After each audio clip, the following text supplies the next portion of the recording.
The tale began with the protagonist immersed in a video game where a menacing skeleton addressed the knight, declaring him truly worthy of being his rival.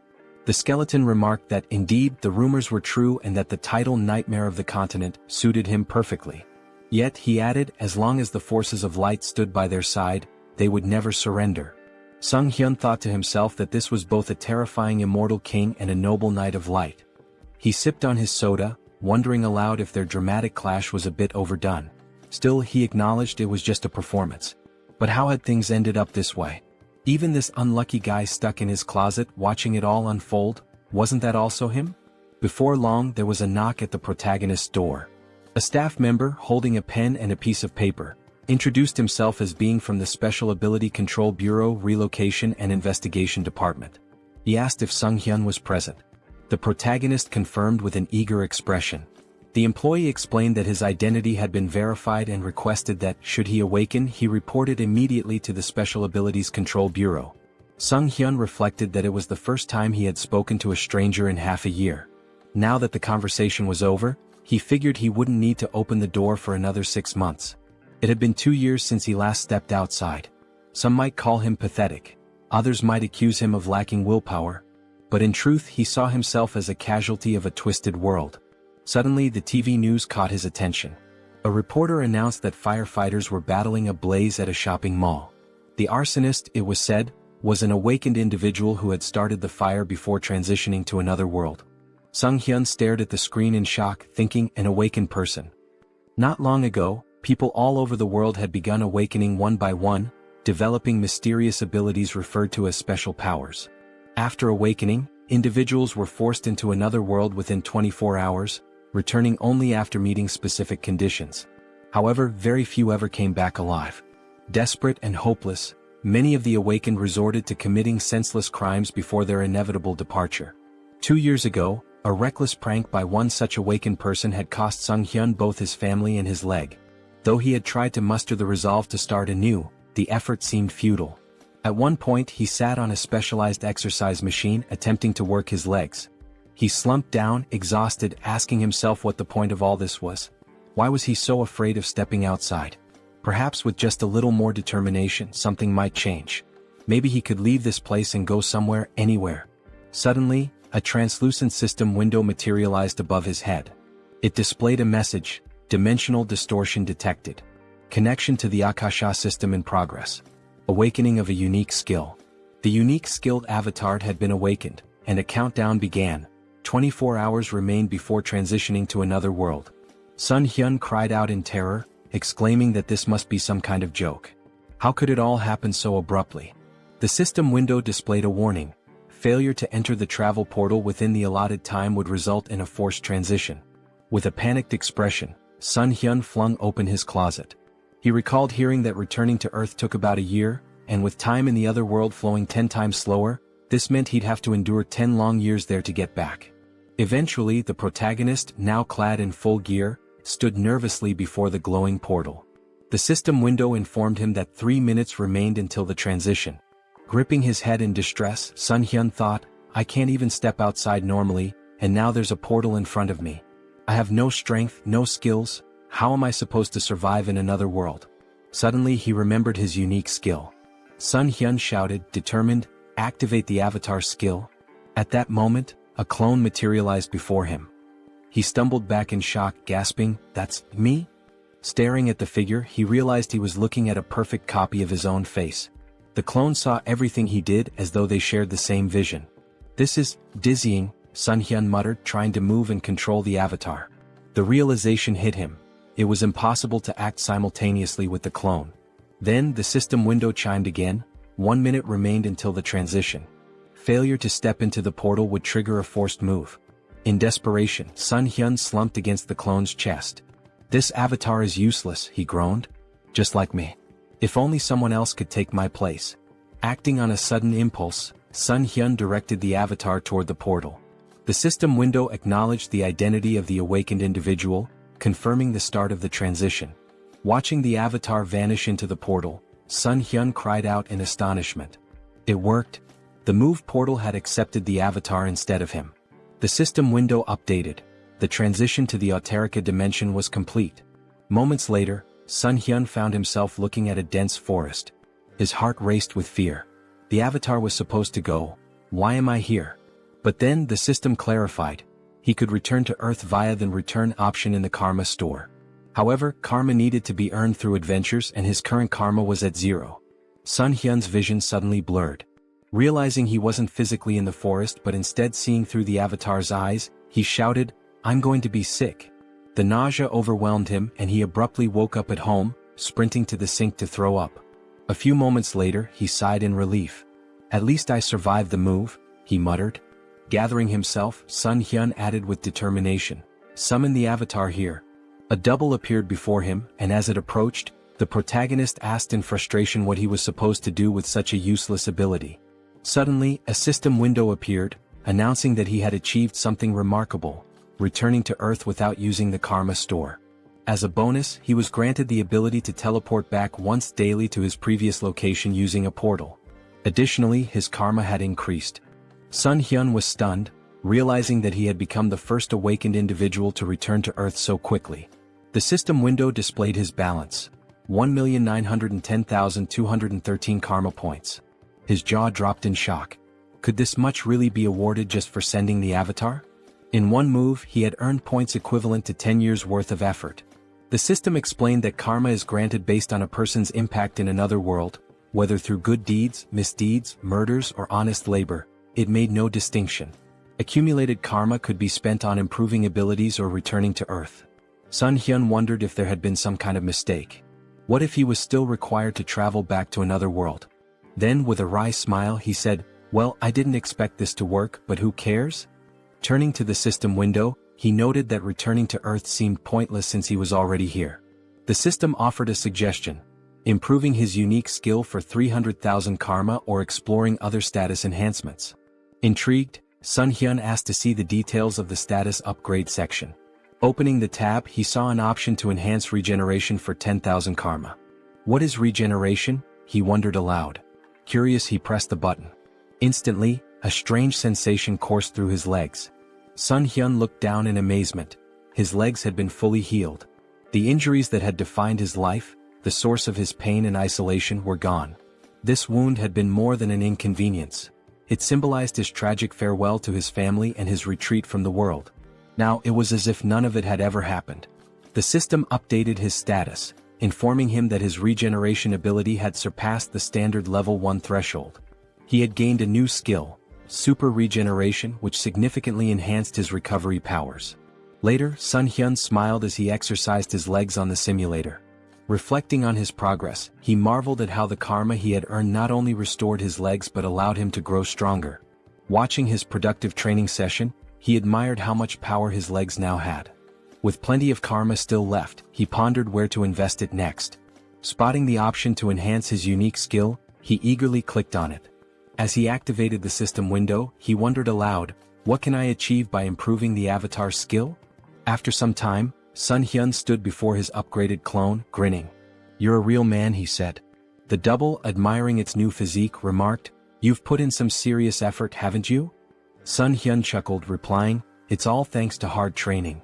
After awakening the avatar skill, Sunghyun realized his consciousness had split in two, allowing him to move freely. Along with this, he gained a new ability to enhance his weapon skills. The system window explained that, with the mind center, he could choose what information to receive. Sunghyun thought, this means I'll no longer experience disorientation, and even if the avatar gets hurt, I won't feel any pain. Grinning, he grabbed a gamepad and remarked that he could now explore another world while comfortably sitting at home wrapped in a blanket. As he considered his newfound control over the avatar, Sunghyun noted that it felt just like playing a video game. But this wasn't the only change. Now he had 3 avatars. Pondering aloud, he wondered if their numbers would continue to grow as he developed the skill. This could get confusing, he muttered. I can't just keep calling them avatars. I need names. Looking around for inspiration, his gaze landed on a ketchup packet on the table. The first clone, he declared, will be called Hans. The system window updated, showing Hans's abilities: general skills, mind center, super regeneration, individual skills, mana attraction. Note: first avatar is Sunghyun. Turning to the second clone, Sunghyun named him Heinz. The system displayed Heinz's abilities: general skills, Mind Center, Super Regeneration. Individual Skills, Survivability. Note, second avatar is Sunghyun. Sunghyun couldn't help but comment, mana attraction and survivability? What kind of bizarre combination is this? Then with a grin he added, well, it's time to complete my long-awaited quest. Settling on the couch, Sunghyun began controlling his clones. He sent Hans to teleport to another world, while Heinz took a bag of garbage and stepped outside.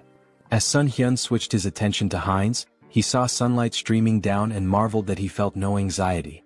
The mind center is working perfectly, he thought. Hans must already be in another world by now. Switching control to Hans, Sunghyun observed that it was nighttime in a seemingly tranquil forest. It's so quiet, he murmured. Just then, a black panther emerged from the dense foliage. Startled, he exclaimed, how did that thing show up out of nowhere? The panther lunged, but Hans quickly unsheathed his sword and drove it into the beast's mouth. Sunghyun noted with satisfaction, exactly as I expected. No fear or pain. Just like a game. Hans withdrew the sword and finished off the panther. Sitting beside the panther's lifeless body, Hans muttered, is it this hard because I haven't leveled up yet? I'll be in big trouble if I run into another monster. Scanning the area, he spotted a small settlement in the distance. A short while later, Hans arrived at the village, where he was greeted by a villager named Glokali. Smiling warmly, Glokali welcomed him, praising his courage for navigating the monster-filled forest at such a late hour. Hans grinned, gesturing to his injured body. I've got wounds all over me. Elder, do you think I could stay in the village for the night? Glokali nodded with a kind smile. Of course, he said. We should always help each other. Hans exhaled with relief and gratefully thanked the elder. A short time later they were walking through the village, passing by the houses. The elder commented that it was the first time he had seen such clothing and equipment, asking if Hans had come from far away. Hans chuckled. I got a little lost. Kept walking and somehow ended up here. The elder smiled warmly. It's nice to meet someone new after such a long time. How about we share a drink at the tavern? Later that night, Hans lay on a bed, smiling to himself. They even gave me a room here, he mused. The longer he stayed, the more he thought about how kind the villagers were. How long has it been since I felt so happy talking to people? Today really was a good day. Meanwhile, the protagonist sat on his couch, holding a mug of alcohol. This is great, he said aloud, savoring the feeling. Eating chicken after a shower, pure bliss. Traveling around the world like this is amazing. Feeling a pang of guilt, he added, I'm embarrassed though. Hans is working so hard out there. He reflected that Hans was practicing his survivability. I don't know when I'll have to send him away again, so it's good he's preparing. With a smile, Sunghyun concluded, this is fantastic. But no matter how much my clones accomplish, I need to learn more about the other world. What kind of place is it really? He opened his laptop, smiling as he thought, I'll be a great leader. Suddenly, a system window appeared, declaring, Avatar is dead. All skills and data acquired by the avatar will be reset. Sunghyun froze in horror. Hans died. He pointed at the system window, panicked. He died in that village. Could it have been that old man's doing? Did he slip something into the drink? He shook his head, frustrated. How careless of me. Then a thought struck him. Wait, am I reconnecting to the avatar? At the same time, back in the village, Glokali stood with another man near Hans's lifeless body. I thought he'd be useful, Glokali said, but he turned out to be just an empty shell. He managed to get through the forest alone, so I thought he had real potential. But in the end, he's just another elite skeleton. As Sunghyun began to control Hans's body again, he wondered in shock, what's happening here? The system window popped up, stating, race changed to undead. New skill acquired, decomposed heart. Hans's updated profile read, race, undead. General skills, mind center, super regeneration. Individual skills, mana attraction. Note, the mind center prevents mental damage. Sunghyun's thoughts raced in panic. What is going on? Glancing to the side, he spotted a large number of skeletons behind a glass wall. Fear gripped him as he realized, could it be that these lunatics turned all the villagers into undead? Just then, a living man entered the basement. Who is this? Sunghyun wondered. Wait, isn't that the guy from the tavern yesterday? The man, visibly annoyed, grumbled, how much longer do I have to stay in this dump? His gaze shifted to Hans's body on the floor and he stared at it intently. The protagonist anxiously wondered what the man was staring at. Did he really notice I've come to my senses? The man pointed at Hans's body with irritation and grumbled, "Why is this knucklehead still here? Why do I have to redo what everyone else has already done? Move the skeleton's body over there." Sunghyun felt a jolt of worry. "Even though my heart isn't beating, I think I almost had a heart attack." He could feel a strange force trying to move Hans's body against his will. By concentrating, he managed to resist the pull, but he decided it was wiser to obey for now. The man muttered with frustration, "Why does the old man always make me check on these weirdos? What a meticulous pain in the neck." Sunghyun reflected nervously. "This force, it feels so familiar. It's the same one that moved my dead body earlier. Could it be linked to the mana attraction skill?" His thoughts raced. "If that's the case, maybe I can figure out how to control it. And if I can control this force, I might be able to take command of all the other undead too." 1 week later. In the dim basement, Hans's undead body sat on a stack of wooden boxes, his skeletal fingers twitching with faint magical energy. Across from him, a skeleton lay crumpled on the floor. With a flick of Sunghyun's will, the skeleton stood up stiffly, moving as though animated by invisible strings. Sunghyun grinned. "I finally did it. I can control others now. Although it's not exactly what I imagined. I can only influence one undead at a time, not a whole crowd. Guess an elite skeleton like me isn't capable of much more yet." Suddenly, the sharp hiss of a rat caught his attention. He snapped forward, grabbing the small creature in his bony hands. "So, it was this little pest gnawing at my heels all week? You're a fast and nimble one, aren't you?" A tiny nasty thing. An idea struck him. "What if I use my magic on something small and fast like this rat instead of a person?" He focused his mana, and the rat's eyes glowed an eerie red. Sunghyun carefully set it down, grinning. "Operation Night Watch begins," he said to himself. "Let's see what secrets I can uncover with this little spy." Outside the warehouse, through the rat's glowing eyes, Sunghyun observed a man pacing outside. "Why is this guy whining so much?" he thought, amused. Then the man opened a heavy wooden door, revealing a second, dimly lit warehouse. The rat scurried forward, darting toward the open passage. Suddenly, a surge of energy pulsed through the air, halting its progress. Sunghyun recoiled instinctively, even with the emotional dampening of the mind center active. "That energy, it's overwhelming. I can't risk getting closer." From within the warehouse, he overheard a conversation. Jeffrey, a sharp-featured man, asked impatiently, "When will the maturation process be done? That fragment of the immortal king, it feels like it's sucking part of my soul every time I go in there." "It'll be soon, right? The teacher's been stuck in there for days." Another man replied, his tone cautious, "It should be soon. But isn't it funny? We're guarding this place so tightly with traps set all over the village and even here. Not even a mouse could sneak through." Sunghyun's thoughts swirled. A fragment of the immortal king? That must be what they're guarding. But where else can I gather information? And where did that old man disappear to? Moments later, a sudden flash of magical energy pierced the rat's body, shattering the connection. The elder approached, his expression calm and his tone almost amused. "A simple mouse," he said, brushing his robes as he inspected the remains. Sunghyun seethed from his safe distance. This old idiot. He noticed even a tiny spy. This is going to be more difficult than I thought.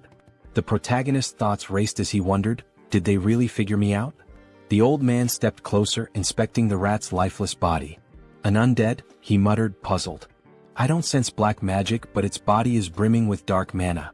Could mana influence alone have turned this rat into an undead? There's only one place filled with such dark mana." He turned to the man nearby and asked sharply, "Jeffrey, you're in charge of the warehouse today, aren't you?" Sunghyun, observing from afar, felt a pang of guilt. "I'm sorry, little rat. You've done well. I'll avenge your death, I promise. Watch over me from wherever you are." Some time later, Jeffrey stormed into the basement, his face twisted in rage. "A rat? All this fuss over a damn rodent? That stupid old man?" He seethed, pacing wildly. Then, glaring at Hans's undead form, he barked, "Hey, why the hell are you standing there like that? Follow my order and stand up straight." As Hans's undead body remained still, Jeffrey's irritation boiled over. He approached menacingly, raising a fist. "Didn't I tell you to stand up straight?" he spat. Grabbing Hans by the hair, he yanked him forward.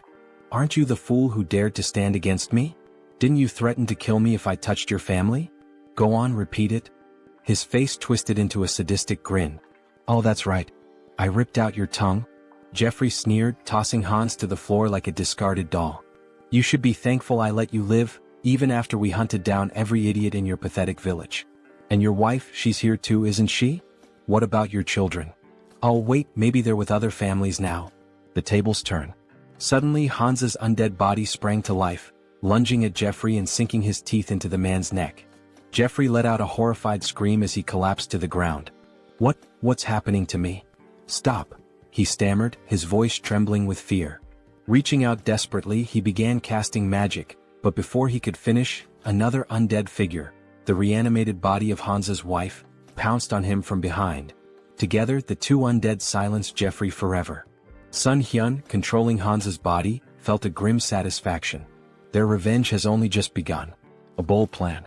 Meanwhile, Sunghyun switched control to Heinz and approached the village guards. My brother lives in this village, he shouted. The guards frowned. Your brother? He left not long ago. What makes you think we'll just let a stranger in? Heinz grinned. If that's the case, then bring me to the village elder. He'll recognize me. Moments later, Glokali arrived, his expression calm but inquisitive. What seems to be the matter? Heinz greeted him warmly, bowing slightly. Elder, it's a pleasure to meet you. I believe my twin brother Hans is somewhere here. Sunghyun smirked inwardly. Having two avatars really comes in handy for moments like this. While Heinz kept Glokali distracted, Sunghyun, through Hansa's body, infiltrated the warehouse and approached the fragment of the immortal king. The fragment pulsed with a dark, otherworldly energy, resonating with the undead around it. Is it absorbing the energy from the undead? No, it's more like it's replenishing itself. This explains why the people here are so unnaturally strong. That warehouse I was stuck in before must have been a dumping ground. And yet these fools dare to act superior? They'll learn soon enough. Sunghyun activated his abilities, drawing the fragment toward him. A powerful surge of energy echoed throughout the village, shaking the very ground. The elder's realization. Back at the gates, Heinz maintained his ruse. Twins are connected, he said with a sly smile. We always know where the other is. Glokali frowned, his suspicion growing. Hard to believe, he muttered. Suddenly his eyes widened in panic. He sensed a disturbance and shouted, something's wrong with the fragment. Kill this fool immediately. In a blur of movement, Glokali transformed into a monstrous, darkened form and hurtled toward the source of the disturbance, his face twisted with rage. The guards, startled by Heinz's sudden disappearance, raised their spears in confusion. Meanwhile, the protagonist reflected on the overwhelming surge of emotions emanating from the fragment. Such an irresistible flow of negative energy. Even with the mind center filtering the input, it's like a tidal wave. Could anyone endure this and remain sane? Suddenly, a deafening explosion of energy shook the area, and a system window materialized before him. System notification. Your essence meets the conditions. Information unlocked. Immortal magician Demolic. Rank increased due to the power of the fragment of the immortal king. Dark magic hidden in the fragment has assimilated with your essence. New skill acquired, demonic wisdom. This skill grants mastery of dark magic and an innate understanding of its mechanics. Sunghyun marveled at the new power. Demonic wisdom. Just by observing dark magic, I can wield it as if I've known it forever. This changes everything. In the basement, a man stood near the remnants of Jeffrey's last stand, muttering to himself. That idiot couldn't even handle a zombie rat. Now I have to clean up this mess. Before he could proceed, the elder's booming voice rang out. Check the fragment immediately. And find Jeffrey. Grumbling, the man approached the cage containing the fragment. Why is it so quiet? He asked, leaning closer. Suddenly, a mass of undead surged from the shadows, clawing at him. Panicked, the man shouted, "This is impossible. How can they?" His words faltered as Heinz's voice cut through the chaos, calm and sarcastic. Lovely weather today, isn't it? The man's eyes widened in horror. How is he talking? The undead latched onto him, but he managed to release a small burst of magic, pushing them back momentarily. However, the cage shattered, releasing a flood of monsters into the basement. Heinz smirked, his voice dripping with mock politeness. Ignoring someone's greeting? How rude. Sunghyun observed through Heinz's perspective, marveling at the newfound power demonic wisdom granted him. Dark magic feels as natural as breathing. This knowledge, it's like it was always there waiting for me to unlock it. Outside, a massive explosion rocked the village as the undead spilled into the streets. Heinz commanded them with unwavering authority. Don't let anyone escape. Kill them all. The confrontation with Glokali.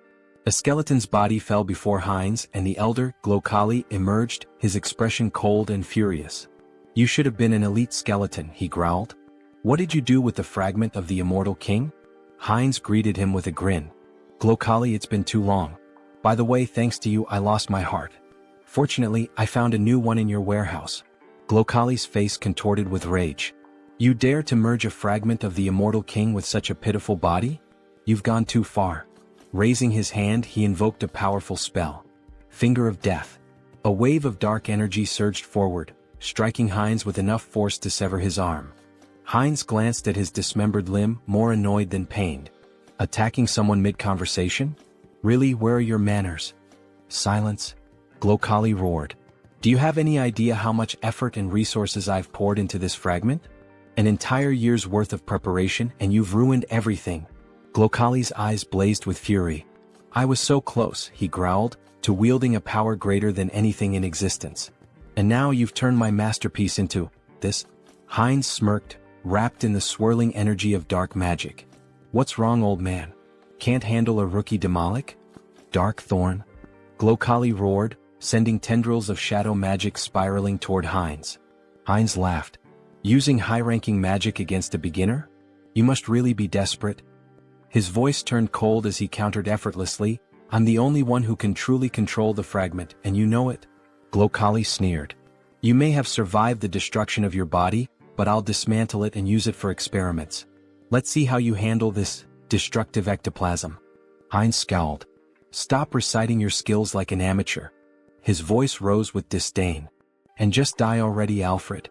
The elder froze for a moment. "Alfred?" His expression twisted into suspicion. "How do you know that name? Did you sneak into this village intentionally?" Before Heinz could reply, a surge of dark magic shot toward Glokali from behind. The elder reacted swiftly, deflecting the attack with ease. He narrowed his eyes. "You're adapting quickly to dark magic. Is it the fragment's doing? No matter. I have no time to waste." Raising his hand, Glokali activated another spell. Pact of Destruction. The battlefield dimmed as the souls of the fallen black magicians coalesced, swirling around Glokali like a maelstrom. A dark crown materialized on his head, amplifying his power. Heinz watched warily. "You're sacrificing the souls of your own allies for this? How fittingly vile of you." Glokali snarled, his voice thunderous. "With the full power of this fragment, I would have crushed you. But no matter." Now, flame of souls soaked in darkness. A massive surge of fiery dark energy erupted toward Heinz. The final blow. Before the spell could reach its mark, a streak of magic pierced Glokali's chest. The elder stumbled, his expression frozen in disbelief. Heinz stood unimpressed. "Took you long enough to tire yourself out. Honestly, I almost fell asleep while you were chanting all those fancy spells." He added with a smirk, "By the way, thanks for plunging me headlong into dark magic. I think I've finally mastered it." Blood trickled from Glokali's lips as he collapsed to his knees. "How could I die like this? So, senselessly?" Heinz watched him fall lifelessly to the ground. Raising his gaze to the sky, he muttered, "Alfred, I hope you saw all of this. Your revenge is complete. Rest in peace." Elsewhere. In a grand cathedral, Rista knelt before a massive statue, her hands clasped in prayer. The flickering light of candles illuminated her solemn face. A knock interrupted her meditation. Rising, she opened the door to find Martin, his face pale with urgency. "Are you finished praying?" he asked. "Yes," she replied calmly. "What's the matter?" Martin hesitated, then blurted, "The ghost of the immortal king's resurrection has been detected in the west." Rista's eyes widened slightly, though she maintained her composure. "The immortal king?" Martin nodded grimly. "I'll summon the council immediately." As he left, Rista turned back toward the statue, her expression hardening. "The one who brought terror to this continent hundreds of years ago. I won't let it happen again." On the battlefield, Heinz surveyed the wreckage, the remnants of the battle littered around him. "Devastation," he muttered. "Hundreds of undead destroyed." A grin crept across his face. "But losses can always be replenished. There's no need to mourn." He turned, the dark magic emanating from him pulsating with new strength. "After all, this is only the beginning." Heinz stood, surveying his work. The most wonderful thing about necromancy, he mused, was the ability to create soldiers from corpses. He glanced at his missing limb, irritated, and muttered to himself, First things first, we'll need to take care of the hand. He had already walked a lot today, moving through the battlefield and observing the aftermath. His thoughts turned to his own body and the need to fix it before going any further. Looking around, Heinz's eyes fell upon a lone skeleton, its bones still fresh from the battle. Without hesitation, he tore off its arm, examining the form. This will do. He attached the arm to his shoulder with practiced ease and placed his other hand over the spot, enveloping it with energy. Super regeneration activated, he muttered under his breath. Clenching his fist, he tested the new limb. Perfect, he said, pleased with the results. The regeneration took a moment, but soon the arm was securely attached, and Heinz's body was as whole as it could be in its current state. Where to start? He wondered. He stepped forward, hands extended as he focused his energy. The skeleton in front of him was about to become his first test. With a commanding tone, he spoke aloud, "You must become my subordinate." The voice of the evil wisdom, the fragment of the immortal king that had fused with his soul, whispered to him in the back of his mind. Its presence filled him with strength, guiding him toward his goal. Return the remaining magical power to your body, cleanse it of the fragments of thoughts. But as he focused, something went wrong. The skeleton suddenly fell apart, crumbling into dust. What? Heinz raised his hands in confusion. Didn't work? A moment of silence followed as Heinz stood before the pile of bones, arms folded, contemplating. He muttered to himself as realization dawned on him. I've been going about this wrong. After a few attempts, it clicked. He turned his gaze toward the village chief's body, still lying in the aftermath of the battle. A dark idea began to form.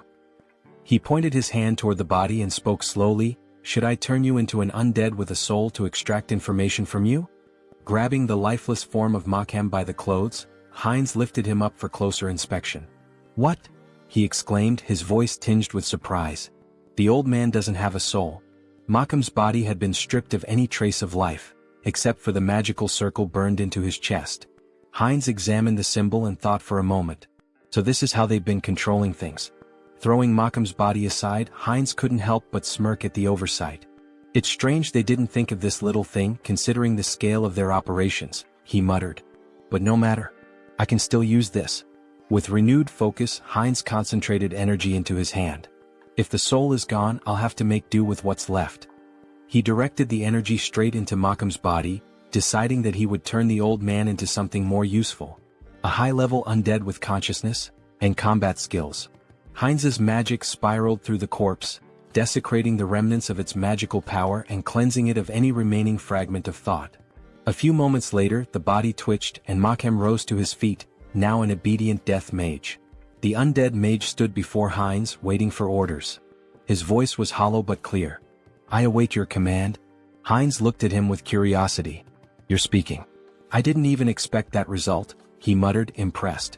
He turned to Makhem, his expression cold. "Your name is Makhem. From now on you will obey me." Without hesitation, Heinz slammed his hand against the undead mage's skull. Makhem flinched but immediately responded with desperation. I will obey." Heinz smirked, rubbing the bruise on Makhem's head. "Even if he lost his memories, his sins remain. I'll enjoy this." Turning his attention to Makhem's cane, Heinz casually remarked, "It looks pretty good." Makhem's bones trembled, his fear palpable. His new existence as a death mage was not one of autonomy, it was one of fear and servitude. The power of the immortal king's fragment coursed through Heinz, and with it, the ability to control life, death, and everything in between. Heinz's grin widened. "You're going to be a useful tool?" As the protagonist stood, looking over the gold he had gathered, his thoughts shifted to the mountain of corpses he had left behind.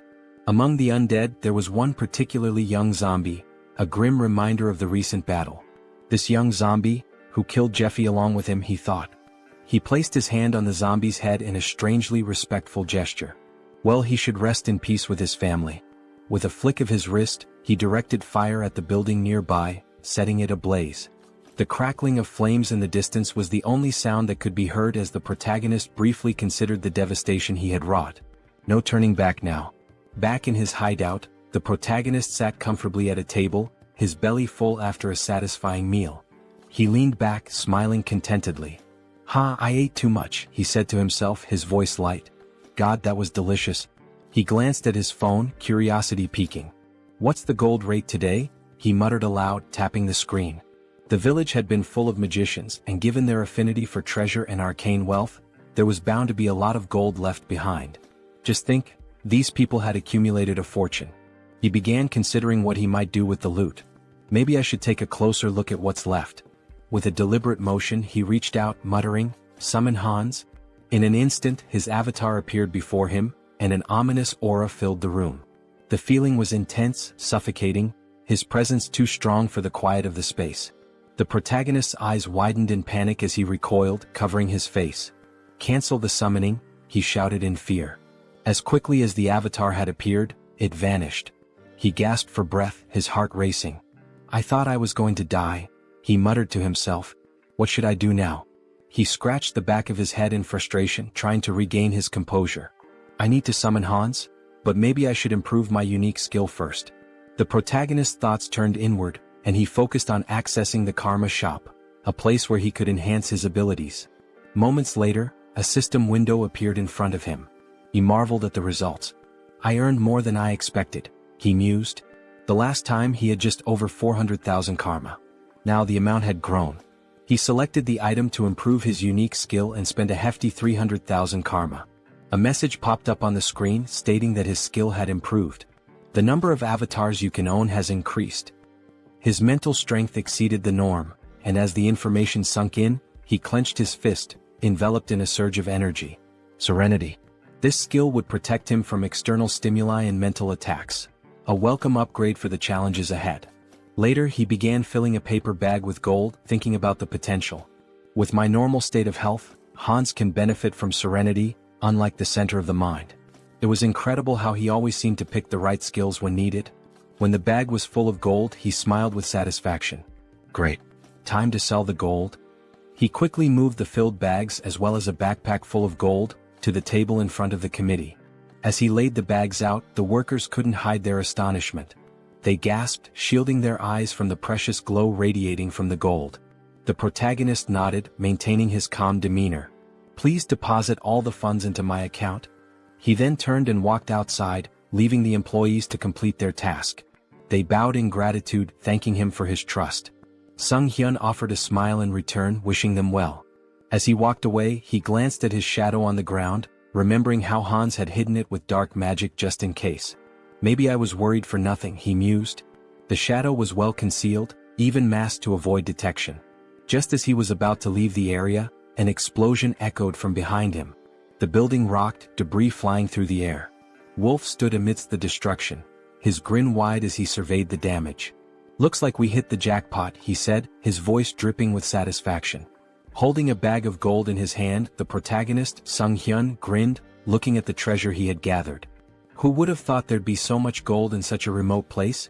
He mused, clearly pleased with the haul. His grin was wide, but it was quickly interrupted as a bandit beside him urged, "Stop chatting, it's time for us to run." Without wasting time they made their way forward, running swiftly through the streets. "I know," Wolf shouted, his confidence undeterred as they sprinted. Ahead of them they spotted Sunghyun, who looked at them in fear and shouted, "Villains! Someone needs to report them. These criminals using their awakened powers for evil, and the ones who protect citizens from them are..." His words were cut off as a powerful blow struck his cheek. Wolf, dealing the blow, shouted, "Shut up." His voice was a harsh command, shutting down Sunghyun's words before they could gain any traction. The protagonist touched his bruised cheek and thought to himself, "The guards will probably track them down. I can't do anything." Meanwhile, Wolf ran confidently forward, saying, "Great. Everything is going according to plan." The bandit hanging from his back added, "We've got plenty of time. The guards will be here in about 3 minutes. We just need to reach the portal." "Is she here?" As they neared their destination they saw something that made them stop in their tracks, a girl lying unconscious on the ground. The wolf stopped and shouted, "Portal? What happened to her? She needs to wake up." His voice was laced with urgency. The bandit, looking around nervously, turned to the wolf and said, "Look over there." His voice trembled as he pointed, and the wolf looked to see a figure standing in front of them, masked and glowing ominously in the distance.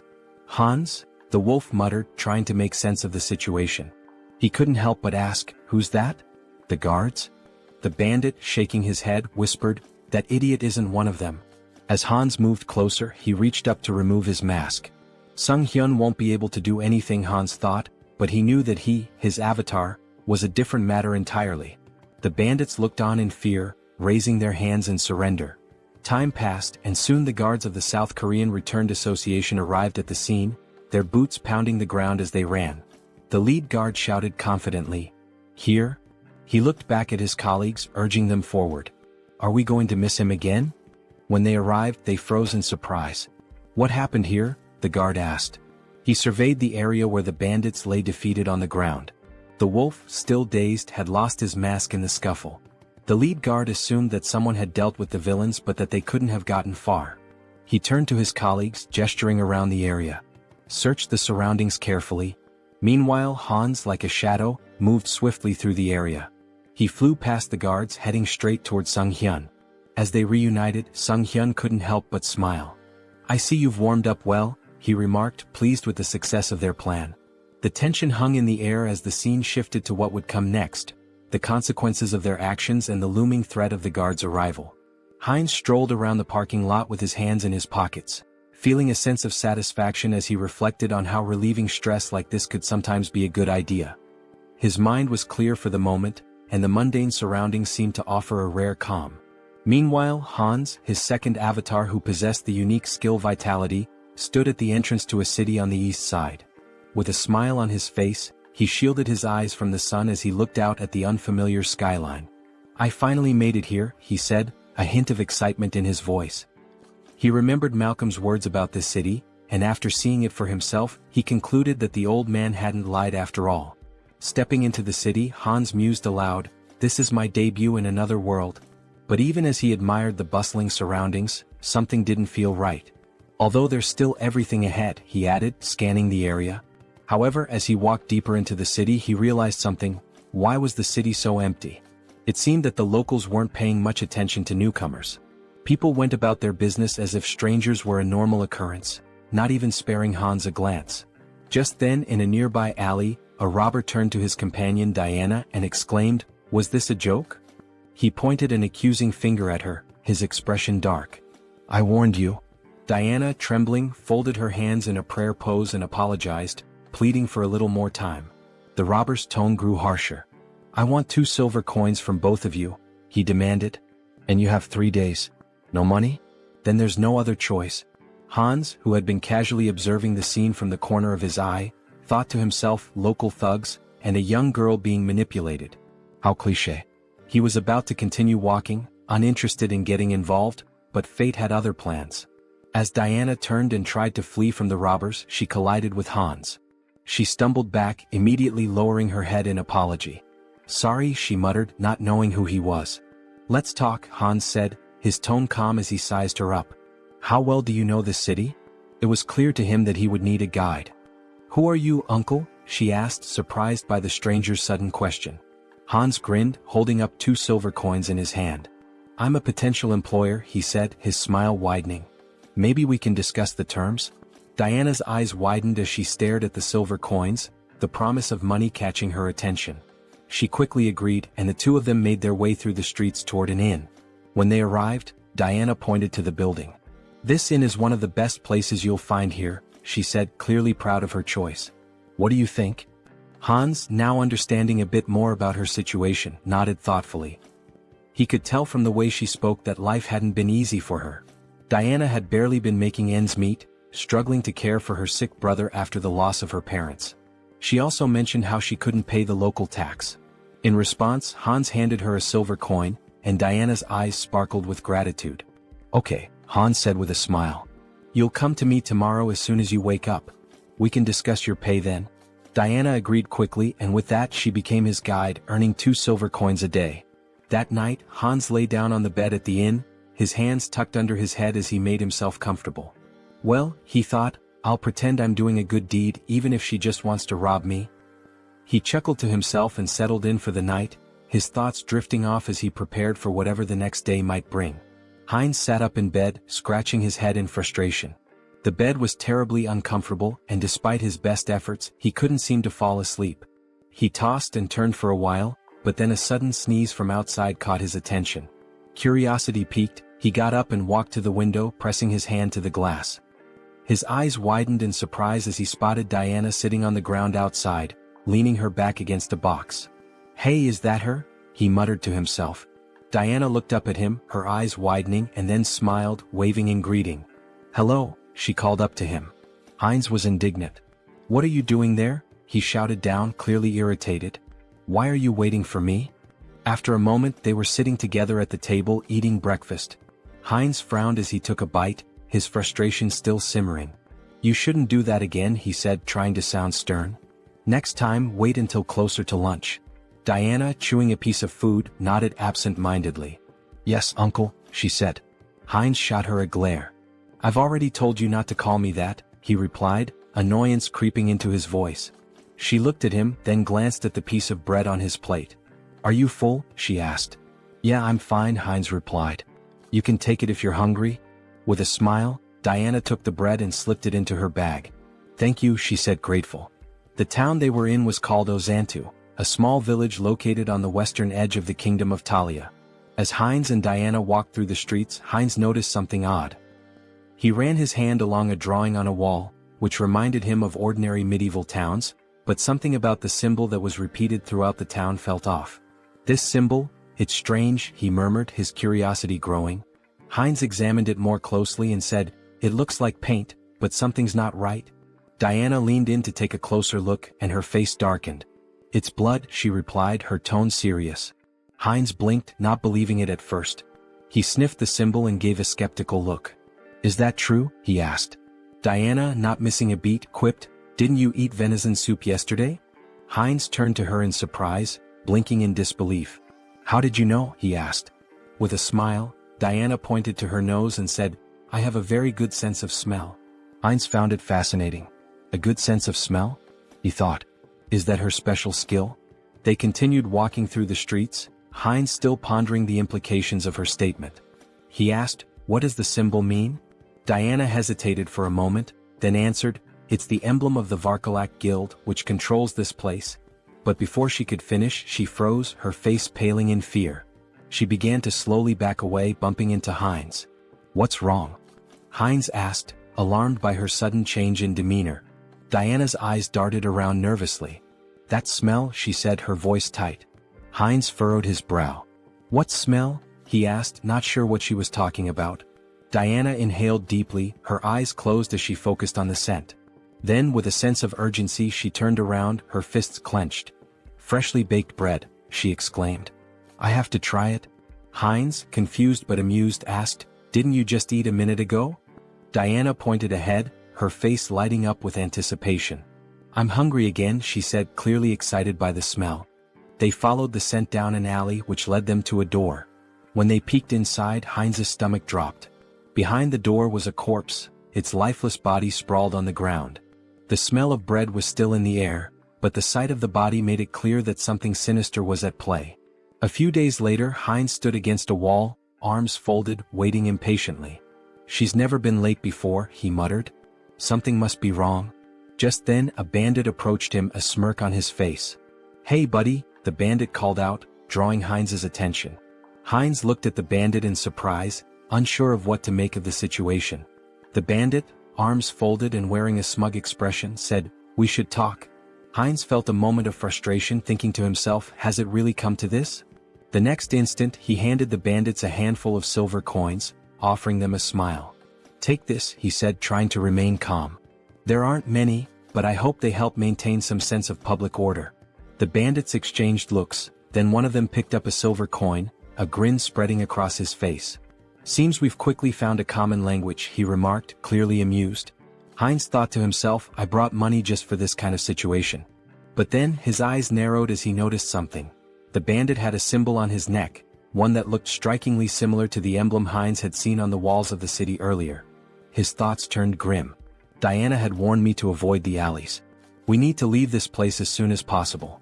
Heinz couldn't help but wonder just how terrified the girl must have been, given how deeply afraid she'd seemed of the thugs. The bandits moved away, but one of them turned to the other and asked, "Why did you grab this brat?" His comrade responded dismissively, "How should I know, idiot? We're just following orders." The word struck Heinz like a blow.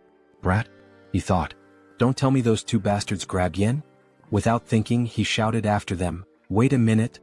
The bandits turned around in surprise, eyeing him curiously. Heinz clenched his fist. Damn it, timing is everything in situations like these. If things get dangerous, I can just cancel the call. He forced a smile, trying to stay calm. "There's something I wanted to know." At that moment, Diana's voice suddenly called out to him, and he turned around in shock.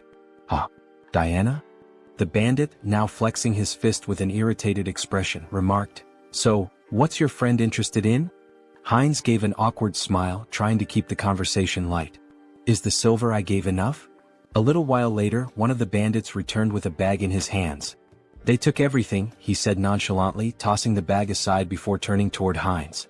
The bandit's expression hardened. "And where's the rest of it? You were supposed to meet us long ago." Heinz shot him a glare. "Did you even know how much I gave you?" In that moment, Diana's face fell and tears began to form in her eyes. "My little brother is missing," she sobbed, her voice trembling. "He was just starting to get better, he could eat again, but now I can't find him anywhere." Heinz's mind raced as he recalled the conversation he'd overheard between the bandits. Could they be talking about Diana's brother? He asked, his voice tinged with suspicion. Could it be Varkalak? Diana looked up at him, her face stricken with terror. "No," she whispered, shaking her head in despair. Heinz frowned and asked gently, "What do you mean?" Tears streamed down Diana's cheeks. "They really took him," she choked out. "Aaron will die if they hurt him." Heinz's heart sank as he watched her crumble in front of him, the weight of her words sinking in. He knelt down beside her, trying to comfort her the best he could. "Don't worry so much," he said softly. "If they want a ransom, I'll pay it. You won't be alone in this." But Diana, her voice barely above a whisper, whispered in disbelief, "They really took him. Aaron will die." Heinz's heart pounded in his chest as Diana's words hit him like a cold shock. "Blood," she had said. He repeated the word in disbelief. "Why blood?" he asked, struggling to understand. Diana, still shaking with fear, managed to sit up. "This city," she whispered, her voice trembling, "is a warehouse for live blood bags. For vampires." Heinz's mind reeled as the weight of her words sank in. Before he could process it further, a voice from above cut through the tension. A vampire stood on the roof, his figure silhouetted against the setting sun. "The smell of dark mana is strong," he said with a low, cruel smirk. "Did they kill each other over the fragment of the immortal king? How unfortunate. I wanted to destroy it once it fully matured." The vampire folded his arms, his smile widening as he continued. "I don't know who stole it, but I know exactly where it's going. So, finding the thief won't be difficult." Heinz, still processing the bizarre situation, looked at Diana, his expression confused. "A vampire?" Tears streaming down her face, Diana nodded. "Yes, vampires. The Varkalaks and all the other organizations in this city, they're all run by vampires. Even if you escape the city, none of us will survive. They're all connected and they'll hunt us down." She buried her face in her hands, sobbing. "We've been trying our best to hold on, but we're just getting picked off one by one.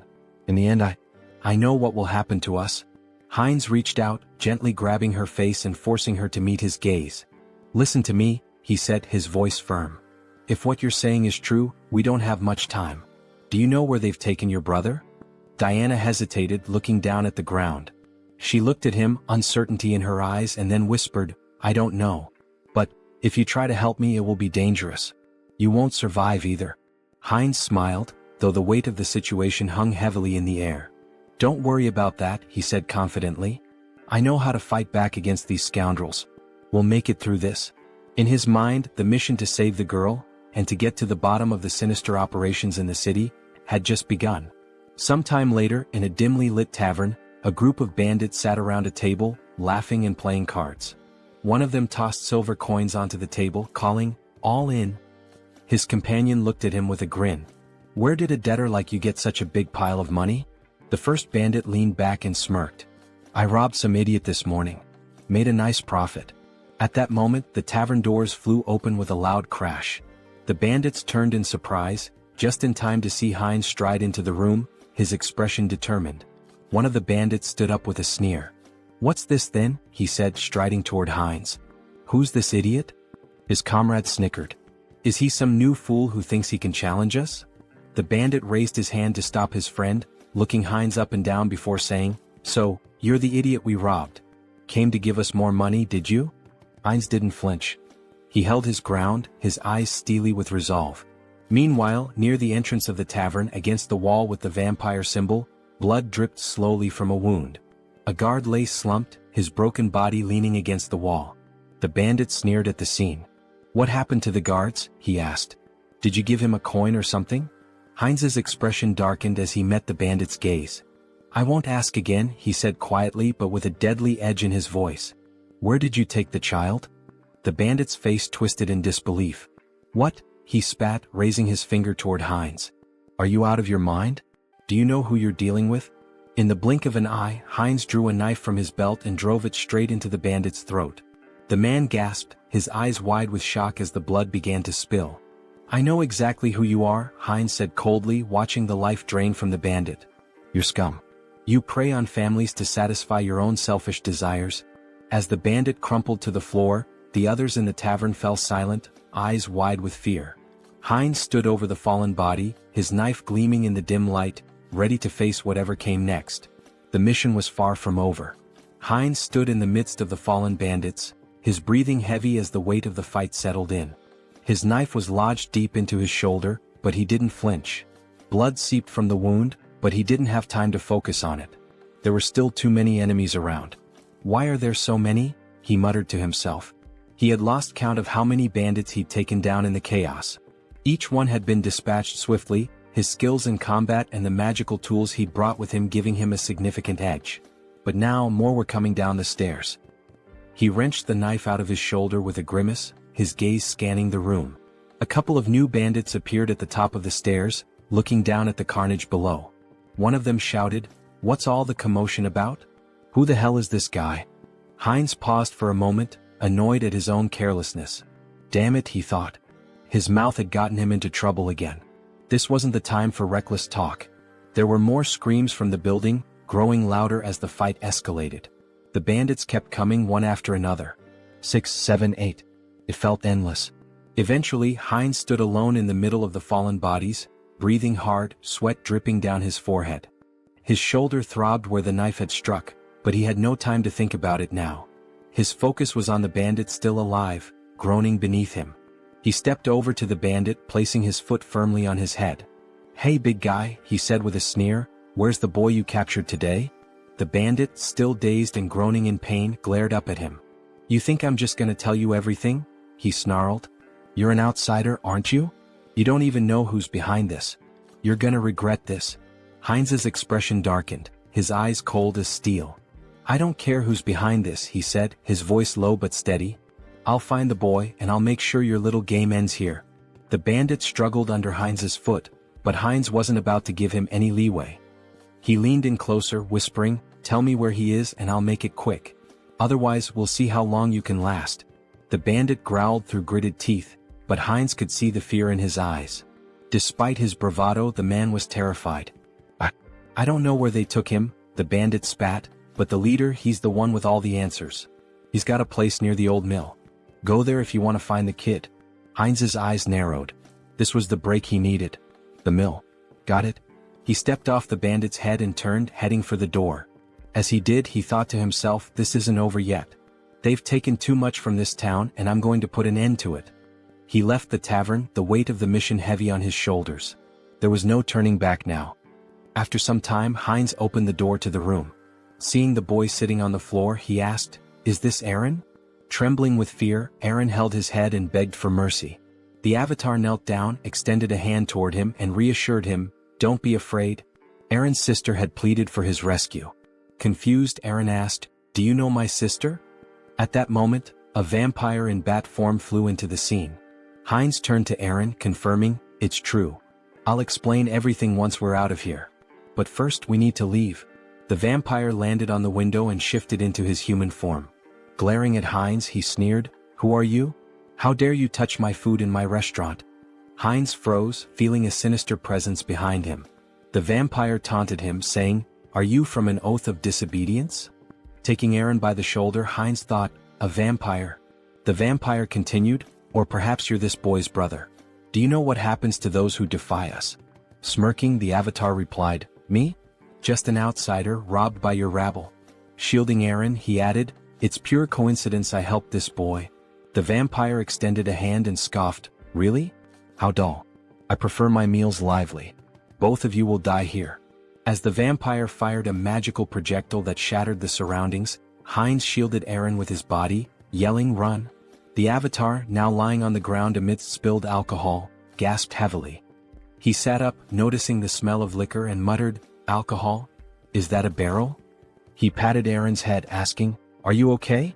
This is it, you need to hurry and get outside." Just then the vampire landed nearby, sneering, "Dodged? You're faster than I expected. A good warm-up before dinner." The vampire lunged with claws extended, but the avatar shoved Eren toward the door, shouting, "Run and don't look back." Wielding his sword, he blocked the attack but noticed the vampire's claws growing longer. They pierced his body as the vampire mockingly praised his regeneration abilities. Heinz clenched his teeth, realizing the power gap was immense. The vampire, licking his lips, remarked, "Unexpected, but you'll make a fine delicacy." Despite the pain, Heinz thought, "If I hesitate, I'll die." He swung his hand, but the vampire severed it effortlessly, laughing, "Oh dear. I'll carve you up before I feast." Lifting Heinz into the air on his claws, the vampire declared, "This is where your resistance ends." As he leaned toward Heinz's neck, Heinz thought, "If strength isn't enough, then we'll both die." From his mouth, he unleashed a hidden fire spell, engulfing the area in flames. Shocked, the vampire shouted, "What is this? A fire magic tool? You were hiding this." Thrown to the ground, Heinz noticed the alcohol spilling across the floor. A plan formed in his mind. The vampire screamed in terror, "You're insane. Do you want to burn us both alive?" The vampire attacked, slashing Heinz's body. Laughing maniacally, he jeered, "Fragile flesh." But Heinz headbutted him with full force, sending him flying. "You said it yourself. I have a strong body and good regeneration. Tough enough for you?" he growled. The vampire screamed, "No. Stop." But Heinz advanced, and the next moment an explosion consumed the building. Amidst the flames, Heinz lay on the floor, murmuring, "Impressive. I survived. Being strong has its challenges." A notification appeared before him. "Mission complete. Help the unlucky girl." Outside the burning building, Diana clung to her brother, staring at the inferno. "Uncle," she cried. Meanwhile, a system window announced, "Avatar Heinz has died. The avatar will respawn in 7 days." Diana stood there, exhausted from her work, wiping the sweat from her brow as she watched the man walk away. She had been cleaning his shoes for what felt like hours, and now that the job was finished, she could finally take a moment to catch her breath. The money left on the table was a small consolation, but it would be enough to help with the next day's bills. Her thoughts drifted to the events that had unfolded not long ago. The building that had once been the scene of chaos was now nothing but a smoldering wreck. She had heard that the avatar Heinz had been consumed by the flames, leaving her to wonder about the fate of the man who had helped her and her brother. The world around her flickered, and a new, familiar figure stood before her. It was Heinz, alive, standing in the middle of the street as if nothing had happened. His body was covered in bandages, but the intense aura he exuded made it clear he had come back, somehow.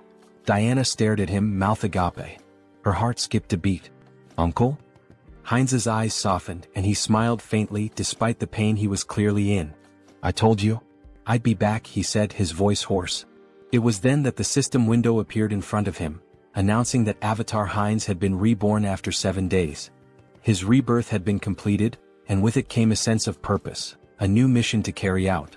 The flames from the explosion, the chaos, the danger, they were all behind him now. But Heinz knew this was just the beginning. Whatever had happened, whatever lay ahead, he was ready.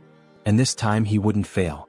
Diana slowly approached him, her eyes filled with disbelief and relief. "You're really here? You're alive?" Heinz nodded, offering her a reassuring smile. "I told you I'd keep my promise." He extended his hand, a gesture of both gratitude and solidarity. "Let's move forward together." And with that, they began to walk side by side, ready to face whatever challenge. After some time, Heinz sat on the edge of the bed, staring at the system window deep in thought. It displayed that the interdimensional transfer would take 10 days to complete. "Longer than I expected," he muttered, "but that's fine." Suddenly the wall burst apart and Virik stormed in, grabbing Heinz by the neck. He slammed him against the wall and growled, "This was your doing, wasn't it? The tracks from the forest lead straight here." Heinz, gasping for air, thought, vampires. Have they figured it out already? Virik sneered. The outsider was under the jurisdiction of my slain kin? He accused. Despite his struggle, Heinz couldn't muster the strength to fight back. What a monster, he thought, his teeth clenched in frustration. Leaning closer, Virik sniffed the air around Heinz's neck. I don't sense the aura of dark magic or the blood of my king, he mused aloud. Heinz, barely able to speak, croaked, What are you talking about? I don't understand. I was just sleeping. Virik grinned menacingly. Don't understand, huh? Let's see about that. Pulling Heinz closer, he sank his fangs into his neck. I'll ask again, slowly this time. Lies won't work. Heinz convulsed in pain, thinking this is insane. Why is this happening to me again? The system window flashed a notification. Entity appearance has changed, vampire. Virik released him, stepping back as another message appeared. Special skill acquired, legacy of lesser blood. Heinz's super regeneration had been replaced with regeneration. Still radiating an overwhelming aura, Virik asked, So, are you truly uninvolved in the vow of disobedience? Heinz felt the oppressive authority of the higher vampire, his blood screaming for submission. Swallowing hard, he replied, No, Lord Virik. I'm just a simple traveler. Despite the instinct to obey, Heinz knew his center of the mind ability blocked the compulsion. Virik turned away, muttering, Was I mistaken? Then he commanded, Follow me. We have important matters to attend to. Heinz smiled faintly. Fine. I'll go, and gather some intel while I'm at it. They soon arrived at the Azanta branch of the Vargalak clan. Inside, vampires greeted Virik with respect, though their eyes narrowed at Heinz. One sneered, What is this? New blood. A female vampire covered her mouth, disdainful. What were you thinking, bringing scum like this? Before Heinz could react, Rosalicia appeared, a glass of red liquid in hand. Beaming, she grabbed his arm. Hello, little blood. Long time no see, she exclaimed. Her cheerful demeanor caught Heinz off guard. Who is this drunkard? He thought. She introduced herself with a bright smile. I'm Rosalicia. And you? He hesitated but answered, Heinz? Rosalicia handed him the glass. Don't be rude. We're both lesser bloods, aren't we? Here, freshly squeezed blood. Drink up. Heinz stared at the glass, debating. If I drink, I might avoid suspicion. Taking a small sip, he felt a surge of thirst, even through his mental filter.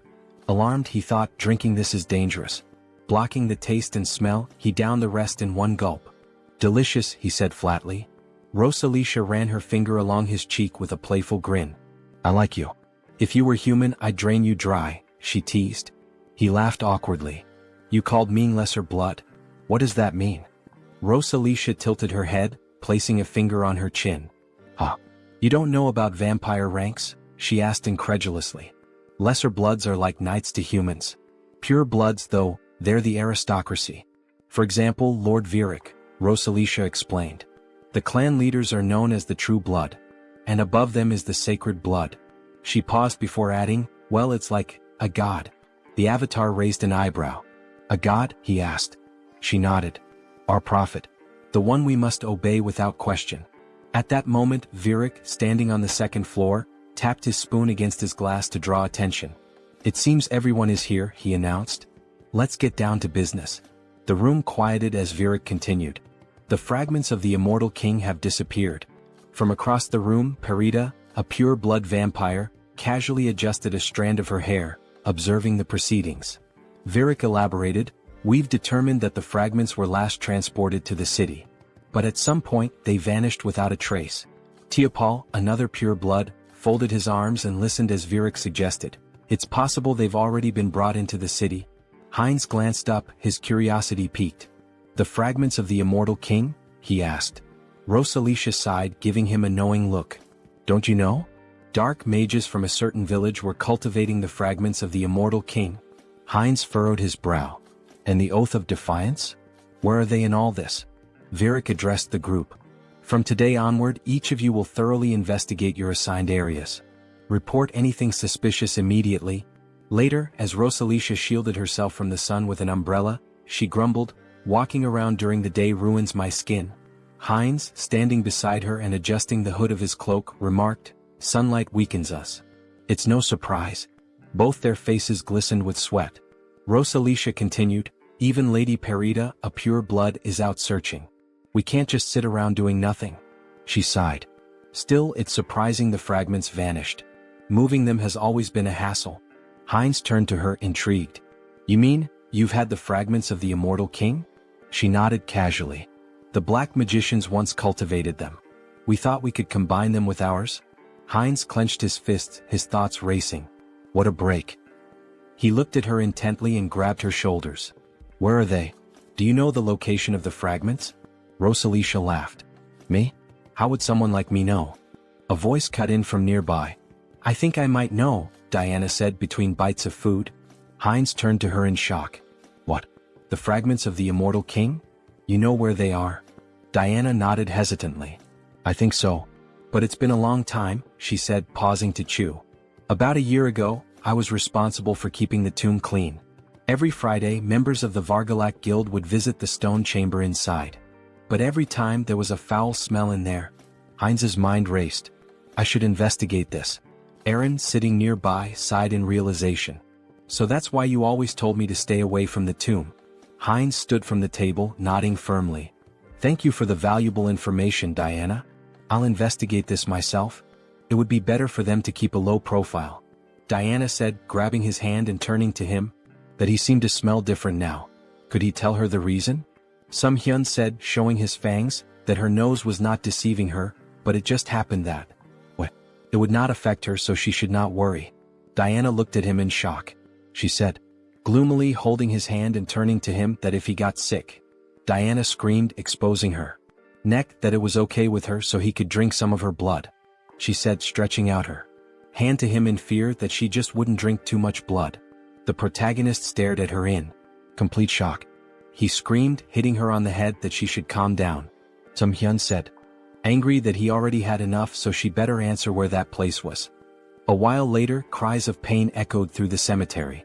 Stand still, Tiapal commanded coldly, his voice full of menace. Do you really want to die? His lips curled into a cruel smile. I'll give you one chance, take your best shot at me. Afterward, I'll gently send you back home. The man, trembling with fear but clutching his weapon tightly, let out a defiant scream and charged at the vampire. Tiapal, unfazed, smirked and activated his ability. How cruel of me, he said mockingly as blood-red threads materialized and bound the man's body. The man struggled, wide-eyed, and pleaded, you don't need to do this. But as his blood was drained, his cries turned to screams. Stop. Please stop. Tiapal sighed, sounding almost bored. This is so dull. He glanced at a nearby servant and barked, clean up this trash and bring me someone stronger for the next sacrifice. Yes, master, the servant replied politely, cradling the man's lifeless remains. Suddenly he paused, staring at the ground in shock. Wait, what is that? Without warning, a swarm of skeletons attacked the servant, tearing him apart. Tiapal roared in fury. How did these filthy corpses get here? His anger only grew as more skeletons surged forward. Servants, destroy these wretched creatures at once. A shadowy figure darted through the chaos, striking down enemies with precision. Who are you? Tiapal demanded, glaring at the figure. Are you a necromancer from the Oath of Defiance? How do you know about this place? The shadow revealed itself as Sunghyun, controlling Hansa's body, wielding dark magic with ease. Tiapal's annoyance deepened. You're not going to talk willingly, are you? He sneered. Fine. I'll just rip your head off and ask my questions later. He unleashed a barrage of blood-based attacks, tearing through the skeleton army. Sunghyun smirked, manipulating the skeleton remnants into makeshift weapons with his magic. So, you'll just leave my head? He muttered, amused. Let's see how that plan works out for you. Tiapal gritted his teeth. The spell is too fast. I can't dodge it. At that moment, Sunghyun intercepted one of Tiapal's attacks. Tiapal froze, startled. Reinforcements? He asked, his voice laced with surprise. Then, with a sinister grin, he added, You've arrived just in time. Have you already reported the ambush here? Heinz too shouted back, I've already done that. Lord Viric's followers are gathered outside. I came here first to help you. Tiapal's expression twisted with anger. Great news, he snarled sarcastically. Then you'd better make yourself useful. This Demolic is strong enough to hold us off. We need to buy time for reinforcements. Suddenly, the younger vampire, representing the protagonist, sank his fangs into Tiapal's neck. Tiapal whipped around, shocked. What blood? He shouted. Have you gone insane, you fool? The protagonist, through Heinz, cast dark magic. Dark magic. Teopal gasped, wide-eyed. You've conspired against me? How could this happen? His voice turned desperate. Stop this madness immediately. Teopal screamed in horror as his strength faded. How could you drink the blood of your own kind? It's a grave sin. It clouds your mind, corrupts your soul. His voice faltered as he collapsed to the ground. This can't happen. Heinz too wiped blood from his lips and smirked. Clouds the mind, huh? Well, it seems to be working just fine for me. A system window materialized, displaying skill acquired, blood magic. Heinz too grinned. This is fantastic. With this new power, breaking the blood barrier will be a breeze. Heinz interjected, we don't have time for that. Then I'll smash through it. Heinz too replied with a sly smile. A deafening explosion shattered the tomb's roof. Sunghyun, standing amidst the rubble, smiled confidently. We found it. Heinz nodded, his eyes narrowing.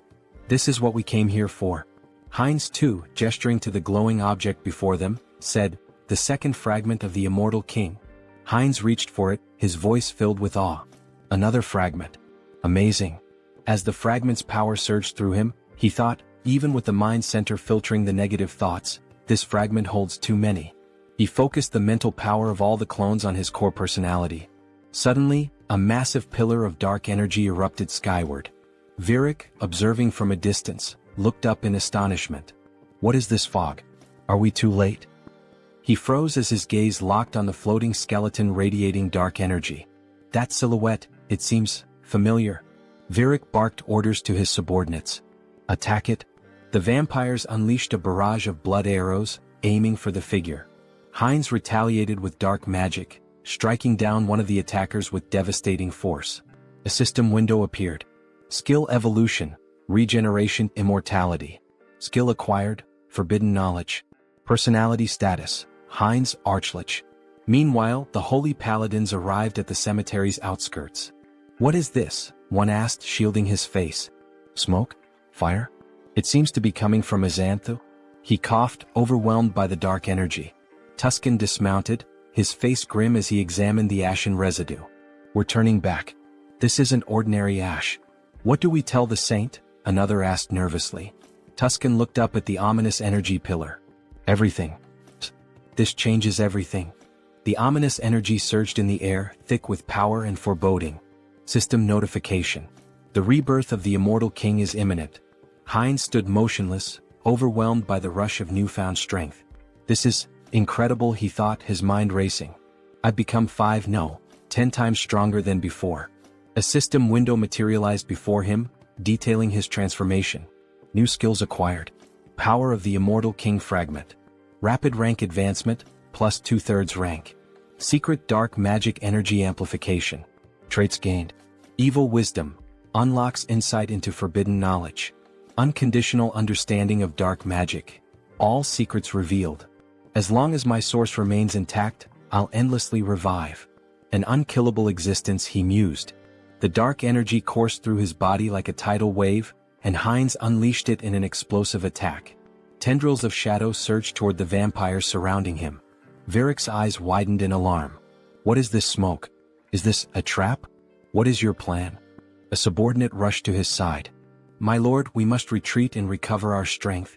Before the words could settle, the dark energy swallowed the subordinate whole, obliterating him in an instant. Virik froze, staring in horror at the remains of his servant. This is an attack spell? Dark thorns erupted from the shadows, piercing through Virik's chest.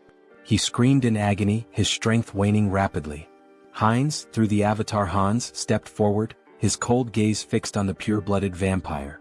You're stronger than the others, he said calmly, but right now you're nothing more than a blood bag to me. Virik gritted his teeth, his voice trembling with anger and disbelief. Where did you get such power? Did you truly absorb the fragment completely? How did you endure so much darkness alone?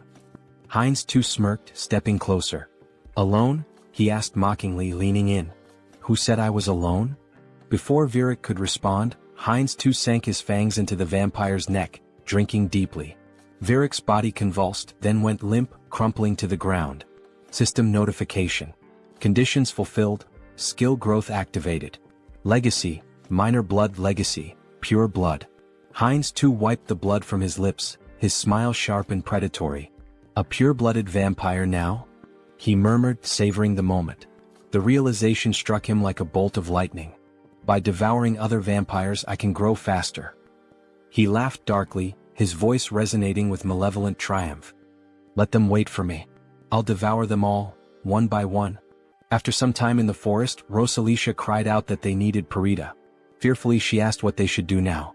With tears in her eyes, Rosalicia lamented that if Lady Parita had been there, they wouldn't have succumbed to the enemy so easily. Parita responded, stating that Virik had been defeated but warned against underestimating this adversary. She touched the lingering dark magic and noted that the fragments contained an overwhelming amount of power, indicating the enemy's formidable strength. As the sun began to rise, she urged them to return to the base quickly to request reinforcements. Elsewhere, a man sprinted through the city streets, shouting curses. Leaning against a wall, he demanded angrily, "They won't chase me to the very end, will they?" He blamed everything on the vampires, accusing them of arrogance before being destroyed in an instant. He cursed his own mistake of trusting them. From the shadows, Heinz too grabbed the man, dragging him away. A terrified scream echoed from the alley. Meanwhile, Sunghyun reflected on leaving Hans in the city to deal with the remnants of Varkalak. He had also arranged for Heinz too to be connected to a minor merchant guild so he could escort Diana and her brother out of the city. Later, in the forest, Heinz too, holding a frying pan, joked that with enough pepper, he could make a special steak. Diana and her brother gazed at the meal with admiration, thanking him for the delicious food. The protagonist smiled, assuring them it was healthy and safe to eat. Sunghyun thought about how their happiness stemmed from being free of danger. Smiling, the protagonist asked if they had an uncle who ran a store in eastern Lapillas. Diana nodded nervously, unsure if her uncle would be pleased to see them. He reassured her not to worry, and Sunghyun considered giving them money if things didn't work out. A wave of sadness hit him as he thought about their eventual parting. When was the last time he'd felt this way? Perhaps he'd changed since arriving in this world. Diana called his name, reaching out with concern. "Are you okay? Do you need blood?" she asked. Laughing, the protagonist replied that he'd had enough to drink, having drained the vampires left in the village. At the same time, Hans, embodying another side of the protagonist, was reanimating the corpses of vampires in the cemetery. He decided it was time to finish up and retreat to their secure space, marveling at how convenient and boundless it was. He wondered if forbidden knowledge could help him create a similar subspace on Earth. Suddenly, blood magic struck him. Varkalak, a purebred vampire, confronted him with fury. "Still lingering in our city? Do you underestimate us so much?" she demanded, using blood magic to challenge his membership in the Oath of Defiance. Hans smirked, introducing himself as an honorary member of the Oath. She accused him of stealing the fragment of the immortal king and destroying their hideout. Holding a weapon forged from her blood, she declared it no longer mattered. He would die. Her attack was swift. Though he narrowly avoided a fatal blow, Hans felt the strength of a purebred vampire firsthand. Crashing into a barrier, he realized it was the work of her clan's blood mages. "Did you think escape would be so easy?" Over taunted. The protagonist analyzed the barrier, recognizing he could break it but would need more time to adapt to his new power. Vowed to crush his skull and personally reclaim the fragment. Grinning, the protagonist declared she should remember his name and that he was from the Oath of Defiance. "I am your death," he added dramatically. Though retreating for now, he promised to return. In true villain fashion, he made a theatrical exit, summoning Hans to escape. Was shocked to see him bypass the barrier, while her subordinate deemed his departure inappropriate. Suddenly, an arrow struck one of Over's servants from behind, a holy silver arrow from the paladins. Realizing they were surrounded, Over clenched her teeth in fury, cursing the Lich for delaying her. Wherever he had gone, she vowed to find him. She shouted furiously that she would find him and kill him no matter what. A while later, in the protagonist's room, Sunghyun sighed in relief. "I'm still alive," he muttered. Hans remarked that the recall ability was like a cheat code, reaffirming its power. Sunghyun cringed as he remembered the dramatic line he had uttered before using recall. Swinging his legs off the bed, he asked himself, "Why did I have to use such a typical villain line?" He groaned, clutching his face. "Am I crazy? What possessed me to say that?" Adopting Hans's persona, he tried to justify it. "You're proud of your strength, aren't you? You took down a group of evil vampires, saved a defenseless girl and her brother, and even protected an entire city. Sunghyun smiled at that thought. Now that I think about it, I feel like a hero. Stretching, he added, surely I've earned myself some karma points, right? Calling up the karma shop, he stared in disbelief at the system window. His balance was 731,002 points. How do I have over 700,000 points already? He exclaimed. Didn't I spend everything on upgrades? With a nervous laugh, he speculated that enraging the vampires and dark mages must have significantly boosted his karma. Dismissing the thought, he pressed the system window. I'll figure it out later. For now, should I upgrade my special skills again? A notification appeared. His limit on summoning avatars had increased. Smiling, he noted that his avatar count had gone up. But were there any new skills? The system revealed that he had acquired a special skill, Persona. Sunghyun beamed. This is exactly what I needed. Is Persona similar to Mind Center? I should check it out. After reading the description, he realized the skill allowed avatars to act as vessels for emotions, adapting and growing based on his needs. The system had clearly determined this skill was essential for him. I get it now, he thought. I've been forming connections, defeating powerful enemies and making a difference. But in reality, I've spent 2 years locked in this room. What happens there feels like a game, but the truth I've been avoiding is still here, right in front of me. He reflected on the loneliness, sadness, and anger he had suppressed, emotions that had accumulated over time. Turning to Hans, he said, I need to transfer these terrible feelings into a vessel. As he did, he felt a strange relief as though his emotions were neatly boxed away. Curious, he wondered how Hans, now burdened with those emotions, was handling it. Hans reassured him. Don't worry about me. Pain and despair have always been my companions. They don't bother me. Yet, Sunghyun noticed a subtle change in Hans's tone. Laughing, Hans confirmed, You noticed, huh? It dawned on Sunghyun that an avatar filled with emotions could develop its own personality. Before he could say more, a loud noise erupted outside. Was that an explosion? He asked, rushing to the window. Is there another villain? Here in the city? He groaned, holding his face. Let the guardians handle it. It's not directly in front of me like last time. It's none of my business. Hans interrupted. Do you need a reason to eradicate evil? Sunghyun met his gaze and realized the truth. Since transferring his negative emotions to Hans, things had become clearer. Avoidance had always been his habit. Despite his desire to defeat evil, he had lacked the courage to act. Hans, now exuding determination, declared, The world order is in chaos. Criminals are everywhere. It's time for me to become their law. Using his power and donning a mask, he left to confront the chaos. At the explosion site, residents gathered, expressing their frustration. How many times has this happened? Why haven't they called for reinforcements? Meanwhile, Hans observed the scene. He deduced that the villains had formed an organization, and their time was running out. He wouldn't leave empty-handed. Using dark magic, he created the Eye of Darkness, his new network of spies. You will be my eyes and ears in the shadows, he thought, ready to hunt down hidden sinners. In an alley nearby, a group of schoolchildren bullied a classmate. Bring him an ashtray, one taunted. They laughed as one boy held a cigarette to another, mocking him as the best ashtray ever. The schoolboy being held down screamed, begging them to stop. At that moment, a woman clutched her child tightly and asked where they could possibly run. A man, drunk and swinging his belt, shouted accusingly that she was lying to him. Meanwhile, a masked robber shattered a store window, climbed inside and declared, while opening the cash register, that this was all he needed. Hans observed it all, his thoughts dark and resolute. These villains were no better than trash, and he resolved to punish them. Their punishment would be a trauma so profound it would scar their souls.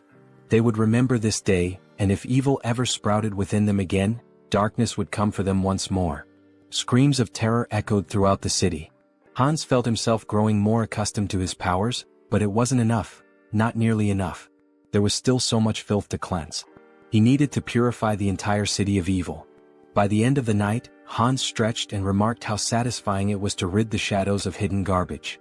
While the Eye of Darkness had proven useful, its limitations were evident.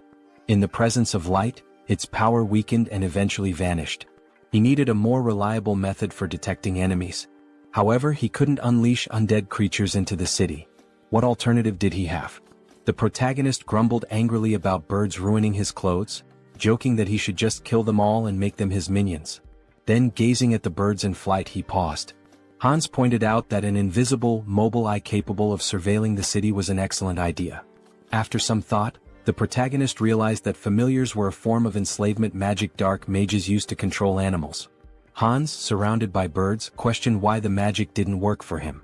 Sunghyun decided to experiment with various methods to create a familiar, though his attempts had failed so far. Hans mused that it would be ideal if the familiars appeared normal yet remained infectious. However, simplifying their appearance by reducing magic power would weaken their infectious ability. Sunghyun finally understood the complexities of the task. He likened it to debugging, where programmers grind their teeth in frustration.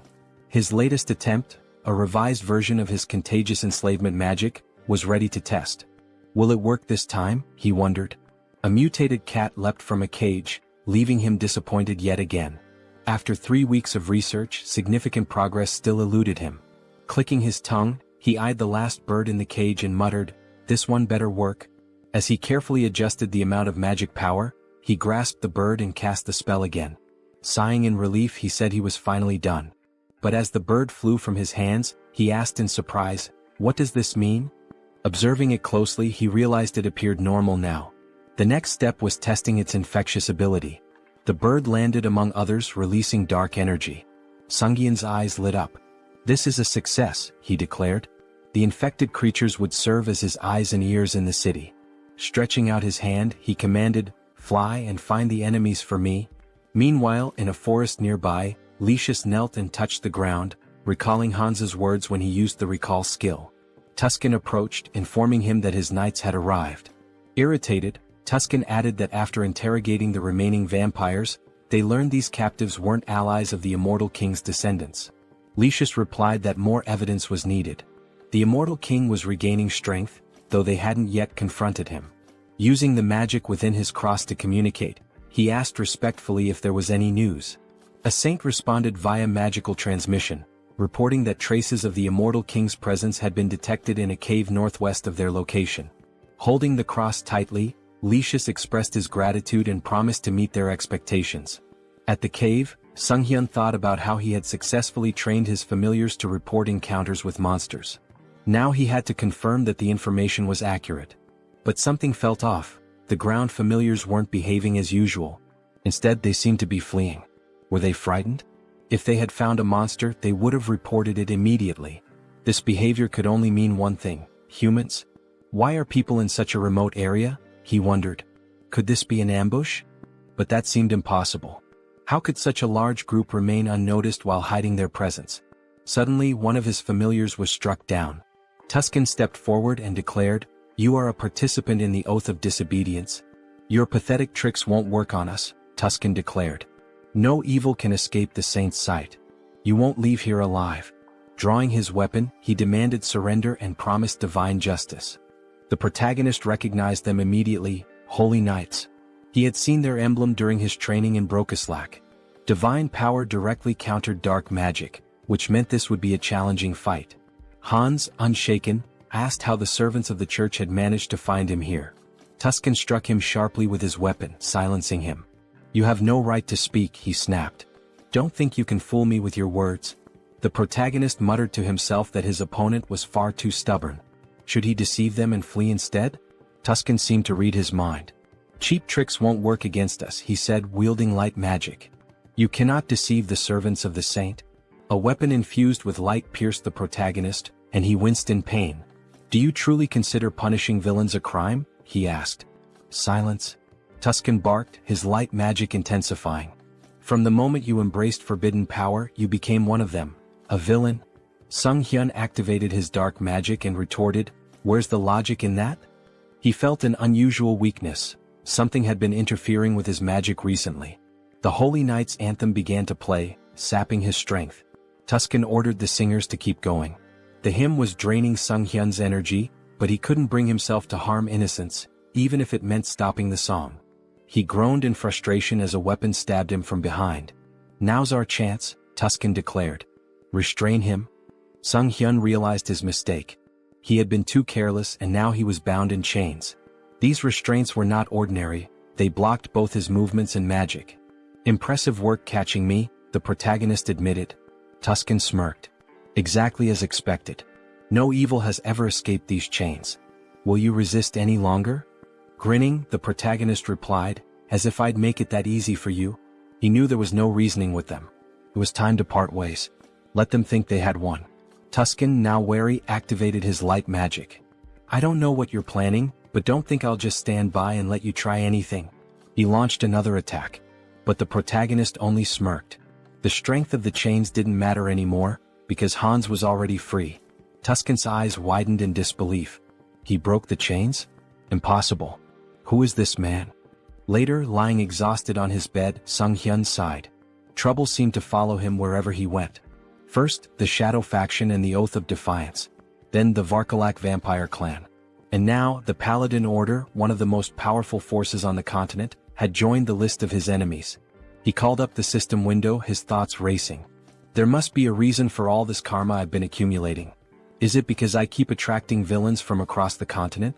He groaned and decided to focus on his original plan for now. Sometime later, in the city, the protagonist prepared to test the fruits of his research. Controlling the essence of black magic was simple in principle. His familiars could serve as his eyes and ears, even covering a massive area like Seoul with ease. His thoughts were interrupted by a terrified scream.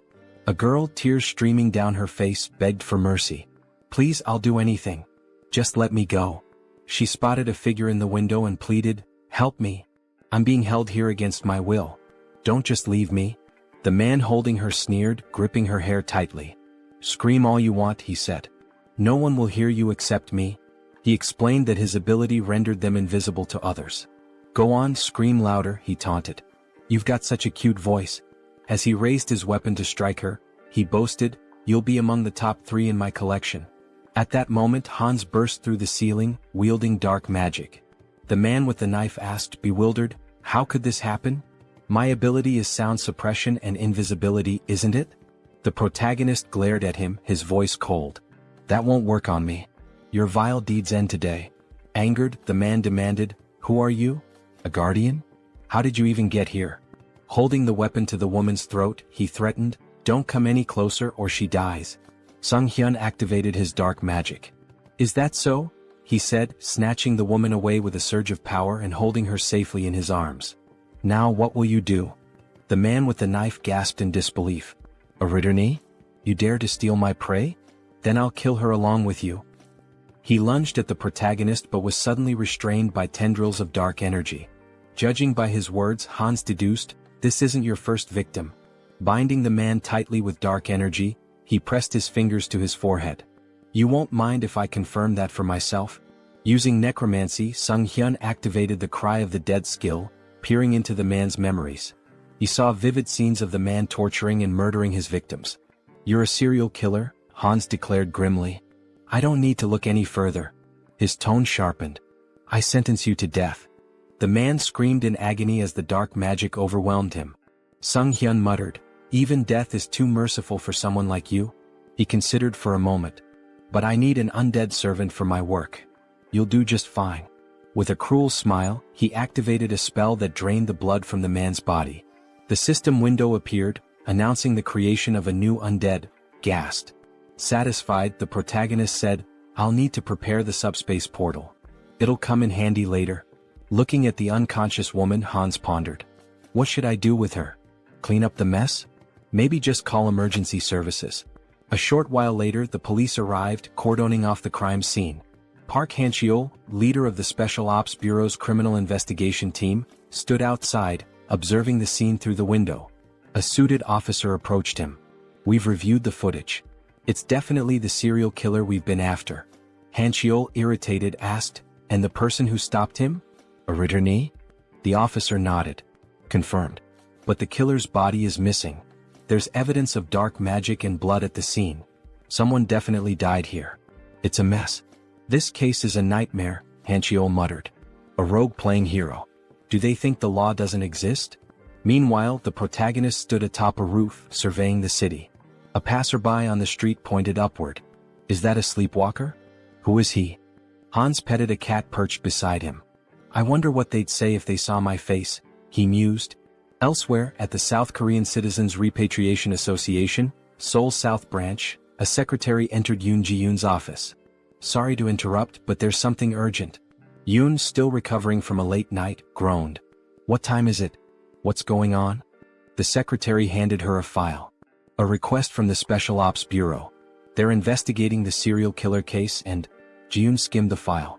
So, the dark mage in the long coat and mask strikes again. Public security's already a mess. She sighed, placing a tablet over her head. We should hand this over to that guy. The secretary, shocked, exclaimed, That guy? The murderer? Yoon slammed her fists on the desk. Exactly. He's competent. If we tame him, he'll make a great asset. The secretary frowned. You want him as a guardian? Are you serious? Stop complaining and get back to work, Yoon retorted, gesturing at the towering stack of documents. Frustrated, she threw her hands in the air. I'm going to tear those villains apart myself. Later, Han stood by a window, stretching. With a satisfied smile, he muttered, Punishing villains feels good. His gaze swept the bustling streets. Soon I'll have to deal with a few more pests. The villains' organization was wreaking havoc, causing complete chaos. Having pieced together the situation to some extent, Heinz decided it might be time to shift his focus to the other world. When he arrived, Uncle Diana and Aaron were in tears, shouting his name. The children ran to him, embracing him tightly. You've been through so much, he said warmly. You've worked so hard. We're fine, the children exclaimed, their faces glowing with relief and joy. Heinz watched the scene with a smile, thinking how happy he was to see them reunited. He seemed like a genuinely kind person, one whose actions didn't raise suspicion. If he had acted otherwise, Heinz might have resorted to threats, but it didn't seem necessary. Their uncle took Heinz's hand, thanking him profusely for bringing the children back safely. Heinz waved his hand dismissively. I didn't really do much, it simply had to happen. Diana approached him, gratitude shining in her eyes. Thank you for everything, she said, wrapping him in a hug. I'm so happy. He patted her head gently. This isn't goodbye. I'll visit often. Stay healthy and behave well. Still crying, Diana admitted, I'm a little worried. You seem to be changing a lot. But her faith in him as a good person reassured her. He hesitated. Am I really changing? He asked himself, uneasy. Perhaps it was the influence of his persona skill. Heinz was a blend of negative emotions, driven by a desire for recognition, an attempt to draw attention through intrigue and deception. Yet his character now seemed calm and stable. Diana, looking at him sadly, asked where he was headed next. I'll seize every opportunity, he replied, and embark on a pilgrimage. Sometime later, in the capital of the kingdom of Talia, Teleria, a city known as the heart of the Church of the Goddess and home to its grandest temple, Heinz wandered the streets, observing everything with keen interest. Stepping into a secluded alleyway, he ensured no one was following before activating his abilities to summon his fourth avatar, Heinlich. This avatar embodied key traits: a composed mind, persona, super regeneration, and calm demeanor. Its unique feature, the spirit of a warrior, granted additional bonuses to skills and experience acquired through combat and training. Handing a bag to Heinlich, Heinz instructed, walking through the holy city as a vampire isn't ideal. Take this and step into the light. Heinlich made his way to the elder, who sat on a chair surrounded by his subordinates. Next, believer, step forward, the elder called. In response, Heinlich emptied a bag of gold at the elder's feet, startling everyone. The elder began counting the coins, stacking them neatly. How much is this? He asked, astonished. This is everything I have, Heinlich declared, placing a hand over his heart. I wish to dedicate it all to the goddess and serve as a paladin to fulfill her will. Reflecting on his past avatars, an undead, a dark mage, and a vampire, Heinlich mused that this time his form would embody light. A paladin respected by all. The elder slammed his fist on the table, sending coins scattering. Instructor Marco stepped forward with a hearty laugh. A sincere young man like you will make an excellent paladin. The elder, still hesitant, said, Wait.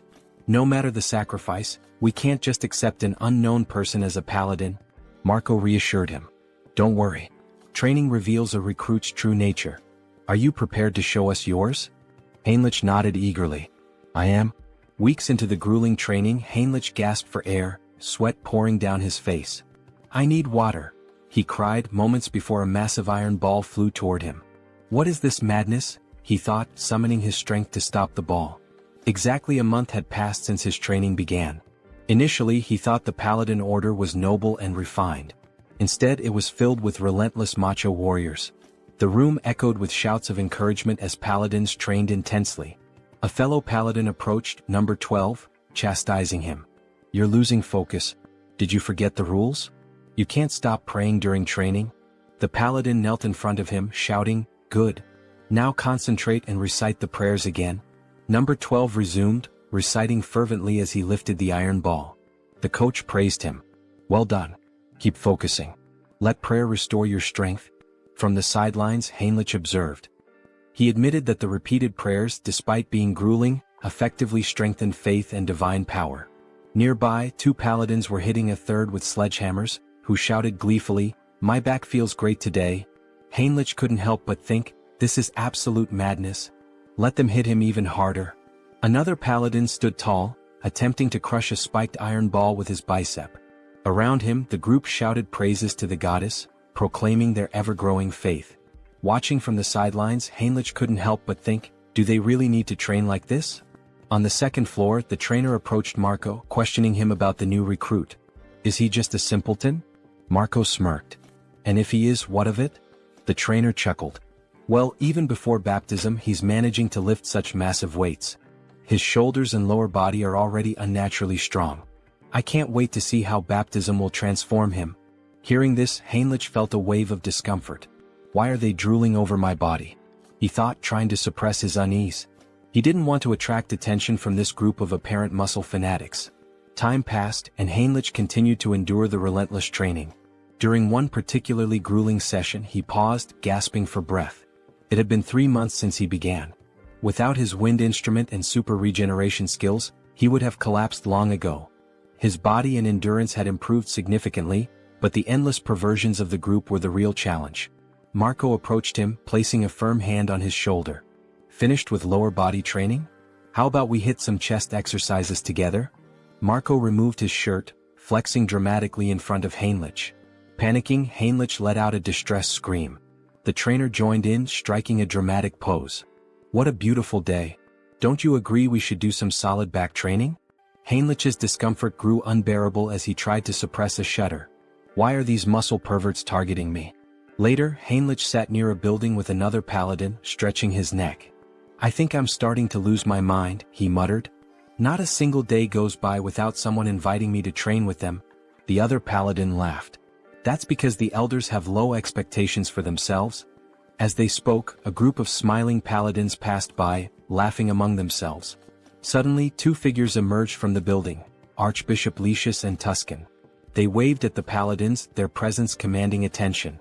One of the senior members announced, "We've received orders for an expedition with a full contingent of crusaders. When do we depart?" Heinrich noticed one of the paladins and thought, isn't that the guy who pointed his sword at Hans? The returning group must have been searching for Hans. Could they really have been hunting him all this time? Shortly afterward, the recruits gathered in a grand hall. An elder stood at the altar, addressing the group. We are here today for the baptism ceremony of the most promising recruits. Due to special circumstances, the ceremony has been moved forward. We hope for your understanding. One recruit whispered, why are they holding an event that usually happens only once every 6 months? Why now? Heinrich had his suspicions. They're desperate for reinforcements to pursue the heir to the immortal king. But this is a perfect opportunity for me to test my plan. The elder called out, Max Veroin? Max stepped forward, and the elder asked, are you ready to dedicate your life to the goddess and serve as her paladin? I am, Max declared confidently. Heinrich observed quietly, reflecting on the process. Those who undergo baptism transfer all their mana to the deity, losing the ability to use magic. In return, the deity grants a sacred blessing of immense power. The strength of the blessing depends entirely on the recruit's faith. The purer and more unwavering the faith, the stronger the paladin becomes. The elder called the next name, Heinrich. Smiling, Heinrich stepped forward, thinking, I'm fortunate to have devised such a brilliant plan. Until now, he had used his center of the mind skill primarily to suppress external stimuli and control emotions. But he had realized it could be reversed. By combining this with the persona skill, he could project the illusion of absolute faith in the goddess. As the high priest extracted his mana, Heinrich would filter out any mistrust or doubt, leaving only pure, unblemished energy. When the high priest initiated the ritual, the room began to glow with an intense sacred light. Gasps and whispers filled the air. "This is unprecedented," someone exclaimed. "The sacred power is reaching the very head of the goddess's statue." The high priest, astonished, placed a hand on Heinrich's shoulder. "You've just undergone baptism, yet your sacred power rivals that of a priestess. Such unwavering faith. I'm truly impressed." Heinrich's plan had worked perfectly, and he smiled inwardly. Heinrich continued to train diligently, a smile forming on his face as he thanked those around him. Suddenly, a system window appeared before him, informing him that he had acquired the holy baptism skill. This skill allowed him to distribute spiritual power more effectively among his avatars. As he examined his hand, he pondered, "Is this the limit of holy power?" The thought brought him some relief. He had been skeptical that a false faith built on illusion could yield any results. Still, it seemed the skill hadn't worked to its full potential. He reflected further, the church's deity appears closer to the system, a personal god tied to the individual. When he opened his mind earlier, he felt a peculiar sensation. If he had to describe it, it was akin to curiosity, a distant, watchful presence. Is this what it means to be monitored? He wondered. Such power, he decided, should only ever be used for good. Later, in one of the meeting rooms, Lucius and Tuscan stood before a tactical map, moving pieces around as they discussed their strategy. "This is a mess," Tuscan said grimly. "We've been searching for a month and haven't found even a single village connected to the heir of the immortal king." Lucius sighed. "I have nothing to present to the deity." He glanced at Tuscan and added, "And beyond that, I sense the kingdom of Talia's support is waning. The vampire organization hidden within their borders is likely involved." Tuscan moved a few pieces on the board and replied, "During the pursuit of Hans, the misunderstandings surrounding the vampire slope and the oath of disobedience have grown too large to ignore." He picked up one of the game pieces, continuing, "The assassination squad has failed to achieve any meaningful results. Political pressure from the state is mounting, and they're leveraging this situation against us." Slamming his hand against his head in frustration, Lucius declared, "The assassination squad will be disbanded. My subordinates will return everyone to the capital." Tuscan nodded in acknowledgement and left to carry out the orders. As he walked away, he thought about the precarious situation they were in. "We're surrounded on all sides, and the paladins' numbers are no longer sufficient. What should I do with this knowledge?" Looking out onto the training yard, he observed the recruits sparring. "Are these the ones baptized today?" he wondered. Suddenly, something caught his attention, a recruit striking Heinrich with a weapon. Heinrich reacted instantly, countering with an elbow to the face that sent his opponent sprawling to the ground, disarmed. The trainer shouted, "Heinrich wins this battle." A system window appeared before Heinrich, announcing that his avatar had achieved enlightenment through repeated training. He had unlocked the Crusader fighting technique skill. As he stood there, Heinrich noticed a wound on his body healing rapidly. With his super regeneration and newfound sacred power, the injury disappeared entirely. The defeated recruit, wiping sweat from his face, asked, "Did you let me hit you on purpose?" Heinrich extended a hand to help him up. "The effort was worth it," he said with a smile. "Tactics are my style." Yet inwardly he thought, this still isn't enough. To grow further, I need to evolve my abilities. At that moment, Tuscan approached, his expression serious. "Your sacred power is remarkable," he said. "You're already at the level of a trainer or a high-ranking paladin." The defeated recruit looked shocked by Tuscan's words. Tuscan continued, "But you're not experienced enough to be a full paladin just yet." Heinrich tilted his head, curious. "What do you mean?" Tuscan smiled knowingly. "You've likely felt it, more than others." He extended his hand to Heinrich. "I can make you much stronger. Will you come with me to the Rosalia Temple?" The protagonist inquired about his purpose in the Grand Temple, to which the response came as a question. Did he have any particular issue? Heinrich extended his hand reassuringly, stating that there was no problem and affirming his desire to accompany him. Tuscan, with a dissatisfied expression, began walking away, remarking that if he wanted to follow, he should do so immediately. The protagonist hurried after the paladin, requesting time to gather his belongings, but Tuscan advised him to entrust that task to someone else. They entered a room and stood on glowing runes. Tuscan placed a hand on the protagonist's shoulder, acknowledging how sudden everything seemed. He assured him that everything would be explained in detail later. The protagonist nodded, indicating his understanding. Soon they arrived at the renowned Great Temple of Rosalia, the largest sanctuary of the church, positioned at the continent's center. This sacred site was where both the father and the goddess had once dwelled, marking the heart of the faith. Inside, Rister greeted them warmly, expressing her hope that their long journey hadn't been too exhausting. They knelt before her, expressing their gratitude. The protagonist reflected on entering this sacred space, where the goddess resided, as an opportunity for immense growth. He believed it to be the ideal place to develop his skills and gain recognition as a paladin. Determined, he resolved to hone his abilities while handling covert tasks with Hans's assistance. Meanwhile, Hans sat atop a rooftop surrounded by corpses, scrolling through news about the saint on his phone.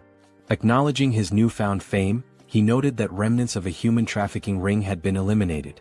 However, something peculiar caught his attention: mentions of a divine retribution society by the defeated villains. They had cursed him repeatedly, claiming the society would not forgive anyone who failed to act against him. Hans suspected this society was linked to multiple organizations.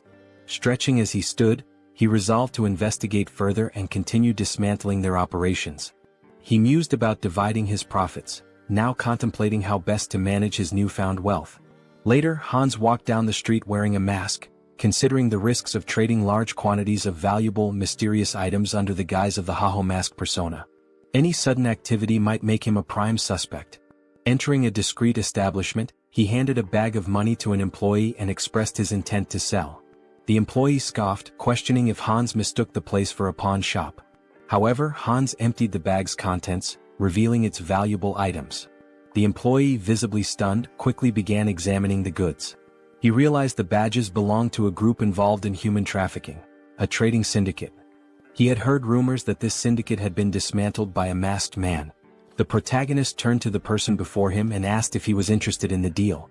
The man grew visibly nervous and instructed him to use the back door, warning him not to try leaving any other way. Following the instructions, the protagonist eventually arrived at the correct location. A masked man greeted him, asking if he was there to sell something. Hans confirmed, then inquired if payment could be made in a form other than cash. Hans handed over a bag and the masked man began examining its contents. He asked if Hans was looking for material goods and, if so, what exactly he needed. Hans pointed out that he required a lottery ticket for a grand prize, preferably one that could be used immediately.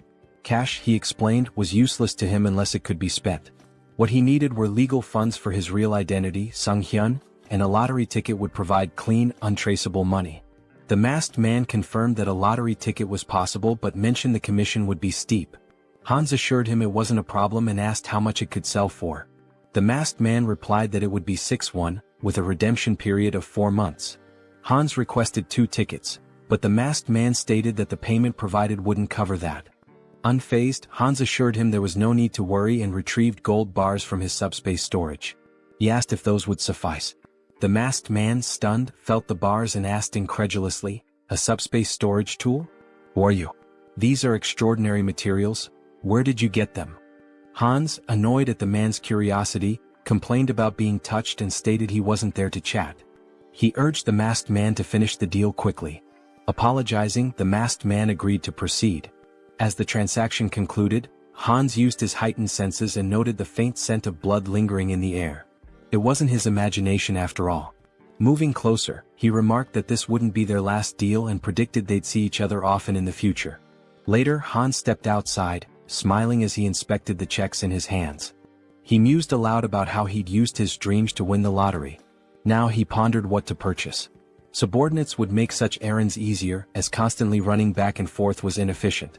Taking a moment to enjoy the cool night air, he observed the bustling streets. Only a few months ago, they had been eerily empty due to the human trafficking syndicate's presence. Now life had returned and the streets were alive once again.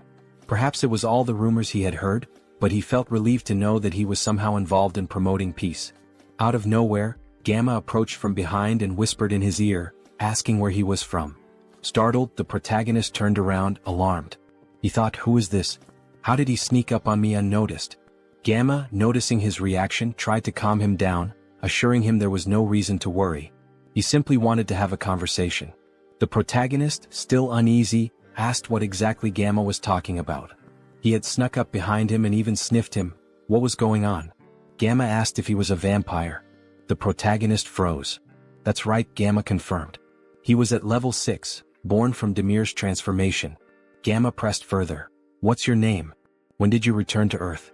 The protagonist, thinking that yet another vampire traveler from another dimension had appeared, realized he needed to come up with something quick to get out of this situation. However, without realizing it, he began answering questions he hadn't planned on, his mind seemingly under some sort of hypnosis. He found himself saying, "My name is Heinz and I haven't been on Earth for a long time." He thought to himself, why am I answering so easily? Is this all his mind control at work? Gamma smiled. Very good, he said. So you're a newcomer who's just returned to Earth. Let me introduce myself properly. He handed the protagonist a business card. I'm with the Blood Pack organization, which encompasses all the vampires on Earth. My job is to track down those who have recently returned. The protagonist took the card, still processing the information, and asked, is such an organization real? Gamma sighed and explained that if the protagonist wanted to survive, they'd better stick together. There wasn't much choice in the matter. The protagonist looked at him in disbelief and asked, by the way, what did you mean by level? Gamma, noticing his growing curiosity, suggested they continue the conversation elsewhere. If you're starting to show interest, let's go somewhere more private. He pulled out his car keys and asked if the protagonist wanted to visit the organization. Seeing the sleek car, the protagonist agreed to go with him. Meanwhile, Jean Soren had been quietly observing the entire interaction from a distance. She relayed the update to headquarters through her earpiece. The target is moving according to plan. We are following him. After some time they arrived at the location. Gamma encouraged him not to hesitate and to step inside. The protagonist, curious, asked what kind of place this was. Gamma explained that every vampire has a unique vampire factor that determines their strength level. They measure and rank these factors by level, and with the help of a magic circle, they can assess a vampire's level precisely. Gamma led him into a room filled with vampires and runes. Heinz was astonished by what he saw, wondering if this was truly a magic circle. The scene struck him as highly suspicious. Gamma gestured toward the circle, urging him to enter it without delay. The protagonist hesitated, thinking he could cancel his participation if it turned out to be dangerous. However, the presence of a skull emanating dark magic caught his attention. Examining it more closely, he realized this was no ordinary dark magic. It involved shamanism, curses, alchemy, and various other mystical practices, all fused together. He wondered how such a thing could even exist. Since the returnees began appearing about 20 years ago, magical tools remained rare, and magical technology had not advanced significantly. This was due to the differences in energy laws between abilities and dimensions. Yet, here was an organization capable of merging such disparate powers. The Blood Pack, it seemed, was far more impressive than he had anticipated. One of the vampires asked him to extend his hand. The vampire made a small cut on Heinz's palm, warning him it might sting briefly. To Heinz's surprise, his blood began to levitate, forming 5 orbs. A vampire noted that this indicated he was at level 5. Observing the tight connection between the orbs, they commented on his strong regenerative abilities. The protagonist thought about purebreds from Alterica, estimating their levels to be around 5 or 6. Gamma smiled knowingly, remarking that he was already nervous. Coming from a dimension no one had heard of, Heinz had only reached level 5, a mere waste of time. At this level, amputating limbs wasn't necessary. The vampires in the room all agreed and activated their abilities. Alarmed, Heinz realized there was another motive behind this ritual. It was far too elaborate for a simple level assessment. He urgently needed to summon help. At that moment, a knock at the door startled everyone, making Gamma visibly tense. The door burst open as Rand stormed in, commanding everyone to freeze. She declared her intent to apprehend Gamma, a level 6 vampire from the Blood Pack, for kidnapping and killing other vampires. Gamma appeared unfazed, questioning her rude intrusion. The protagonist found Rand familiar but couldn't place where he had seen her before. Rand pointed out that when she first heard rumors of vampires being abducted, she doubted their truth, but now the evidence was undeniable. She demanded that Gamma release the vampires and surrender. Gamma mocked her, calling her a naive servant of the Blood Pack. He questioned why vampires needed to live in subjugation, follow human rules, and hide underground. Rand, enraged, argued that it was the actions of warlike vampires like him that forced their kind into hiding. Gamma dismissed her argument and asked whether her comrades shared her perspective. This caused doubt to spread among the vampires behind her. Shocked, Rand questioned their loyalty. Just then one of her allies betrayed her, activating his ability and striking her down. As she collapsed, she demanded to know why he had turned against her. The traitor explained that in his dimension he was a powerful lord. Now, trapped in this reality, he was reduced to working as a bouncer in a club. Not all vampires could adapt to her way of life. Gamma leaned in and Rand, struggling, asked about his ultimate plan. Was he kidnapping vampires to start a rebellion against the Blood Pack? Gamma smirked and dismissed her as foolish. Such an endeavor would take centuries. Instead, he revealed that they had discovered a way to grow stronger quickly. He demonstrated this by lifting the body of a vampire and alluded to breaking a taboo. Shocked, Rand accused him of creating mad vampires again. Hines, observing, realized she was referring to cannibalism among vampires. While it wasn't practiced on Earth, when vampires from different dimensions consumed one another, their vampire factors merged, increasing their strength but at a severe cost. This act often led to profound mental instability, a grim legacy from their ancestors. If someone fails to control themselves, they become mad vampires, driven insane by an unquenchable thirst. The first appearance of a mad vampire marked them as a global threat. Gamma, however, smiled confidently and assured everyone that this wasn't a concern. After extensive research, they had discovered a way to remove residual bloodlust. Suddenly, Gamma's victim began screaming in agony, exclaiming that they were being used as experimental material. The protagonist observed the situation closely, realizing that the magic circle wasn't merely for separating empirical factors. It was designed to transfer a drug to vampires without causing side effects. Minhyun reminded Gamma of his promise, pointing out the risks he took to follow him secretly. Gamma, keeping his word, tossed him a pill. Minhyun consumed it and his body began to transform, becoming larger and stronger. Smiling, he marveled at his newfound strength, unable to believe the change. Grabbing Rand by the throat, he demanded more pills immediately, threatening violence otherwise. Feigning panic, Gamma urged Minhyun to stop, assuring him that while he was pleased with his strength, he needed to be patient. After all, another guest had arrived before him and was still waiting. Surely it wasn't too much to ask to wait a little longer? The protagonist rose to his feet, calmly stating that there were 2 purebreds and 4 half-breeds, proof that cannibalism worked.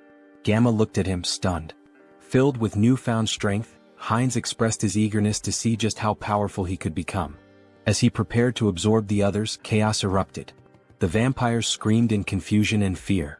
Suddenly, Hines and his army burst into the room. Addressing the group, he mocked their attempt to hide but scolded them for neglecting their safety. From now on, no one would leave this place without his permission. His army launched their attack, causing Minhyun to panic. He turned to Gamma, demanding answers about who their attackers were. Gamma roared for everyone to stay together, warning that separation would mean death. Using his abilities, he charged into battle, targeting Hines directly. Hines observed Minhyun's unusual transformation, noting that vampires from different dimensions often had distinct appearances. Slamming his staff to the ground, Hines summoned magical spikes that pierced through Minhyun's body. Smirking, Hines declared that minimizing casualties was part of his plan. He leaped into the fray, mocking Minhyun's organic transformation, claiming it posed no threat. Biting into Minhyun, Hines thought to himself that there would be more prey ahead. Minhyun screamed in pain and confusion as Hines drank his blood and heard his thoughts. Minhyun lamented his betrayal and his determination to survive, refusing to accept his end. Wiping his face, Hines remarked that insanity was far worse, as he could hear every obsessive thought coursing through Minhyun's mind. To his surprise, his teeth began to fall out, a sign of his empirical factors evolving and merging. A system notification appeared, informing Hines that he had gained a special ability, hybrid evolution. This ability significantly enhanced his physical attributes whenever he absorbed new empirical factors, allowing him to steal traits from the target's bloodline. Turning to Gamma, Hines remarked that this power was quite impressive. If he were to lose control, he could become exceptionally dangerous. Now he needed an organization to enforce his will. The Blood Pack could serve his purpose, or they would face the alternative of joining his undead army. As the battle continued, Hines devoured the remaining vampires. Another system notification informed him that he had acquired a new vampire trait, Insight. This skill allowed him to assess the physical condition and stats of his enemies. Hines dismissed it as relatively useless but realized that vampires possessed a supernatural ability called heritage, tied to their origins. Using hybrid evolution, he could master this ability and steal all their powers. Gamma, now crucified, demanded to know how Hines had managed to remain sane while devouring his own kind. Approaching him with a grin, Hines taunted Gamma, asking if he was curious about how to resist corruption. The secret, he teased, was to ignore the whispers that accompanied the act. Gamma, panicked and disbelieving, screamed in protest. His cries turned into agony as another system notification revealed that Heinz had gained a new skill, camouflage, which allowed him to conceal his presence. Observing Gamma's transformed state, Heinz smiled slyly, commenting that Gamma must have been using camouflage all along. Not bad, he remarked, relishing his growing power. There were many ways he could use this ability. Should he dive into this bastard's thoughts? Gamma reflected on research, collaboration, support, and the public retribution technology. He also recalled a promise he had made to Mr. Beta. The protagonist panicked, wondering who the hell is this? Was this person Gamma's patron? And once again the Public Retribution Society was mentioned. It seemed like this intricate ritual was also their doing. What were these people planning, aiding the blood pack like this? Later that night, Heinz and So-Ran were driving through the city together. Heinz glanced at her and asked if she was finally coming to her senses. Startled, she yelled at him, calling him trash for selling his life and demanding to know where he was taking her. Grabbing him by the throat, she shouted furiously. Heinz gasped, pleading for her to stop and look around. They had captured him too, and if she didn't let go, they'd crash. Reluctantly, So-Ran released him and apologized, asking for an explanation of what had happened. Heinz asked if she had heard of Ho-Ho's mask. He mentioned that the masked figure had escaped during the chaos when a group of vigilantes burst in. Placing her hand over her heart, So-Ran expressed her gratitude, saying that even amidst the chaos, Heinz had gone out of his way to save her. As Heinz observed her closely, her face and voice felt oddly familiar. Yet no matter how much he tried to place her, he couldn't shake the feeling that he'd seen her somewhere before. He asked why members of the Blood Pack were fighting one another. So-Ran explained that the group was divided between radicals and moderates. She and her team had discovered evidence that the radicals had kidnapped one of their own, so they infiltrated the radicals' territory. She expressed relief that they had escaped in one piece and even managed to learn the radicals' plans. She intended to inform the higher-ups and put an end to it. Heinz, skeptical, thought to himself that resolving this wouldn't be so simple. It was likely that even the highest-ranking members of the radicals were involved. So-Ran cheerfully asked about Heinz's identity. Who was he as her savior? He seemed incredibly strong. Heinz replied that she could call him whatever she wanted, as she felt comfortable. She asked if she could call him up for convenience, to which he nodded, mentioning he'd recently returned to Earth and hadn't formed any bonds yet. Heinz explained he had followed Gamma out of curiosity about the Blood Pack. So-Ran smiled and suggested that he join the group, mentioning that most vampires were part of it. She assured him that moderate vampires didn't engage in shady activities and had steady blood supplies through partnerships with blood banks. Heinz expressed interest and So-Ran promised to show him more. After some time they arrived at their destination. Inside, a little girl named Nahi ran to the door when she heard them. So-Ran greeted her warmly and Nahi hugged her, asking if she was okay. Smiling, So-Ran reassured her, introducing Heinz as their friend and a new member of the Blood Pack. Nahi, looking nervous, greeted Heinz. He waved back with a friendly smile. So-Ran patted Nahi's head, asking her to stay and play while she showed Heinz the room. Nahi agreed but asked her to return soon. On the way up, Heinz commented that Nahi seemed very small. So-Ran clarified that it wasn't just her appearance. Nahi wasn't a returner. Confused, Heinz asked if all vampires weren't returners. So-Ran explained that wasn't true. Nahi had been born and raised on Earth, but her father, a returner, had turned her into a vampire to save her from a chronic illness. This revelation made Heinz reflect on why the government wanted strict control over vampires. In many ways they were like an infectious disease. So-Ran continued, explaining that turning someone on Earth took significantly more power than usual. Nahi's father had reached his limit but wanted her to live confidently, even under the sun. Eventually they reached a room. So-Ran let Heinz in, telling him to call her if he needed anything. Since it was late, she suggested he rest. She said goodbye with a distinct gesture. Heinz froze, startled. That gesture, her voice, it all seemed so familiar. Pointing at her, he asked, "Is she the streamer Orchid?" So-Ran's eyes widened in shock and she screamed in embarrassment, covering her face. She stammered, asking if he'd just mentioned her stream. She blushed, saying that moment from her stream was stuck in her head, then nervously asked if he was one of her subscribers. Heinz awkwardly waved, denying it, explaining that her videos had simply popped up in his recommendations a couple of times. She sighed in relief and said it was a good thing because she had nearly died of embarrassment. She explained that she had been a trainee, and after quitting she felt lost and decided to try streaming. Heinz asked how old she was back then. She replied that she was 22 now and had awakened at 19. Then she asked his age and when he had awakened. Feeling awkward, Heinz quickly shut the door behind him, calling out that he'd tell her later. She blinked in surprise, wondering aloud if she had said something wrong. Inside, Heinz exhaled deeply, realizing she was much younger than he had assumed, which explained his casual tone earlier. At 20 years old himself, he found it surprising that she was older than him. Lying on the bed, he muttered to himself that, regardless, she still looked familiar. As a streamer she was quite famous. Maybe he should look her up online? Opening her streaming page, he found a notification about her recent hiatus. In the post, she mentioned taking a break from streaming for about a week due to work obligations. She assured her audience she'd return as soon as possible and hoped to see them again soon. Heinz swiped through the updates thinking to himself. After she posted this, she went straight to the crime scene? If he hadn't intervened, that post might have been her last. The thought unsettled him. The situation had been far too close and dangerous. The next morning, Heinz woke to the sound of So-Ran yelling into her phone. She was shouting, demanding to know why there was no evidence. How could they find nothing? Groaning from his headache, Heinz got out of bed, wondering what the commotion was about so early in the morning. Heading downstairs, he heard her shouting again. He says there's no proof of this. How is that even possible? Noticing Heinz, So-Ran paused her argument and asked if he was awake. Holding the phone away, she explained that her colleagues had gone to the crime scene yesterday, but everything had been burned. There was no evidence left, and now they couldn't act against the radicals.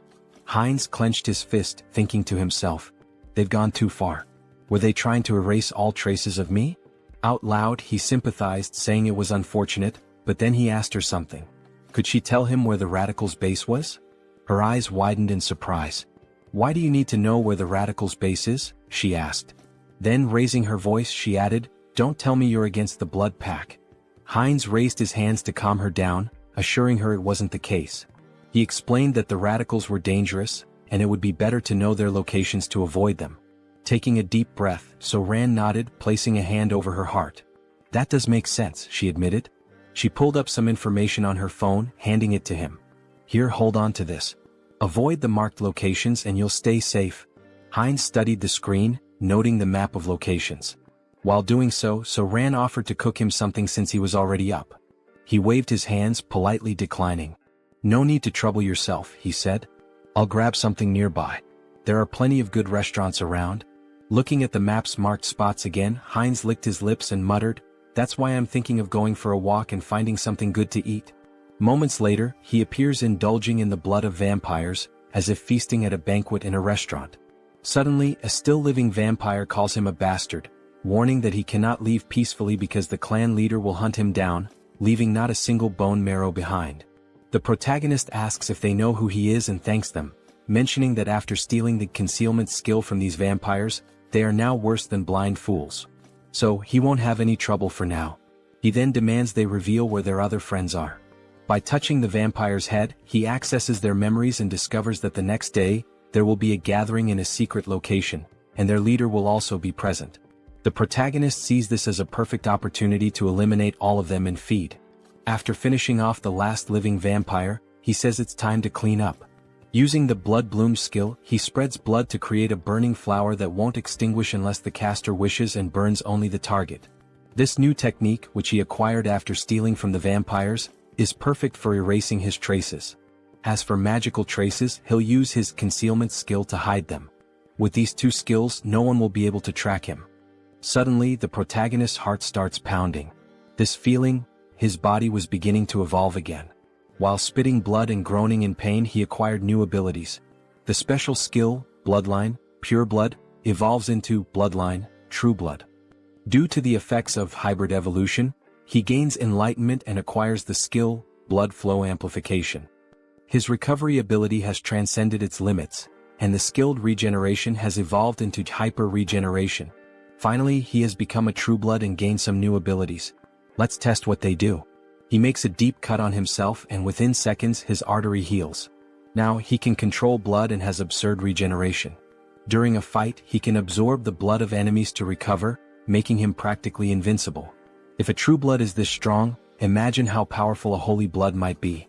In the next scene we see Jean Soren thanking someone for donating 1 million cheeses. The donor earned 1,000,000 points in her heart. She thinks this donation will allow her to buy many blood packs without worrying. Suddenly, the protagonist enters the room.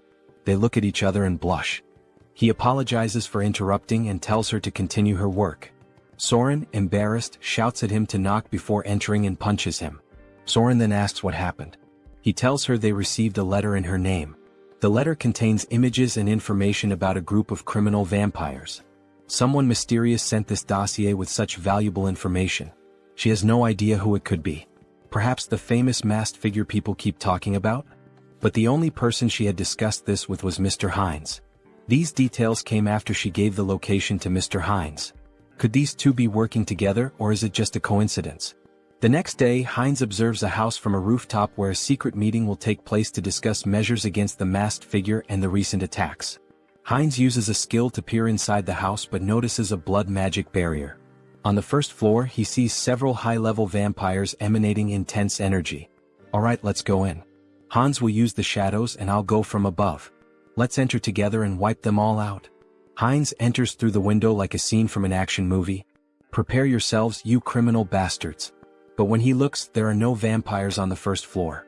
Suddenly, the wall begins to crack and a voice claims, I would have loved to capture the masked one, but only some random vampire appeared. No problem, we'll hunt down this mosquito. Beta 1 Beta Shin, do you recognize this vampire? We don't know him. He seems to be level 7 but he's entirely unfamiliar. It looks like this vampire came from somewhere unknown. Hines recalls the name Beta from the vampire memories he absorbed. Their leader is called Alpha, while the others are Betas and Gammas. Both Betas are here today. The big problem is the masked members. Perhaps they belong to the secret divine society I've been searching for. I can't sense their energy, they're using a strong skill to conceal it. For now, get this bastard out of my sight, and, of course, the one hiding in the shadows. They point toward Hans. Hines is surprised they know about the shadow. Since you're so eager, I'll end you right now, Hines says, irritated, with veins pulsing. Using the skilled blood flow amplification and acceleration, he quickly jumps on the vampires, draining their blood. The other vampires are shocked to see Hines cannibalizing his own kind, which is unacceptable. Hans, meanwhile, summons skeletons from the shadows. One vampire tries to flee, begging for his life, but Hans appears in front of him, saying, You're not the only ones who can create barriers. From now on we'll perform the dance of death, where there's no place to run. And so, the dance of death begins. Vampires lose their lives one after another. Beta 1 is stunned by the strength of this unknown vampire. This power doesn't make sense, he's only level 6 or 7. There must be some trick. One charges at Hines, but Hines uses his extended claws to stab one. One, however, hardens his skin like crystal to block the attack. Realizing the enemy blocked him, Hines decides to increase his strength and lands a heavy punch on one's chest. One is shocked to see his crystal armor shatter, something that had never happened in combat before. Recognizing Hines's superior strength and speed, one orders the other vampires to assist him. Hines taunts, Do you think these small fries will stop me? With open hands, Hines releases jets of blood, piercing one's subordinates. Enraged, one seizes the moment while Hines's hands are occupied, slicing off one of Hines's arms with a sharp strike. But it's useless. Hines absorbs blood from the fallen vampires and regenerates his arm instantly. Gaining a new skill, invisibility, Hines disappears in front of one, reappearing behind him and driving his hand into one's body, humorously described as into the vampire's butt. Checkmate, Hines declares as he begins to absorb one's blood. New vampiric factor collected. The skilled blood magic evolves into the special skill Mystery of Blood. Mystery of Blood absorbs subordinate skills, Blood Bloom, and Blood Flow Amplification. Hines feels the surge of power, now able to control all abilities with sheer will and manipulate them rapidly.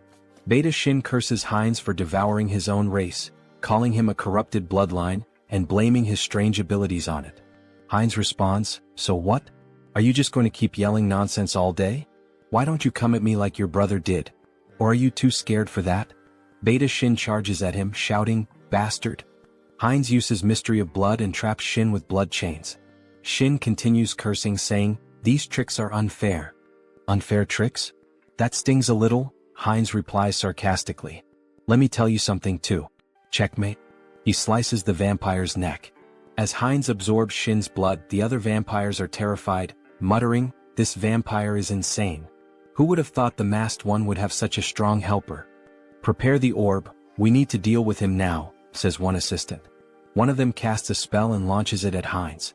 At that moment Hans appears saying, "That's an interesting spell," and reflects it back at the vampire who cast it. The other assistant, now terrified, says, "The enemies are too strong. There's no hope, we need to flee." The leader, hearing this, declares, "We're not running," and uses a skill on the subordinate, saying, "You've been useful until now, but you'll be even more useful by dying for the Society of Divine Retribution. Go and die for freedom." The leader then uses a spatial manipulation skill to escape. Hans notices something strange about the vampire left behind. Auto-destruction mechanisms? And abandoning your subordinates on your own? What an irresponsible leader. He thought this spell would force me to leave the battlefield. What a pity, it's nothing, Hans says. Inspecting the vampire's body, he observes, there are 2 energy orbs attached to him. If they are removed? Hans continues, I control the rules of death here. Do you think you can escape death in my presence?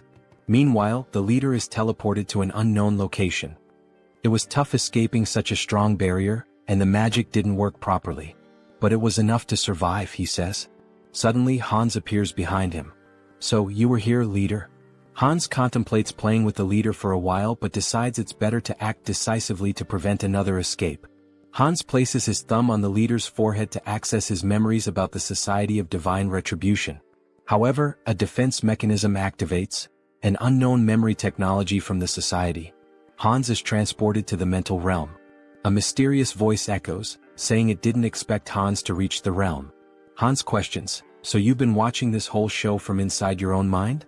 He realizes this is the leader of the Society of Divine Retribution. That's correct, Haho Mask. Why don't you join us? The entity asks. Hans considers and asks, what's the society's goal? The mysterious entity replies, it's simple, freedom for the returned and creating a world led by them. Hans questions, an organization formed so recently already has such ambitious goals? Recently, the entity retorts. We've existed for a long time. We've been fighting for our freedom endlessly. Hans presses further, so you've been committing acts of terror for ages, haven't you? Answer me. A system alert activates. Warning, Mind Hub is regulating emotions. Repeatedly it states, Mind Hub is regulating emotions. Hans' heartbeat quickens. The entity asks, does that even matter? I hope you make the sensible choice, Masked One. Hans tries to punch the entity but hits an invisible wall. So that's your choice? The entity responds. Here, in the mental realm, mental strength surpasses magical power. You'll never defeat me here. Hans laughs, saying, is mental strength really the deciding factor here? In that case, combining all of our consciousnesses, you're the one who can't defeat us here. Meanwhile, Heinrich trains intensely. 1,021. 1,022, he mutters while lifting a gargoyle statue. Finally, a system message appears.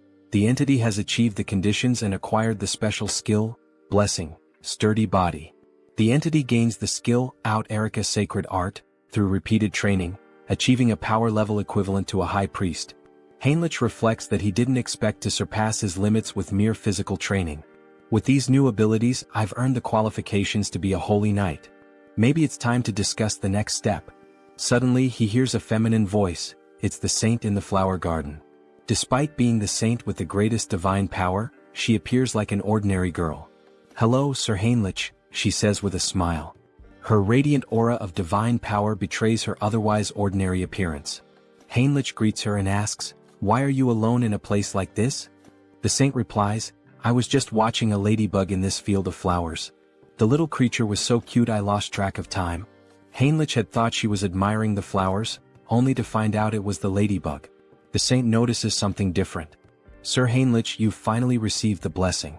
Congratulations. The saint's perceptiveness amazes him.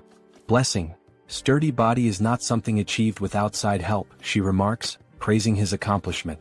Thank you, saint, he replies. Well, it's time to work. Shall we go to the chapel together, Sir Heinrich? Of course, saint, he answers. Through his studies of history, Heinrich learned why the saint is so obsessed with Hans. In the distant past, the first immortal king turned half the continent into a land of death. Multiple nations united to defeat him. However, his heart was stolen by an ally, a black mage.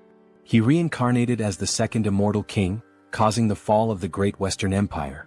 Although the chosen of the order managed to destroy his heart, it was split into 3 parts and scattered across the continent. Every time an immortal king crisis arose, the great divine order was always at the forefront. They knew the heavy toll it took, with countless lives lost along the way.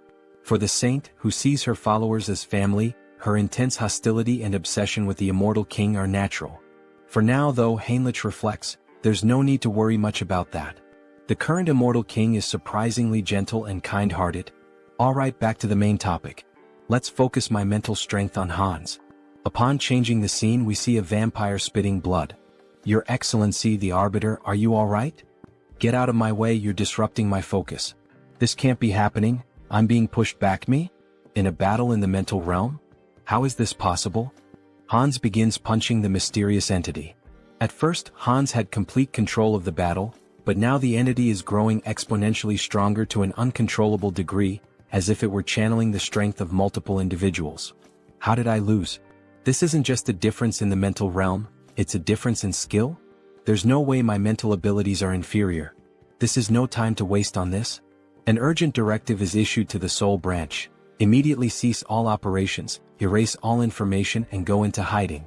Especially for the Korean branch, this is the top priority right now. Inform the commander, a monster is in Korea. Even with Mind Hub and Serenity, Hans wasn't a weak opponent. His resilience would require further study. However, it was regrettable to lose sight of him. The system emits a new notification. The entity absorbs someone else's karma, transforming the skill black magic into the special skill path of sorcery. Thus, this fragment is the remnant of something scattered across the mental realm. Absorbing its karma means my growth comes at the cost of its reduction in power. That's fine. By reading the memories left behind in this fragment, I'll track the hidden members of the Society of Divine Retribution. So this is the Korean branch of the Divine Society, hidden deep in the forest. I won't give them any chance to escape, says Hans, blending into the shadows. I'll uncover all your secrets now. Suddenly, a scientist appears. They told me to evacuate as quickly as possible, but they didn't mention that a monster like this was coming. So the evacuation order had already been issued? At least my effort wasn't completely wasted. Look at you, trying to save a piece of paper with some data, only to hand everything over to me.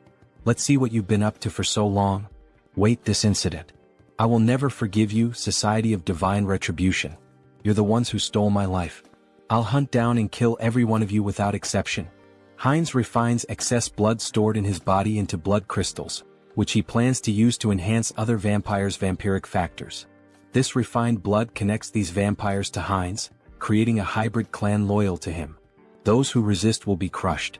The next day, Jean Soren is stunned to learn that Heinz has eliminated all vampires in the region and intends to meet with the leader of the moderate faction. Wait a minute, this is a lot to process. I need to verify these facts, Soren says. Verify? What do you think of this as proof? Heinz interrupts, demonstrating his overwhelming power. Soren is terrified by such a display of power. She knew he was strong, but not at this level. He must be at least level 7 or higher. I can't even gauge his strength. Very well, I will contact them now. To think that you eliminated all the vampires with your own hands and now intend to absorb the rest. This is quite an unusual proposal, almost bordering on unsettling. I have no intention of giving absurd orders. The goal is simply to maintain peace and order, to track connections of the Divine Retribution Society, and eradicate every member. Don't you think these two objectives are contradictory? That depends on where you set the standard. It seems she won't be easily persuaded. If she refuses, then we'll have to use force. Fine deal. What are you relying on to accept so quickly? What am I relying on? Of course, I'm relying on myself. I will help you absorb all the remaining vampires, Mr. Heinz. You can start with Soren. She will be the bridge between us. Very well, that's exactly what I wanted. But I don't think that will be the case for them.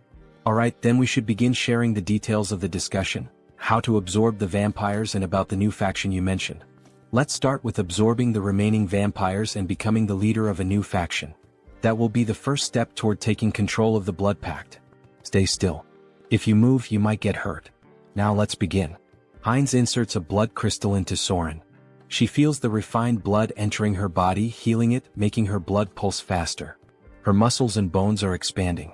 This feeling, it's as if she's been reborn. She doesn't feel like she's in her old body anymore. The refined blood crystal reaches a maximum of 30% enhancement. That's not a small number, but it continues. Soren then asks what they should do next. Lord? Heinz asks. Yes, Lord. You're creating a new clan now. Now that a lineage has been stabilized on this land, we'll need to find a new name for our clan. Do you have something in mind, Lord? A name? I'd like something that stands out, something different. Vampires who accept the blood crystals are renamed Heterosis, embodying the hybrid vigor of Heinz's blood. He declares, beware remaining vampires. I will hunt you down and make you the strongest within the blood pact. Returning to the original avatar, Heinz's issues are being addressed, but it's still not enough to bring down the Divine Retribution Society. They've vanished from Korea, but they are a global organization. More preparation will be necessary, enough to eliminate them all at once when they reveal themselves. For now, it will be necessary to expand influence in the other world as well and accumulate karma. For example, events like wars and terrorism. Wait, what the hell am I thinking? If I do that, I'll be killing innocent people. Is there any way to create accidents without anyone getting hurt? Maybe I should give up. As the protagonist glances at a book, an idea emerges. The Demon King Hans wants to destroy humanity, and the hero Heinrich will defend it. Hans will use corrupt nobles to expand his forces of evil, while Heinrich defends against malevolent organizations and becomes a hero. This is a perfect story, gaining karma points from both bad people and good people. It's a win-win game. Alright, let's take this one step at a time. Harley, it's time to act. A system message appears. Harley is the fifth avatar of Han Seong-gyeon's adaptation. He can adapt quickly and efficiently to extreme conditions. I intended to strengthen him appropriately after creating him as a new avatar with an extended limit. In the meantime, I'd like to further develop his adaptation. There might be a way. Yes, this is the right path. After exterminating the remaining members of the Divine Retribution Society, experiments were being conducted underground. They were transplanting demon bodies into humans, something akin to chimeras. Among the samples, the item I was searching for was this. Something that would contribute to stronger absorption, more powerful traits, and evolution. Dragon blood. If Harley can adapt to this process and I manipulate some discoveries I've made, he will become a living weapon, a biological creature. Days later, under rainy skies, the saint is seen gazing at the overcast heavens as though troubled by something. What is worrying the saint? Ah, Sir Heinrich. Why do you wear such a worried expression even in the rain? I'm not entirely sure, Sir Heinrich. Perhaps it's because of this somber rainy weather. I just feel suffocated, as though my instincts are trying to warn me of something, as if there's a weight pressing on my chest. Even so, Saint, if you catch a cold, it would be a major problem. Please come inside the temple. Alright, the saint said. In the next scene, as expected of the saint, how impressive. Even in the middle of these remote mountains, surrounded by double barriers reinforced with dark magic, she can still sense that something is amiss in this hidden refuge. Fortunately, it doesn't seem she has uncovered what is truly happening. With this dose, we can continue to the maximum scale of the experiment. The dragon's blood evolves continuously, acquiring traits from its consumed prey. Combined with the research data from those bastards in the Divine Retribution Society, my forbidden knowledge, and finally, the perfect test subject. Let's begin, shouts Harley, exhilarated by the idea. Sir Heinrich, you are the sword and shield that will protect the righteous. Do you swear to be a holy warrior of the great divine order and defend the innocent? Yes, your grace. Then, from this day forth, I hereby name Heinrich Landguard a holy warrior of the great divine order. The system emits a notification. The Blessed One has fulfilled the conditions and attained enlightenment, acquiring the special ability Blessing Leap. Meanwhile, Sir Heinrich's necklace radiates a brilliant light. Oh, such grace, exclaimed the bishop, astonished by the strong glow. To receive a divine blessing during the ceremony, this is proof that God, our deity, is watching over us and praying for us. May God protect us. Once again it happened. For just an instant, something touched Heinrich's shoulder. A divine sensation resonated within his body, akin to what he felt during his first baptism, as if the divine were watching him directly. Why is this happening? Could it be because I came from another world? It doesn't feel like a human emotion, like curiosity. Well, anyway, let's focus on what's important. What is this new ability the divine has granted me? Blessing Leap, it allows me to transcend space? What? Transcend space? Isn't that basically a teleportation skill? It doesn't mention any limits on usage or distance traveled. This ability is top tier. As expected of a god, they are so generous, casually granting such a powerful skill. Thank you, God, for your generosity to this sinner. I am moved by your grace and offer you my prayers. Thank you for continuing to watch over me. Meanwhile, the other devotees wept with joy at seeing Heinrich's devotion to God. A young man like this, he's truly devout. That's true. I couldn't agree more, said another man. From now on, it would be necessary to decide which knighthood order Heinrich would join. Congratulations on being officially recognized as a holy knight, Heinrich. For now, you will be temporarily assigned to various holy knight orders. Here are the representatives of each order, here to invite you to join them. Each order specializes in different weapons and techniques, so choose carefully which one appeals to you most. Nice to meet you. I'm from the Order of the Sky Shield. We specialize in defending the outer perimeters of fortresses using long-range spear techniques. I'm from the Order of the Sun Wolf. We take the front lines in battle and wield highly destructive greatsword techniques. I am a veteran of the Order of the Thunder Claw. Here, we handle the internal security of the fortress and master balanced combat techniques using sword and shield. So, which of these orders would you like to apprentice under? I don't think there's a need to choose. I'll train with all the knight orders. What? With my warrior spirit and growth acceleration abilities, there are no limits to my body. I will absorb all the sacred warrior's combat techniques. However, that person in the corner, isn't he also part of a knight order? Why hasn't he introduced himself or said anything yet? Over there, well, obviously. Suddenly the man was interrupted. Our order only selects the best of the best to join us. But looking closer, you're not too bad. With that level of divine power, perhaps you're qualified to take the test. Heinrich's divine power was among the greatest, even compared to high priests. What are the criteria for this knight order? Just follow me. Our knight order has a singular purpose: to protect the most important thing within the fortress of the Great Temple. The most important thing? What exactly are you referring to? That. I'll tell you if you pass the test. Suddenly they entered a room, a library in the castle dungeon. Inside, a man wearing a strange mask sat beside a shadowy statue holding a parchment. That hood and mask, he's a heretic inquisitor. All you need to do is read the text on the table. Make sure you read it clearly so the divine can hear your prayer. Strange, is this some kind of device to weed out spies? This is bad. Could Heinrich's identity be exposed? What is this? I'm offended that my faith is being questioned in this way. It's just a procedure. Is there any reason you can't read it? Damn it. I am the messenger and sword of the divine. Thus, I swear to remain silent under any circumstance to protect this secret. I would throw myself into the fire and carve the mark of faith upon my own body. Suddenly, Heinrich's tongue began to burn, and a sacred symbol appeared. It burns? You are now permitted to enter. What did you just do to me? A prohibition against revealing secrets? A prohibition? No, this is a blessing. The blessing of silence protects you from being forced or willing to reveal the secrets of this place. That's literally a prohibition. Let me explain. We are the Order of Radiant Knights. Our mission is to guard and protect the underground of the Great Temple with our lives. This will be the first and last time you see this place in person. Remember well with your eyes what we are protecting here. Suddenly, two soldiers drew their swords and inserted them into the door, activating a defense mechanism.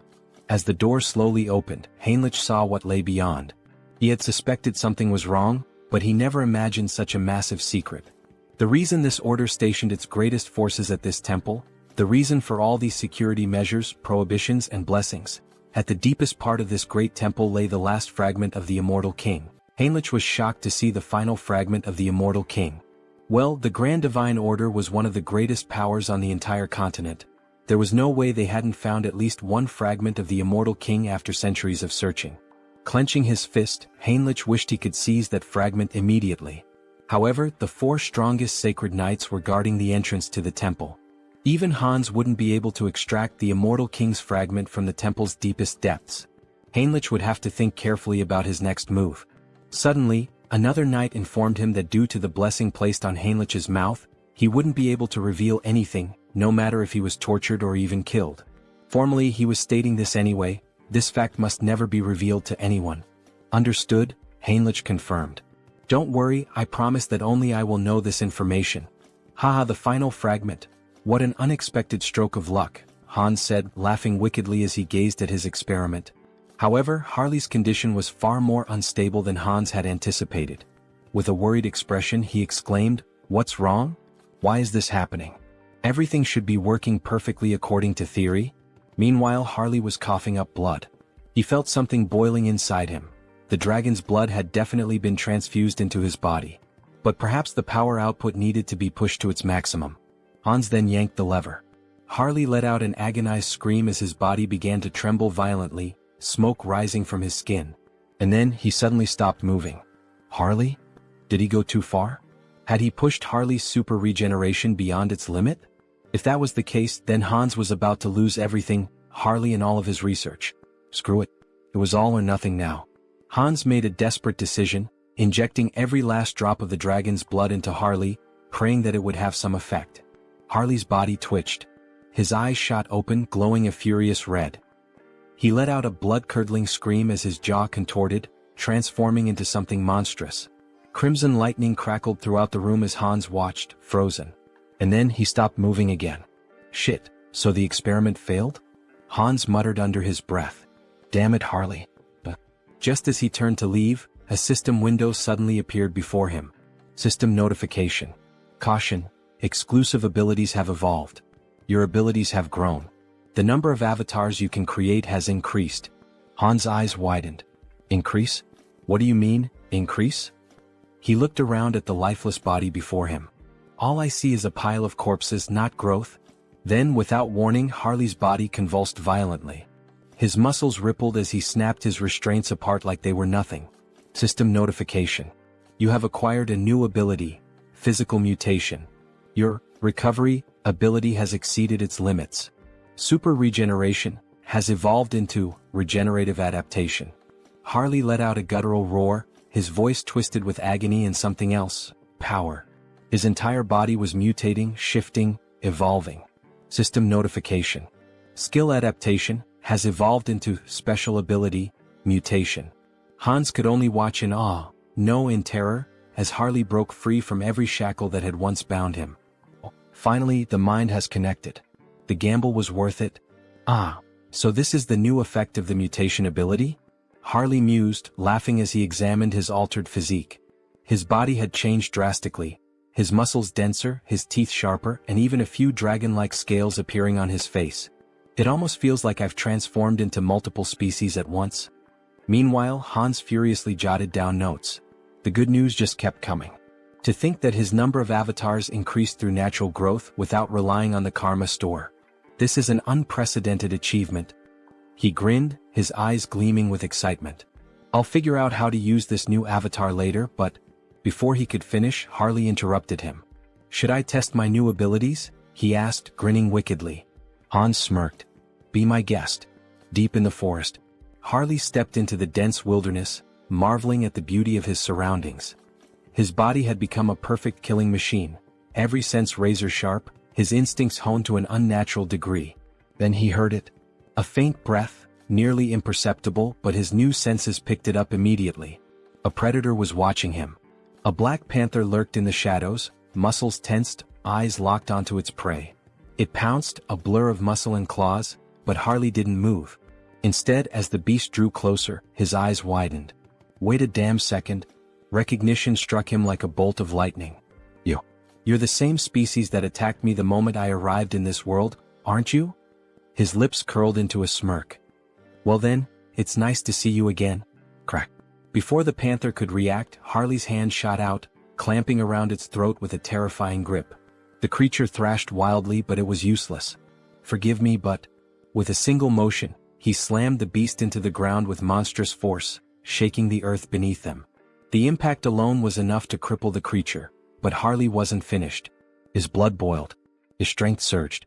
With nothing but his bare hands, he drove his fingers straight into the panther's belly, tearing through flesh with horrifying brutality. The beast let out a final, pitiful gasp, before everything went silent. To enhance the efficiency of the mutation ability, he needed to find monster crystals.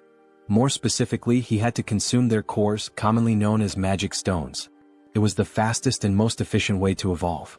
As he bit into the monster core, his body immediately began to undergo minor transformations again. A system window appeared before him.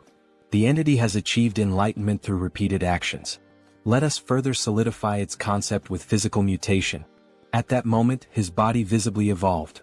His muscle mass expanded, his height surged, and within moments he stood close to 2 meters tall, his physique now overwhelming and powerful. Having a large and muscular body is undeniably an advantage in battle, isn't it? Another system alert followed. You have acquired the ability, Gluttonous Feast, a new skill that allowed him to consume and digest anything with ease, ensuring that he could always eat more. But using his mutation ability had drained him, leaving him starving. Without hesitation, he tore a chunk of flesh from the dead beast with his bare hands. With this new Gluttonous Feast ability, there shouldn't be any issues if I eat this meat, right? Harley thought, drooling at the sight of it. The moment he took a bite, his body shivered. The meat was incredibly tender, and the blood coating his lips sent a strange, refreshing sensation through him. Is this because of the mutation? He couldn't suppress his laughter, or his growing urges. At this point, anyone watching would think he had lost his mind. His behavior was completely primal. Primal, huh? That word stuck in his mind. He recalled rumors of an isolated barbarian tribe in the southern regions of this land. In that case, Harley smirked, licking the blood from his fingers, perhaps it's time for a class change. The country of Tulek Kingdom, Tarak. The scene opens to the entrance of the guild in this city. What the hell? A barbarian from the south? What's he doing here in the west? The tension in the air is palpable. Welcome. Everyone seems completely on edge. Well, of course they are. This body is stylish and intimidating. Harley figured it might be too much, but in the end it suited him just fine. But he wasn't here to make an impression just yet.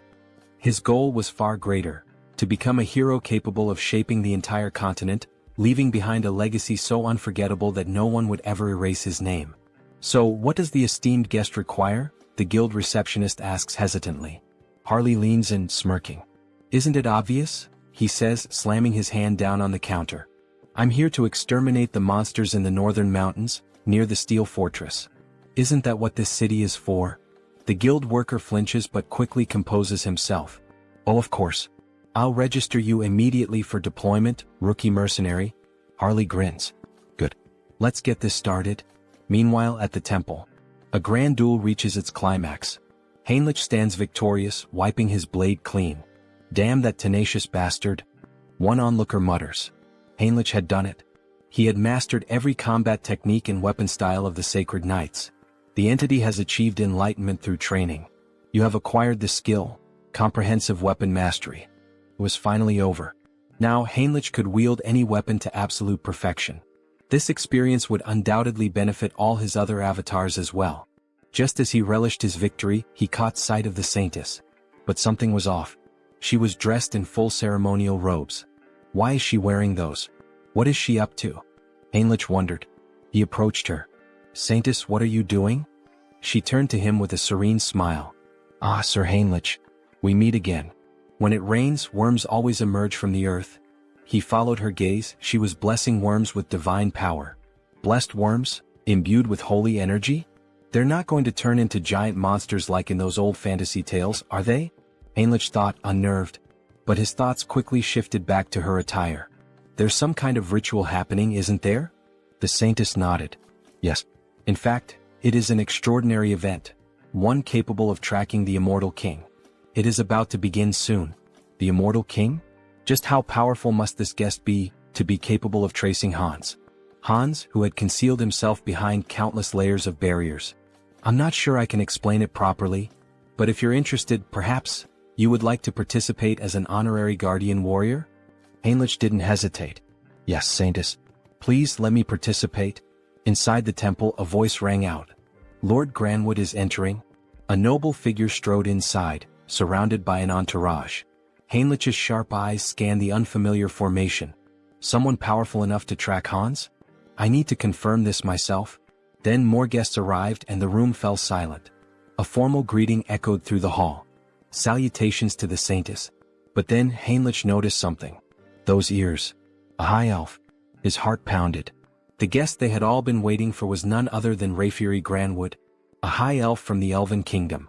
In the next scene, we see a luxurious shop filled with magical items, trinkets, and jewelry. Oh, so this is made of bronze? The texture is quite interesting, an old man muses. A shopkeeper approaches, his tone polite but firm. Sir, it's perfectly fine to browse and admire our goods, but it's been 2 hours. Are you planning to buy something, or will you just keep looking? My sincerest apologies, shopkeeper. My knowledge is still lacking, the old man replies. At this moment we are introduced to the protagonist's sixth avatar, Hubert. Hubert, the sixth avatar obtained thanks to Harley's progress in previous scenes, possesses the initial ability of appraisal. This skill grants him the power to see detailed information about items. Material, ruby. Weight, 12 grams. Material, bronze. Weight, 480 grams. However, his proficiency is still low. For now, he can only view basic details about objects. But if he continues to hone this ability, he could become the merchant who dominates the entire continent's market. Of course, before that can happen, he must navigate the opposition of existing merchants. To ensure his success, Harley's heroic influence must continue to grow, so that in the future they can support each other. Shifting scenes, we now find ourselves in a vast landscape of towering ice-covered mountains. Harley has finally reached his destination. So, it's you? The biggest threat lurking in this mountain? Before he can react further, a massive bear lunges at him, wasting no time in launching a ferocious attack. Harley grips his axe tightly, bracing himself as he counters with powerful swings, wounding the beast and forcing it to retreat. Seeing an opening, he leaps above the bear, ready to deliver a devastating strike to its head. However, just as his attack lands, his axe shatters in two. Before he can even curse the bear, a massive paw strikes him with full force, sending him flying several meters through the trees. Damn it! The axe didn't work. As the bear charges at him once more, Harley quickly decides to activate his body mutation ability. His arm becomes covered in dragon scales, reinforcing his strength. He clenches his fist and, as if standing in a boxing ring, delivers a full-force punch straight into the bear's mouth. The impact is immense. The bear is sent flying. Tisk, fighting barehanded is more effective than using weapons. But with power like this, I'll never be recognized as a hero. He begins to wonder, could he harness the vitality of monsters without physically altering his body? If so, it might be the key to controlling his own evolution.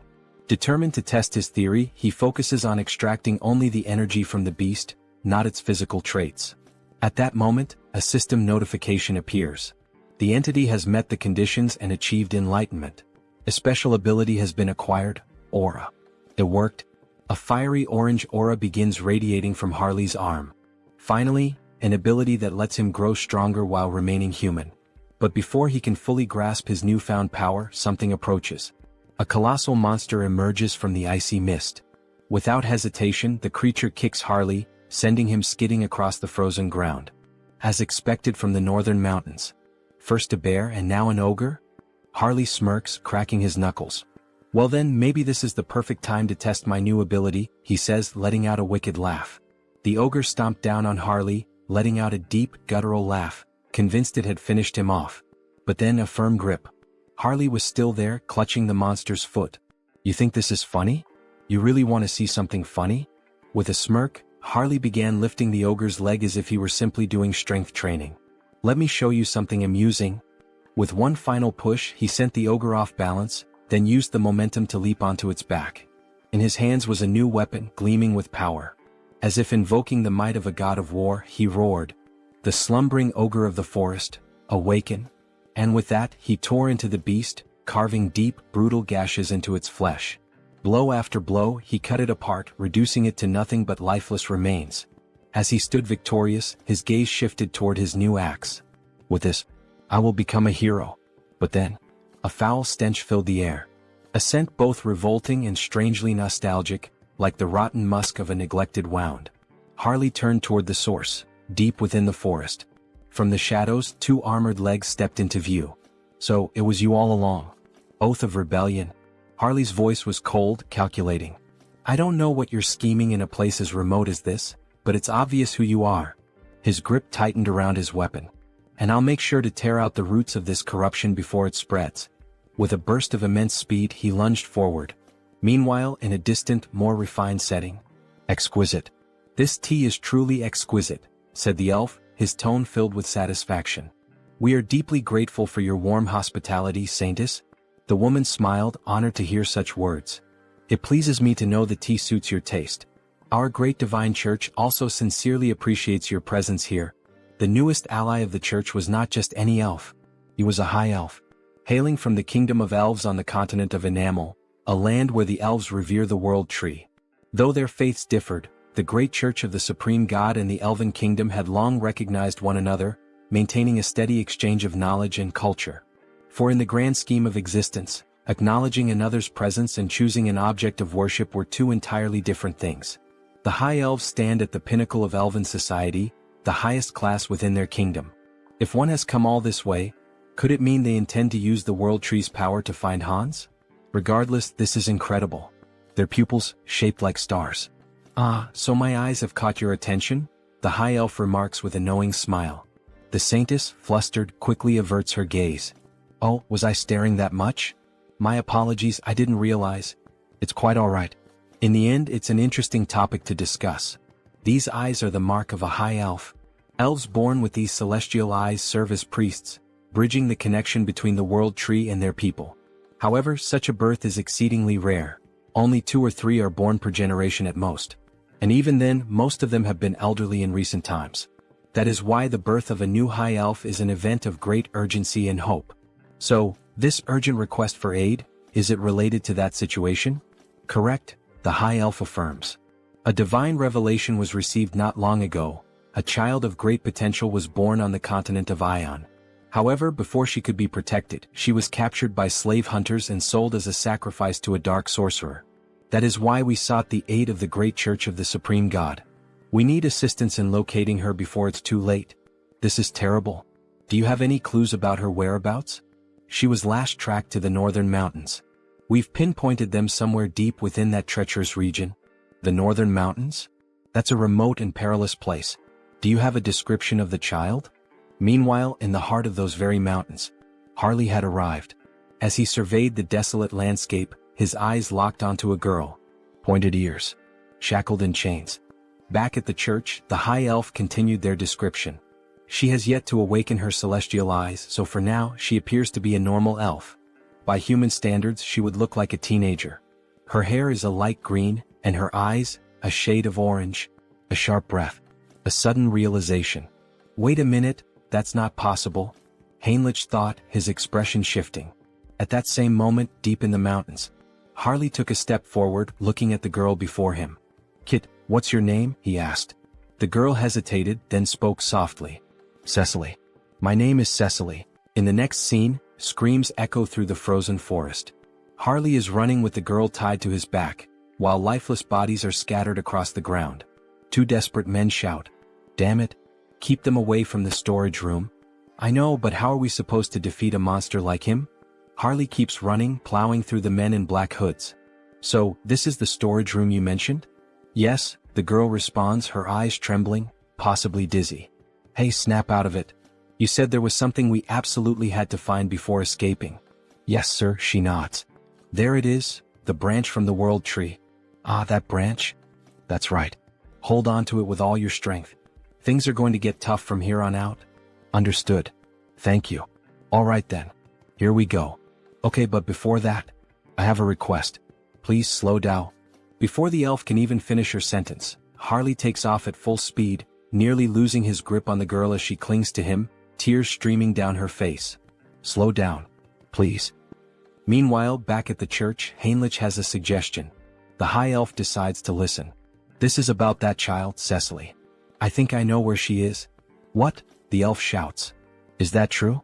Do you know some kind of blessing that allows you to track specific individuals? No, not exactly like that, but I can sense her presence. Sir Heinrich, another guard exclaims. In such a critical situation, relying on something so uncertain. Before he can finish, the saint raises a hand, signaling for a moment of silence. Please explain in more detail, Sir Heinrich, she asks, her gaze serious. Back to Harley. I found it. We finally found the exit. That bastard is escaping with it. Call it, now? Yes, sir. One of the men blows into a flute. Suddenly, Harley and the girl feel the ground tremble beneath them. And then, bursting from the earth, a massive worm emerges, just like the one Heinrich feared, one that could grow stronger through the saint's divine power. Well, no choice then. We'll have to break through by force. Harley plants his feet firmly. Don't block our path. Get out of the way. With a violent kick, he slams into the monster, but the creature endures the blow and lunges, trying to swallow them whole. That's when Harley notices something. Inside the worm's mouth, a strange symbol. What the hell is that? So they're controlling the worm with this? No wonder he found it suspicious. A creature that only lives in the desert showing up here? It all made sense now. Alright then, Harley smirks. I'll save you like a true hero. He grips the worm's fangs. Fly far away from this place, back to where you belong. With a mighty heave, he hurls the worm several kilometers into the distance. From now on, don't get caught. Live a long life. He grins while the girl, still on his back, struggles with nausea. Suddenly, wolves appear, surrounding them. The number of monsters is insane. These bastards keep throwing challenges his way. What the hell are they plotting now? Whatever it is, doesn't matter. I'll just kill them all. As Harley prepares for battle, a group watches from above, whispering among themselves. Who the hell is that man? Tomorrow I was supposed to offer that half-elf as a candidate and the World Tree's branch as a sacrifice. Even though I used a sealing artifact to hide their location, how did he find them and make it here? But this is the end. At that moment we are introduced to Vow of Defiance, the elder Nurabe. There's no way he can defeat that many monsters. That bastard is finished now. Just as a wolf lunges at Harley, he transforms his arm. Scales erupt along his skin, shattering the wolf's teeth upon impact. Their numbers are overwhelming, sure, but Harley crushes one of the wolves with his bare hands, extracting its magic stone. As he consumes the crystal, his stamina becomes limitless. Then his body begins to change. Fascinating. Even though he has perfect control over his body, it still feels as if he's moving on instinct. His form shifts, he transforms into a werewolf-like beast. Fighting alone. Feasting alone. And with a deafening roar, he asserts his dominance. The entity has fulfilled the conditions and attained enlightenment.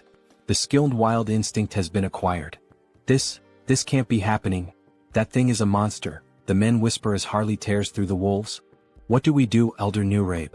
At this rate, they'll break through our siege with sheer force. Activate all summoning circles. What? Are you serious? Yes. It's shameful to reveal this to the world so soon, but we have no choice. Either we do it now or we die. Release those two. Ha! I really like this kind of wild fight. Harley grins. Shall we end this battle now? Just as he's about to land the finishing blow on the last wolf. What? Two piercing objects strike his arm. What the hell? He looks down. Crystal arrows? Then the arrows dislodge themselves from his body and return, floating back into the hands of a figure gripping them tightly. The hell is that? Harley narrows his eyes. A precious individual? He can feel an immense telekinetic power emanating from the gemstone embedded in the figure's body. Before he can react, another monster descends from the sky. Sir. Above us, be careful, the girl shouts. The beast crashes into the ground with immense force. You won't take another step, you filthy half-breed? It grips a sword engulfed in flames. Harley scoffs. So now we even have demons in the mix? But brute strength alone won't be enough to defeat me. As Harley roars and prepares to strike back, another crystal arrow is fired. This time it pierces his ribcage. And before he can react, bam, the demon lands a brutal punch to his face. Give up, half-breed. You can't win. The girl cries out, Sir, are you all right? The demon raises his flaming sword. You're dead now. The blade comes down. Yeah, this really is over, Harley mutters. Even a demon is capable of speaking the truth. Then, a blinding light bursts forth from the heavens. It shines intensely between Harley and the demon. What? Where is this overwhelming holy power coming from? Harley smirks through the pain. You got here just in time, Heinrich. Going back to the past, my lady. Are you really going to believe in a theory and an uncertain feeling in such an important situation? How can you say something like that? Sir Heinrich is someone the church can trust wholeheartedly, but he has never been blessed with divine favor for exploration. Since the divine has shown interest in him multiple times, he must have received some kind of revelation from our own God. The elf becomes irritated, standing up abruptly and slamming the table. It doesn't matter whether this is a revelation or just another guess. That's irrelevant. If it leads us to the child, I will follow any decision. Show the way, Sir Heinrich. Returning to the present, a great battle is taking place in the mountains. Sir Heinrich is facing the demon of the flaming sword. They clash blades, but when Heinrich imbues his sword with divine power, he delivers a clean and flawless strike, slicing the demon in two. Before dying, the demon himself mutters, so strong, both this divine power and his swordsmanship. This paladin is not normal. The gem-covered creature sees its fallen companion on the ground. However, before it can react, Harley suddenly appears, ready to land a punch on the monster. "Where do you think you're looking?" he taunts. Yet, before Harley can strike, the monster covers its entire body with crystal arrows, striking multiple points on Harley's body at once, including his eye. "Not a bad attack," Harley remarks, gripping the monster's head. He then smirks. "I'll be taking your eyeball as payment, for the one I just lost." Then he begins pressing the monster's head with all his strength. Cracks start forming, spreading slowly until, finally, the gem-like head shatters completely. Gritting his teeth and groaning in pain, he carefully and quickly removes the arrow still lodged in his eye. "Since you were the one who took and destroyed one of my eyes," he mutters, "I'll replace it with yours." With that, he implants the gem into his empty socket. A system notification suddenly appears. A new body part has been transplanted. Ability acquired, Jewel Eye, Psychokinesis unlocked. Ha. Ha ha ha ha. He bursts into laughter. Now he can attack from a distance. As the gem fully assimilates into his eye socket, it gleams with power. "I can't believe it. Those two were actually defeated? But who the hell is that paladin who suddenly showed up?" "Don't act recklessly," a voice warns. "They are just one man and a child, nothing more. Begin the ritual, prepare the other monsters, and get ready to withdraw." But then, a noise. "Elder Nurabe?" A sickening thud echoes through the air. One of the cultists is suddenly struck by an iron club, his body crumpling to the ground. "I'll crush your skulls, you bastard heretics." Paladins charge in on horseback, roaring their battle cries. "The Holy Knight Order." "Damn it," one of the cultists panics. "Elder Nurabe, what should we do? Should we start preparing the teleportation spell to escape?" "Screw that," Nurabe growls. "There's no turning back now." Gripping the arm of one of his devoted followers, he begins the ritual. One by one, their souls are drained, their lifeless bodies collapsing to the ground. With a wicked smile, Elder Nurabe offers up every last soul as a sacrifice. "Descend upon us. Incarnation of greed." Then, a massive pentagram begins to form. "Burn them all," the elder commands as he completes the ritual, his voice laced with eerie finality. Slowly, something monstrous begins to emerge. "Reduce them to ashes." But before the creature can be fully summoned, a radiant light pierces through the darkness. A divine force, so overwhelming, so absolute, strikes directly at the demon, annihilating it before it can even materialize completely. "Forgive me, but the only thing burning today will be you, heretic." With those words, the paladin invokes the light once more, this time beneath the elder's feet. A massive explosion erupts at the mountain's peak, so powerful that even those far below hear its devastating impact. "Looks like things are just about wrapped up here," a voice calls out. "Hey kid, you can stop hiding now. Come on out." Shaky footsteps. A hesitant voice. "That was terrifying. Suffocating. I feel like I'm about to throw up." "Haha. That just means you're healthy," Harley chuckles. "As long as you're not hurt, that's all that matters." The girl lets out a small, relieved laugh. "Sir Heinrich, it seems we arrived at just the right time, all thanks to you." "Thank you." Sir Paladin Tuscan, Heinrich greets in return. But the high elf standing nearby seems troubled. "You were absolutely right about the location, Heinrich. But, how did you know the girl would be here?" "I'm not sure," Heinrich admits. "I just knew." Then, suddenly the elf calls out. "Lady Cecily." For the first time he lays eyes on her, his voice filled with emotion. "It is an honor to meet you at last, Lady Cecily." He kneels before her, his expression solemn. "I am Rayfury of the Elven Kingdom." Cecily looks at him, confused by the formal greeting. Harley watches closely, analyzing the situation. So this is the gaze of a high elf. "Ah. I'm truly glad you were able to reunite safely with your kin," Harley says. "It was an honor to help you as a warrior, Cecily." Cecily smiles warmly. "All right. Thank you so much, warrior." The elf then turns to Harley. "How could I possibly repay you for protecting Cecily?" "Ah no," Harley waves him off. "I didn't do this for a reward." "You are truly an admirable person," Rayfury acknowledges. "However, since I have received your aid, I must express my gratitude properly. That is the way of my people." Harley grins.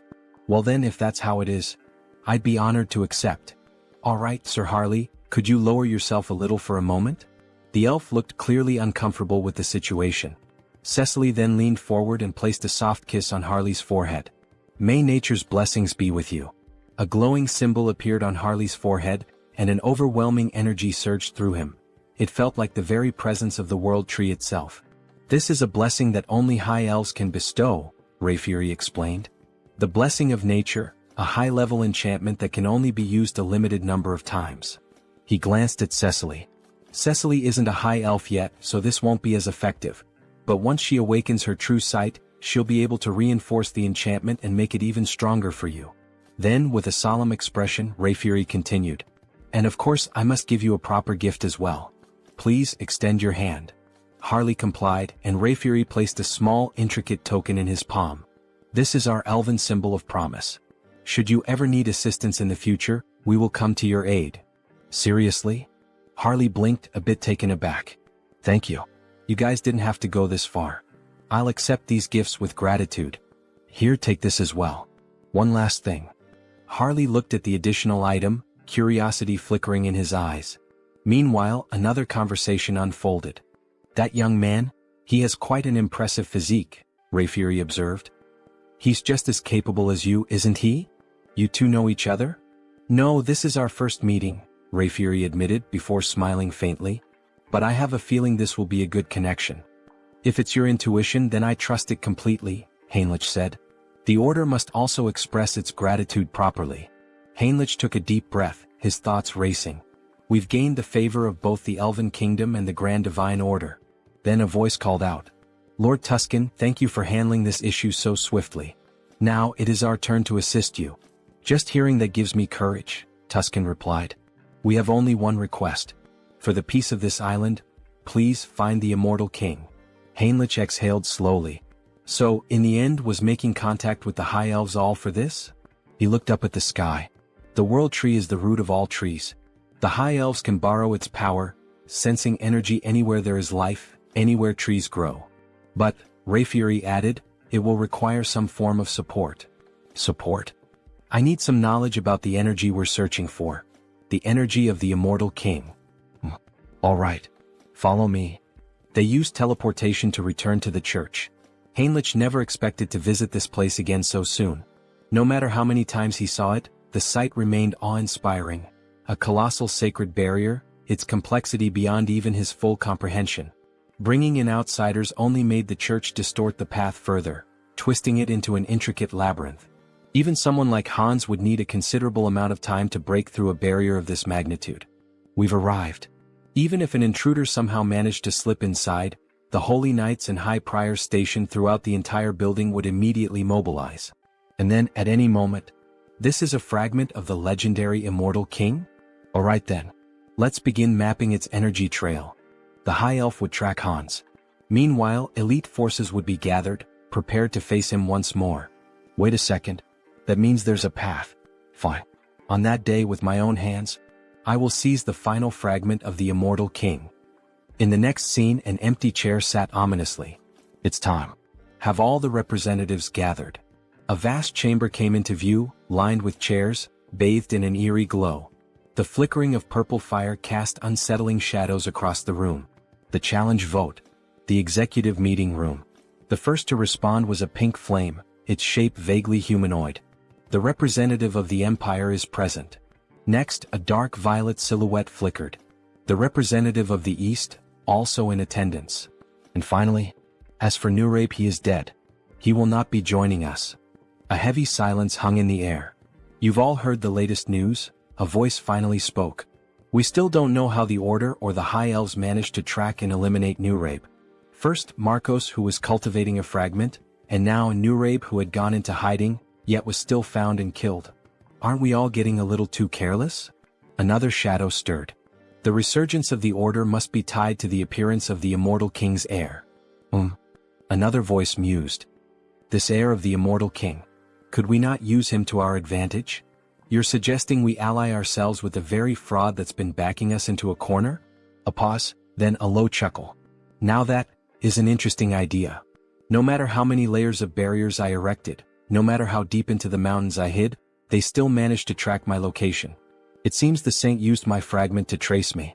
In that case, all I need to do is hide the fragment in the subspace I created. But the moment I tried to send it in, it was repelled back. Damn it. Did I fail? It seems this fragment won't enter a normal subspace. But if that's the case, then what if I store it inside Han's body instead? Would that be enough to contain it? Would that allow me to transport it without being detected? Then Hans himself would become one with the fragment. As he absorbed the fragment into his own body, it worked. Now he could draw upon its full power while perfectly concealing any trace of its energy. Perfect. With that problem solved, I've eliminated my greatest headache. Now the only thing left to do is erase the crime scene. Let's burn everything in this room to ash. With a mere snap of his fingers, flames erupted all around, consuming the space as if he had just opened the gates of hell. Now, everything is ready for the show. I'll release all the barriers. My scent will spread across the land. Come find me. I'm right here. Great divine order, come to me now. Hans exhaled a massive surge of dark energy into the sky. I will seize the last fragment of the immortal king with my own hands. As his overwhelming power spread, the sacred tree finally located him. The high elf had followed the trail. The immortal king is in the monster forest, west of the continent. Summon all available paladins immediately. We begin the hunt now. Bring every archbishop we have at our disposal. Suddenly, a mysterious paladin stepped forward.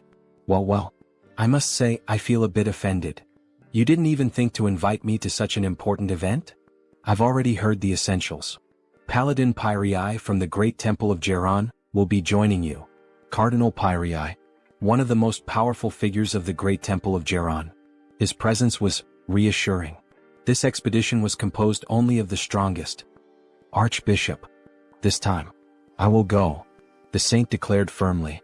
That won't be necessary, saint. But even the cardinal is going. Saint, you are the pillar of the great divine order. You must remain here. Sir Landguard. Yes, Archbishop? This time, you will stay behind and protect the great temple alongside the saint. Understood. If anything happens to me during this mission, the saint will be in your care. Understood. Don't worry.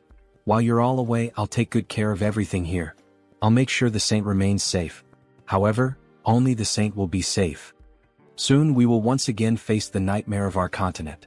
But in the end, a nightmare is nothing more than a dream. For the divine watches over us and protects us. For the peace and salvation of all. For the peace and salvation of all. The troops began to march toward the church's teleportation gate. As they departed, the protagonist and the saint stood in silence, watching them go. Don't worry so much, saint. I'm sure everyone will return home safely. Really?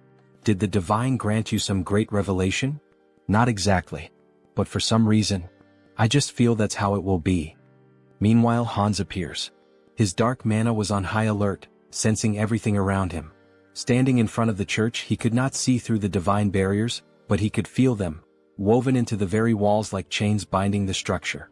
Even if he used a skill to bypass them, the internal barriers would still remain. In that case, I'll force them out of my location. And buy some time.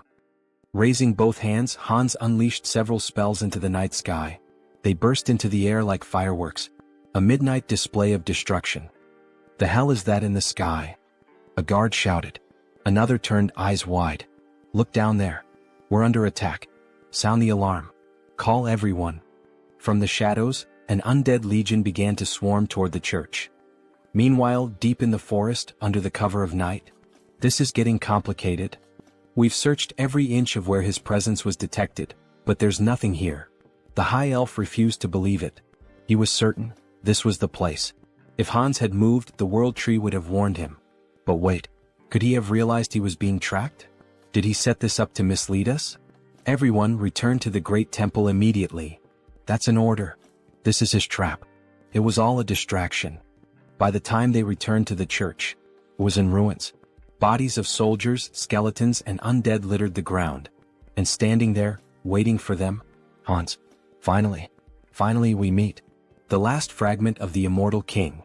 The time for the immortal king's resurrection begins now. With those words, Hans began to absorb the final fragment into himself. Move quickly. The bell is ringing, signaling that they are under attack. The undead are advancing. Move fast. They seem to be in serious trouble now. Well, good luck to them. Heinrich has been assigned to guard the garden, so all he has to do is wait and then slip in unnoticed while Hans takes care of the rest. Everyone move in this direction, a soldier shouts. Don't stop, hurry. However, Heinrich is starting to feel uneasy. There are more of them than he expected. He sees several paladins, warriors, and other people he has never encountered before. Well, in any case, they still don't know that Hans has already reached the depths of the dungeon. They will be too preoccupied with the undead both outside and inside the castle. But then, someone appears above Heinrich, something almost angelic. The figure begins to speak. Everyone listen. The undead outside the castle are merely a diversion. The heir of the immortal king has already reached the depths. Head to the sealing chamber, all of you. Heinrich is stunned. Who the hell is this person? Wait, that's an inquisitor. How the hell did they figure out our plan so fast? Damn it. Heinrich dashes toward the soldiers. He must intervene before this turns into a complete disaster. If they get there quickly, Hans won't be able to retrieve the last fragment of the immortal king. The ceiling begins to crumble bit by bit. The saint looks on in shock. She cannot believe it. How did an intruder manage to reach the sealing chamber without anyone noticing? Are you telling me that they, the enemy, teleported into our temple? She questions. That part, we don't know yet, someone replies. The saint begins to panic. The immortal king was this close all this time and we didn't notice? All because I wasn't good enough to sense his presence or track him. Oh my god, this is all my fault. So many lives will be lost because of my failure. If the immortal king truly comes back to life once all the fragments are reunited, what the hell can we do? Nothing. Tears stream down her face as she cries. Any apology we give will be too late after so many lives are lost. Then a soldier speaks to her. The road was too crowded, but Sir Heinrich is here. From now on he will take command. The saint, who had been crying in despair just moments ago, now cries for a different reason. A radiant smile appears on her face. Sir Heinrich, you have no idea how relieved I am to see you here. Please, lead us with your strength to fight against this evil. Back to Hans. Thinking about how many undead they have managed to eliminate from the army, they are proving to be more resilient than he initially thought. Countless skeletons lie scattered on the ground, including an inquisitor. One of them has an especially angelic face. Malcolm was no ordinary opponent. He was like an elite boss. Rest well, Malcolm. You fought so bravely. After searching for a while through the war-ravaged battlefield, Hans finally finds it. The last fragment of the immortal king is right before him. Finally. Come to me now, fragment. He begins to absorb all the energy from it.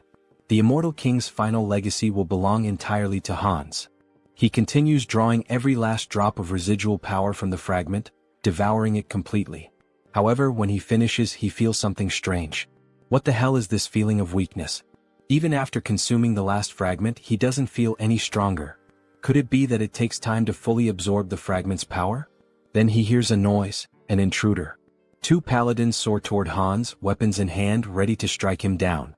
Hans quickly casts a spell, sending them flying backward with a powerful blast. They crash to the ground and everyone looks on in shock. A nun rushes to their side, immediately using healing magic to purge the remnants of dark energy with divine power. Heinrich decides that it's time for him to join the fight. He cannot just stand by and watch them battle like this. However, the saint grabs his hand, telling him that he cannot. It is necessary to first analyze the immortal king's power. They cannot be reckless. Do not charge in alone, Sir Heinrich. Hold your position a little longer. Understood, my saint, he replies. Inside, Heinrich is in turmoil. His entire plan was to buy time by pretending to fight Hans. Give up, lackeys of the order. The fragment is already mine, fully and completely absorbed. Behold my power. Hans declares as dark energy surges through the entire chamber. Do not listen to him. Keep attacking, attack with all your might, someone shouts. Hans knows this battle would be much easier if he simply unleashed his full power on them. However, he cannot take the lives of the innocent. Suddenly, radiant swords rain down from the sky, striking him directly in the chest and left shoulder. This attack, could it be the saint's enchantment? It is incredibly fast and powerful. The saint's expression is deadly serious. If Hans had not instantly boosted his regeneration, he would have been in real danger.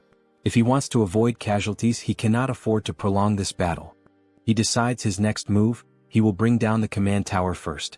Without hesitation, he unleashes a barrage of spells, aiming to strike the saint and everyone else at once. How dare you attack our saint? Is he reacting at this speed? Not only did he block my attack instantly, but he is also counterattacking without hesitation. They are moving with absolute confidence, as if certain that he won't bring them down. Is someone among them reading my strategy and relaying it? Maybe he should take a look inside their minds. Then one of them questions, "Where do you think you're looking?" Hans is affected mentally. That means he still hasn't fully absorbed the power of the fragment, the saint observes. "Everyone stay alert. This is our chance, we can do this." She conjures several beams of light against Hans while, at the same time, the warriors charge at him with full force. They are trying to overwhelm him with enchantments and sword strikes simultaneously, preventing him from regenerating. Such an obvious maneuver. Hans quickly casts a barrier, sending one of the warriors flying backward. "Go ahead, let's see if you can block this next attack as easily," another warrior shouts. "Are you seriously trying to provoke me with such a slow strike?" Hans sneers. He then summons a spectral hand, binding magic, trapping the soldier as if inside a cage. Damn it! How the hell did this happen? How is he reading every single one of our movements now? He shouldn't be able to block psychic intrusion. "Forgive me, senior?" One of them speaks hesitantly. Since Heinrich couldn't help, he must have read the plan from his mind so that Hans would know what was coming. If it's come to this, then the soldier is. However, he is cut off by Hans's laughter. "It's too late, you poor fools. You were too slow." Inside him, the fragment of the immortal king, finally, has completely fused into one. A vision appears as if a heart is pulsating violently. Hans begins to laugh uncontrollably as the atmosphere grows heavier and denser, thick with the overwhelming energy surging from within him. No, this energy. The saint stands in shock, unable to comprehend what is unfolding before her. Sir Heinrich, however, cannot hide the joy on his face. This can't be happening. The saint stands frozen, unable to react, before tears begin streaming down her face. We were too late. The immortal king is truly coming back. We see Hans slowly beginning to transform. You dogs of the order, tremble in fear. System notifications start to appear. You have experienced death, overcome it and conquered it. You have now transcended. Achievement unlocked. He has returned. The immortal king. The calamity of the sidereal dimension. The immortal king. Quickly. We're almost at the sealing chamber. We need to support her holiness immediately.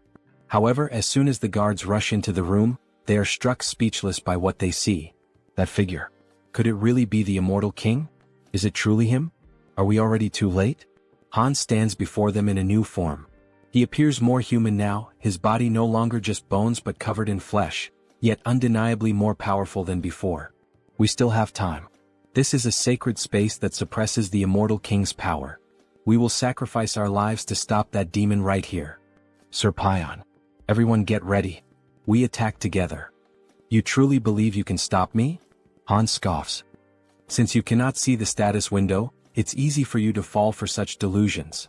Achievement unlocked. Rewards, grants immunity to instant death. Special abilities Decayed Heart and Immortal have evolved into Immortal Heart. Hans has truly become a mystical being, now even capable of escaping death itself. He is invincible.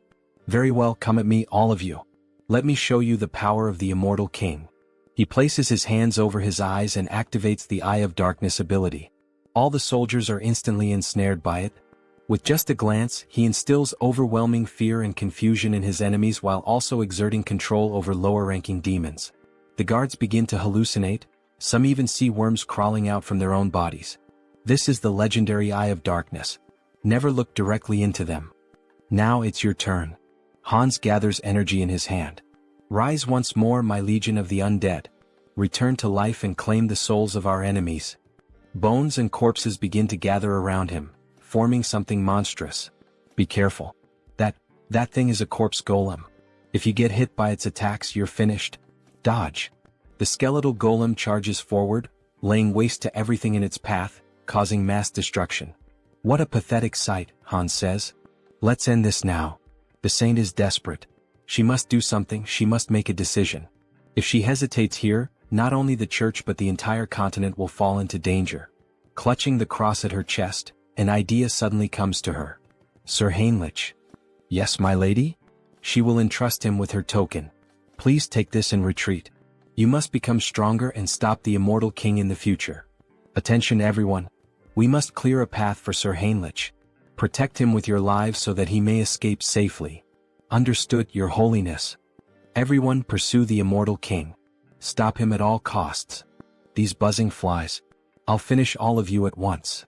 Just then, a soldier attempts a stealth attack, but Hans notices immediately. To think you would try that failed move again. How foolish. It doesn't matter, the soldier says, even as Hans' magic tightens around his throat. Our goal is complete. What? What goal? If we could save Sir Heinrich, our hope, I would throw away this worn-out bag of bones as many times as necessary. Very well, fool. Your wish is my command. I'll crush this skeleton right now. Before he can finish, Hans is sent flying by a sudden punch to the face. It was Sir Heinrich delivering a powerful, blessed strike. Without giving Hans time to react, Heinrich draws his sword and launches a flurry of rapid, precise strikes. Hans watches, impressed. Your movements are excellent, he admits. But Heinrich's sword is too dull, it cannot cut him, much less kill him. Hans retaliates, launching several black energy spears straight at Heinrich, piercing through his chest. However, they do not wound him, he can feel the impact, but the spears have only punctured his armor, not his body. This is the climax. Hans unleashes another spell, causing a massive explosion across the battlefield. The saint screams in despair. Sir Heinrich, what? Even after I told you we should entrust the future to you. She collapses to the ground, sobbing. Why didn't you run away? I did not join the church to save my own skin, Heinrich replies. How could someone who turns his back on his comrades, who stand ready to face death and sacrifice themselves for a greater cause, ever hope to protect the world? The cross-shaped token in his hand begins to shine intensely. Immortal King, you said my sword was dull?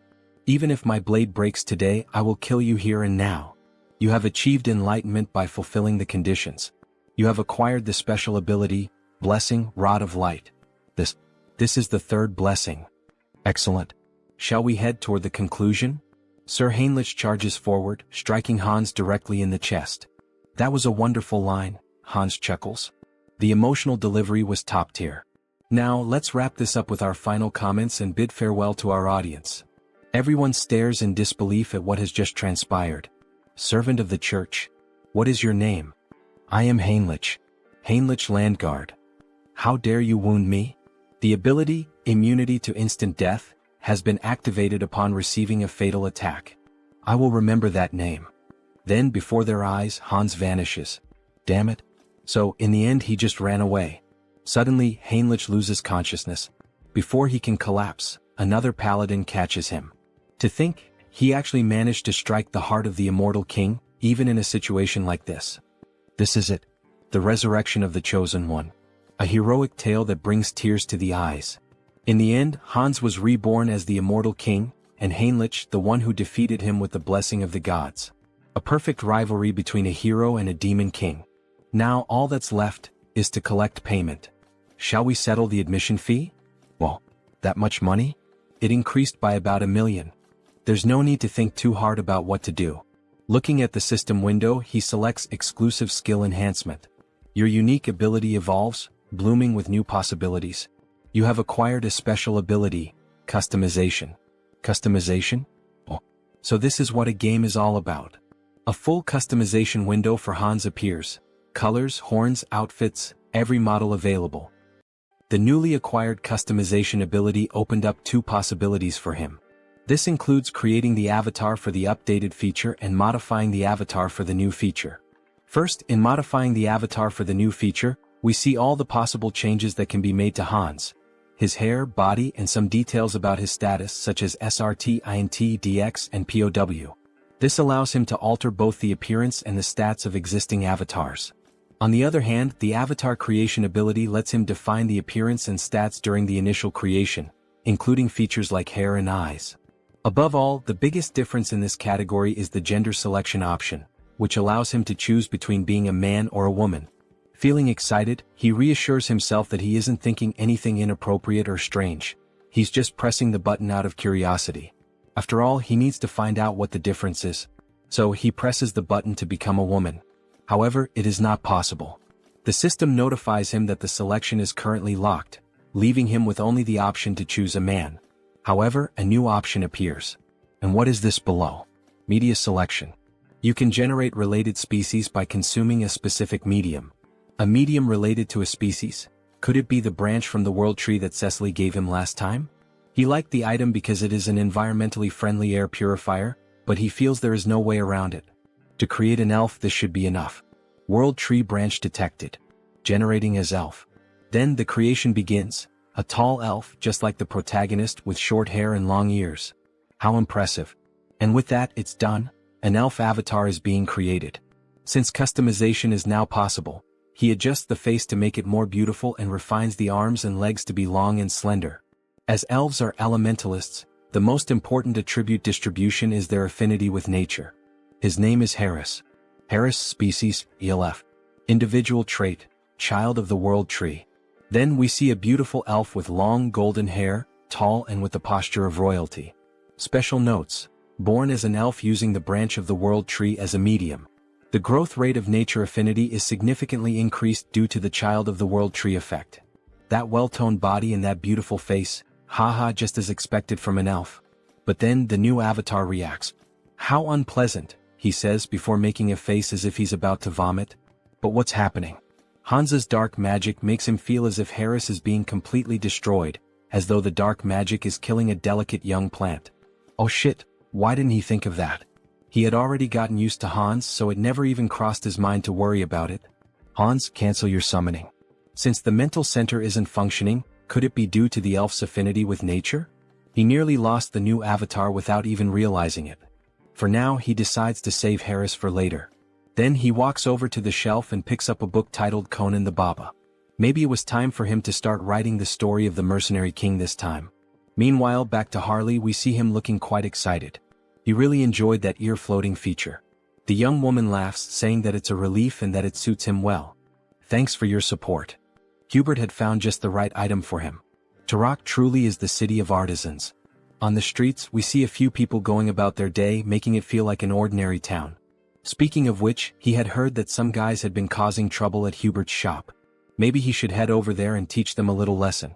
Then, a group of 3 people starts making comments. What's with those tattered clothes and tattoos? No wonder the South is mocked as a den of savages, it's the Southerners' fault. Harley tries to ignore the spiteful remarks, but he just can't. Hey, what the hell are you guys even talking about?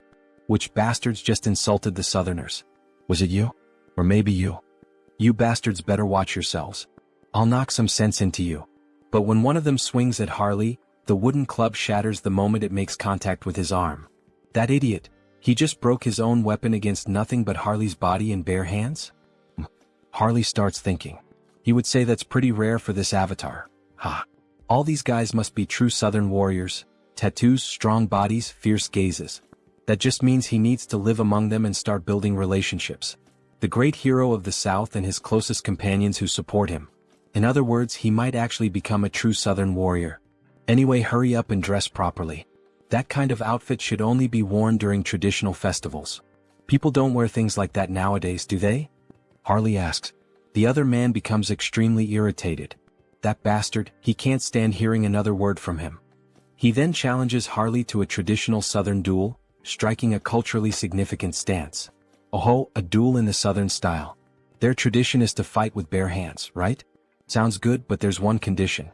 All 3 of you come at me at once. They don't seem to believe what they just heard. You want all 3 of us to attack you? Are you insulting our honor? Fine, then 2 of you can come at me. The third should help the 2 who'll end up on the ground. As he makes this threat, his eyes take on a psychotic gleam, as if he's about to beat the 2 of them half to death. Alright, come at me now, you cowards. Try to take me down. Then the sounds of impact echo through the city, leaving a trail of destruction. 2 of them are lying unconscious on the ground while the last one, still standing, mutters, "That bastard is insane, unbelievably strong. He's not a Southerner. With that level of skill, how is it possible that you don't have a single warrior's mark?" Right, those marks were a thing among Southern warriors, weren't they? How should he make this up? Brothers, I am a Southern warrior. But there's a story behind why I have no marks. What do you mean? It all started 20 years ago. A duel was held to determine the next chief of their tribe. The scene shifts to an arena, where 2 warriors battle while the rest watch from the sidelines. Harley's father, the strongest warrior in the tribe, won the championship, earning the admiration and praise of every member present. "Congratulations," said the king. "As per tribal tradition, you will be granted one wish. Speak, what is your desire?" His wish had already been decided from the very beginning of the tournament. I will not marry the chief's daughter. What? Everyone was stunned. Outrageous. How dare you make such an absurd request? Explain yourself. Well, he had a good reason for making that request. The reason was, she and he were bound by blood as siblings. What? She is left speechless. Father, are you really going to let someone who speaks such nonsense go unpunished? My deepest apologies, my dear daughter. However, everything he said is true. You are not my biological daughter. I adopted you a long time ago. Guards, kill this insolent fraud. Dear, he will buy us time, so run away quickly. At that time, his mother was pregnant with him, which is why she couldn't help his father fight. His father bravely fought alone to protect his wife and unborn child. But he fell heroically, holding back the tribe's warriors. His mother managed to escape her pursuers and hide in a secluded cave, where she raised him. However, even his mother passed away recently due to illness, and that is why he has no warrior's marks. All three men begin to weep. How could such a tragic past exist? They apologize for misunderstanding him. He is a true southern warrior. He never expected such a sorrowful backstory. Of course, it was obvious that everything Harley had just said was a complete lie, but his performance was insane. Alright then, to our new brother, cheers. Everyone raises a large mug of beer in celebration. By the way, Hyungnim, this place is pretty far from the south, isn't it? What brought you all the way here? Well, there's a story behind that too. After his mother passed away from illness, he was left all alone in this cruel world. It was just him and his own body. He was completely lost, unsure of what to do, how to survive, or what path to take. And then, the only person who didn't just walk past him but actually stopped and spoke to him said, "Excuse me, do you need help?" That person was a young merchant named Hubert, who ended up becoming very close to him. Today they are best friends. Hubert was the only one who truly made an effort, who worked hard to help him get settled. A benefactor and a true friend. But later he found out that Hubert was in serious trouble. Apparently he was being threatened by some bandits. There's no way he could ignore the struggles of someone who once saved him. That's why he came all the way here, to help. One of them slams the table. That's awful. An enemy of our brother is an enemy to all of us. We'll do everything we can to help our brother's brother as well, everyone. Thank you all so much for your help. Harley embraces them all. Alright then, as soon as I use these bastards to silence the fools threatening Hubert, it'll be time to kickstart my real creative economy project. He plans to import a ton of pimenta de terra since it's a rare and valuable spice in this world. In exchange, he'll distribute magical tools, which are common here but scarce on Earth. A win-win trade where everyone benefits. And in the process, he'll also secure a hefty profit, using that income to pave the way for even more explosive growth. Very well, Hyungnam. Let's first head to your friend's shop. We'll make sure the place is well protected. You can count on us. Alright then, I'm counting on you all, guys. Having reliable subordinates really makes life much easier. Now that Hubert's problem is being taken care of by them, it's time for him to move forward and begin his debut as an elf. Then, in front of a castle, we see someone standing. Good morning. This is the Great Temple of Rosalia, correct? I am Harris, a skilled mercenary and close friend of Harley, who in turn is a close friend of the Holy Knights Order. I've come here after hearing that the elf envoys are present at the moment. Would you be willing to grant me an audience? Of course, he also brought a proper letter of introduction. Then we see a piece of paper with a message written on it. This elf is definitely my friend. He would appreciate it if you allowed him to enter. That ridiculously sloppy, no freely expressive, handwriting, and even the scribble on it, leaves no doubt that this is a handwritten letter of introduction from Sir Harley. Please come in. They will guide the elf to the accommodations for the elf envoys. Here we are. We've already informed Lord Rayfury, so just wait for him to arrive. Alright, thank you. Excuse me, it's a pleasure to meet you. I am Rayfury Grandwood, a high elf from the Elf Kingdom. Please have a seat. He heard that Harris was a fellow mercenary of Sir Harley? Yes, I am Harris. Thank you for taking some time to meet with me today. It's a bit difficult to pretend not to recognize familiar faces every time. But more than that, it's honestly fascinating. Seeing him through the eyes of a high elf, his eyes truly seem to shine even more.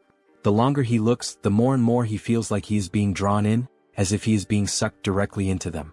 What a strange feeling. This must be because I'm in an elf's body now. He knew that Harris is a close and dear friend of Sir Harley, seeing him wear the bracelet that he gave him. Seems to be true. Then the bracelet begins to glow. I'm sorry, he says. I accepted the gift because it was from someone of your kind, but if it offends you, I'll return it immediately. No, not at all. On the contrary, I'm happy, even honored, that a relative is wearing it. More importantly, he heard that there is something Harris would like to ask him. Yes, that's true. It's nothing urgent, but he would like to learn how to harness the power of nature and form contracts with spirits. He never had the chance to grow, form contracts, and become stronger as an elf, since he spent almost his entire life being alone.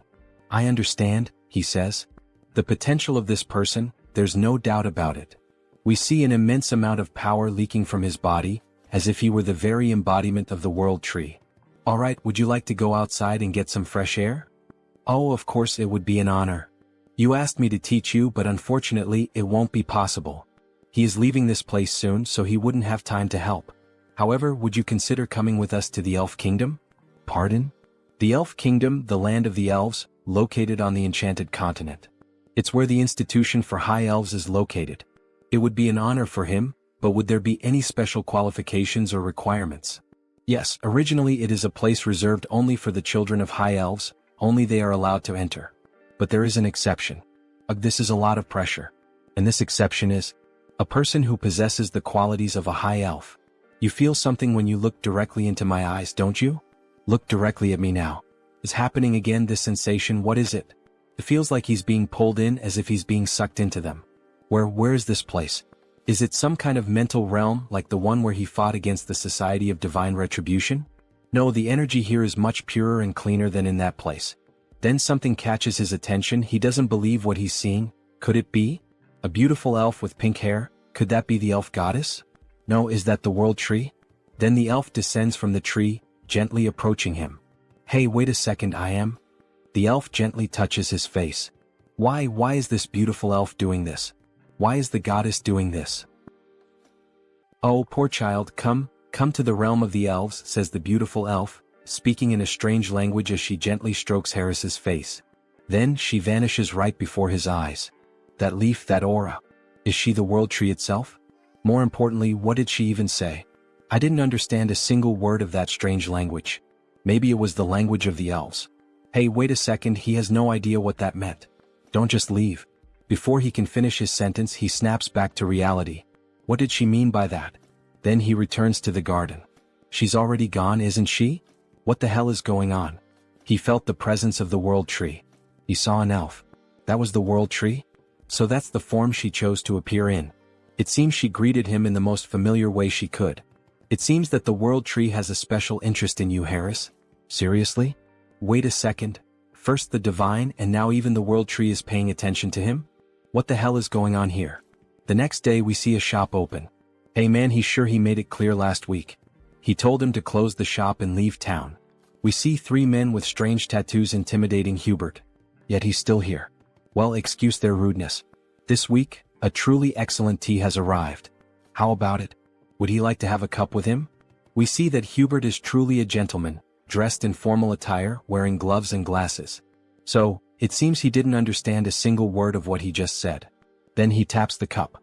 He'll be giving up this place and leaving today. Or does he really prefer to die here at their hands? My God, so they don't like tea, huh? Well, either way, his friends seem to enjoy it even if they don't. What the hell is this bastard even talking about? Before he can finish his sentence, Harley lands a solid punch right to his chin. He's sent flying from the impact. Get the hell out of our sight, you piece of shit. What the hell are they? With just one punch he took down our leader. Where the hell did they suddenly come from? Then Harley and his friends charge forward. The 2 enemies are beaten like gangsters' wives, their screams echoing from inside Hubert's establishment. So, at the end of the day, alright, cheers. Thanks to you brothers, Hubert is safe now. The drinks are on him tonight. Eat up, don't hold back. We see a feast laid out on the table, meat, barbecue, beer, bread. That was way too easy, don't you think? And more importantly, after watching him fight today, he's convinced. He really needs a crest. A crest? Yeah, like his. As he takes off his shirt, we see a strange tattoo, a proper warrior's crest. He's heard that there's a shaman from the south here in Tarik who knows how to carve them. So what do you think? Why don't you go ahead and... Luangya. What the hell are you doing? Let's go find him right now. Harley takes off running with Luang in his arms. But he hasn't even finished at least one dry ink. Elder, you old fool. Has age taken your hearing too? He's sure he told her to have the protection money ready by today. We see the same three idiots from before demanding money from an old woman who apparently sells some kind of magical potions. Didn't she tell him that amount was too high? Where the hell does he think she's supposed to get that kind of money? She really doesn't understand the situation she's gotten herself into, this old woman. As he grabs her by the blouse, does she see this face? He's already had enough problems today, really a rough day. And now what? She doesn't have the money? Then go find a way to get his damn money. He doesn't care how this useless old hag does it. Just get him his damn money. Otherwise he swears to God that. But something catches his attention.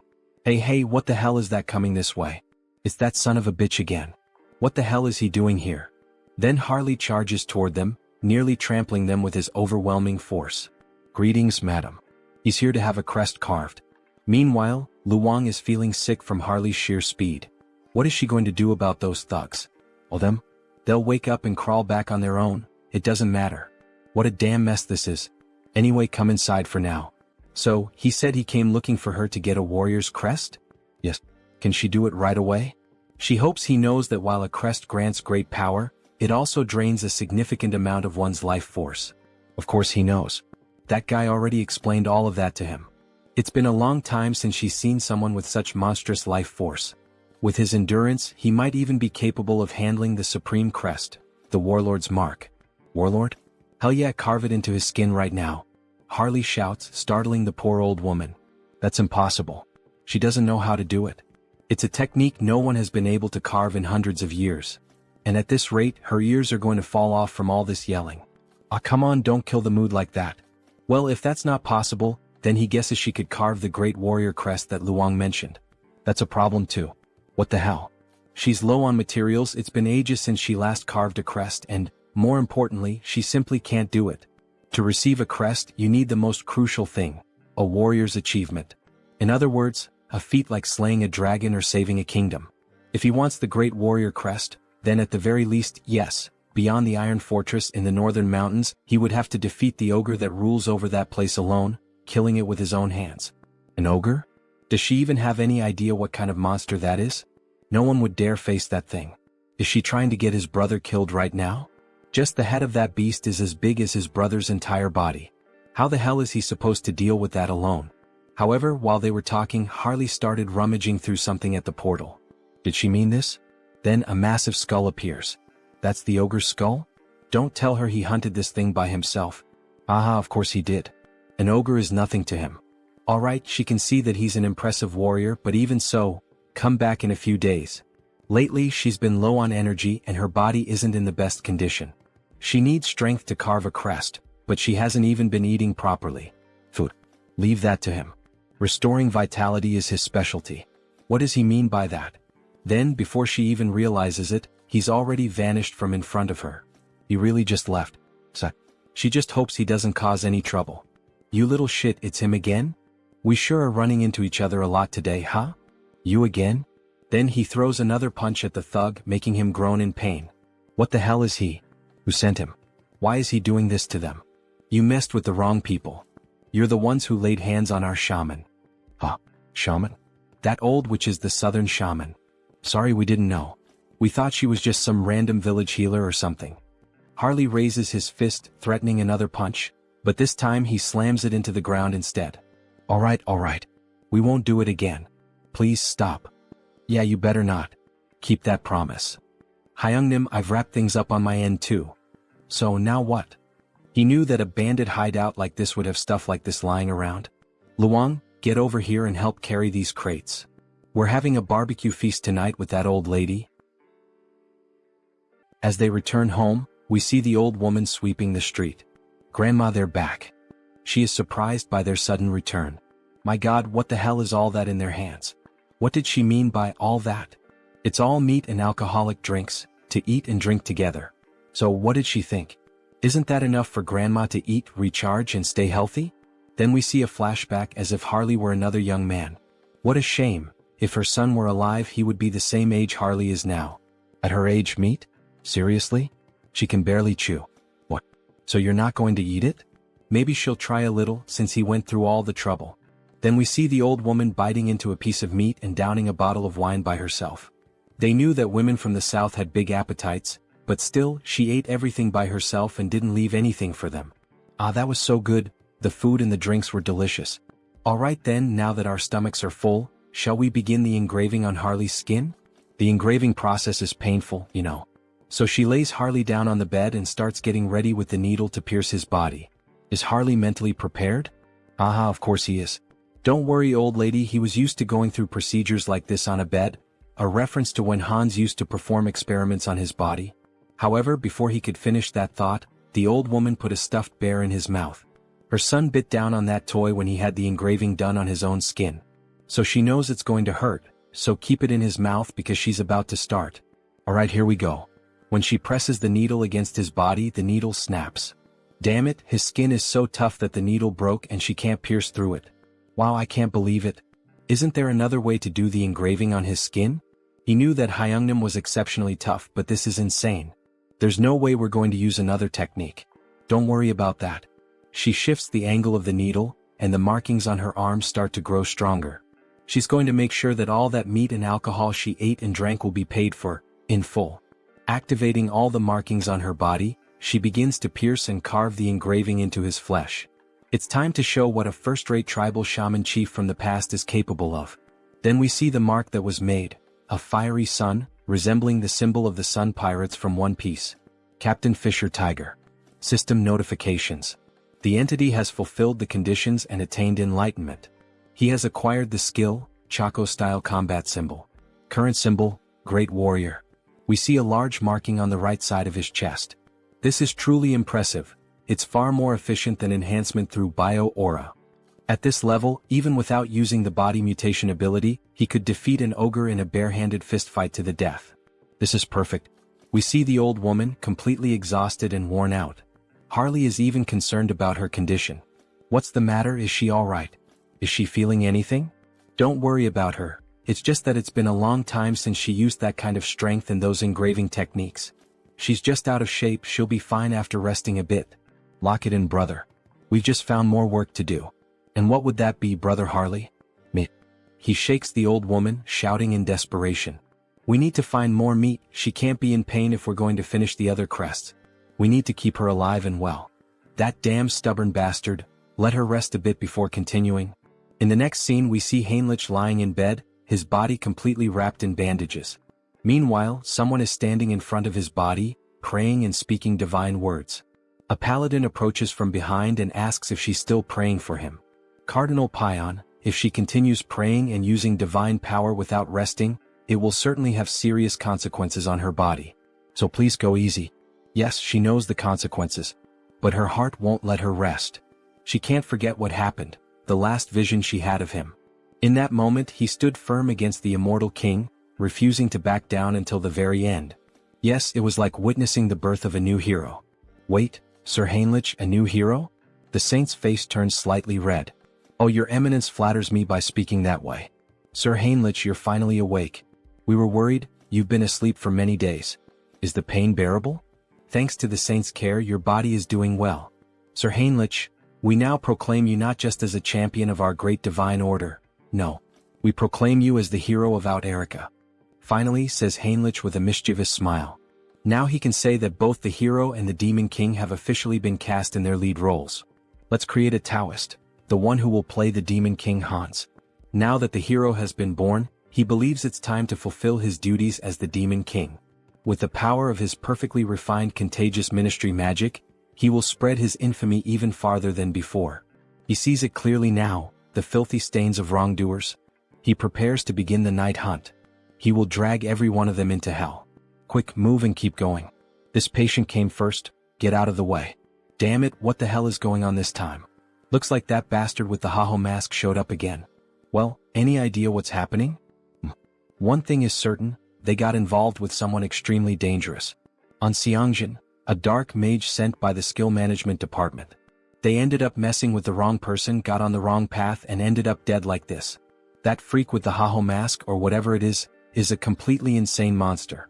This level of pure dark magic is beyond human comprehension. That person's body is basically just an empty shell now. He'd bet their soul has already been enslaved. If he were caught by a monster like that, if it were him, he would choose that option without a second thought. As if that would help. says the so-called best dark mage in Korea. He's nowhere near that level.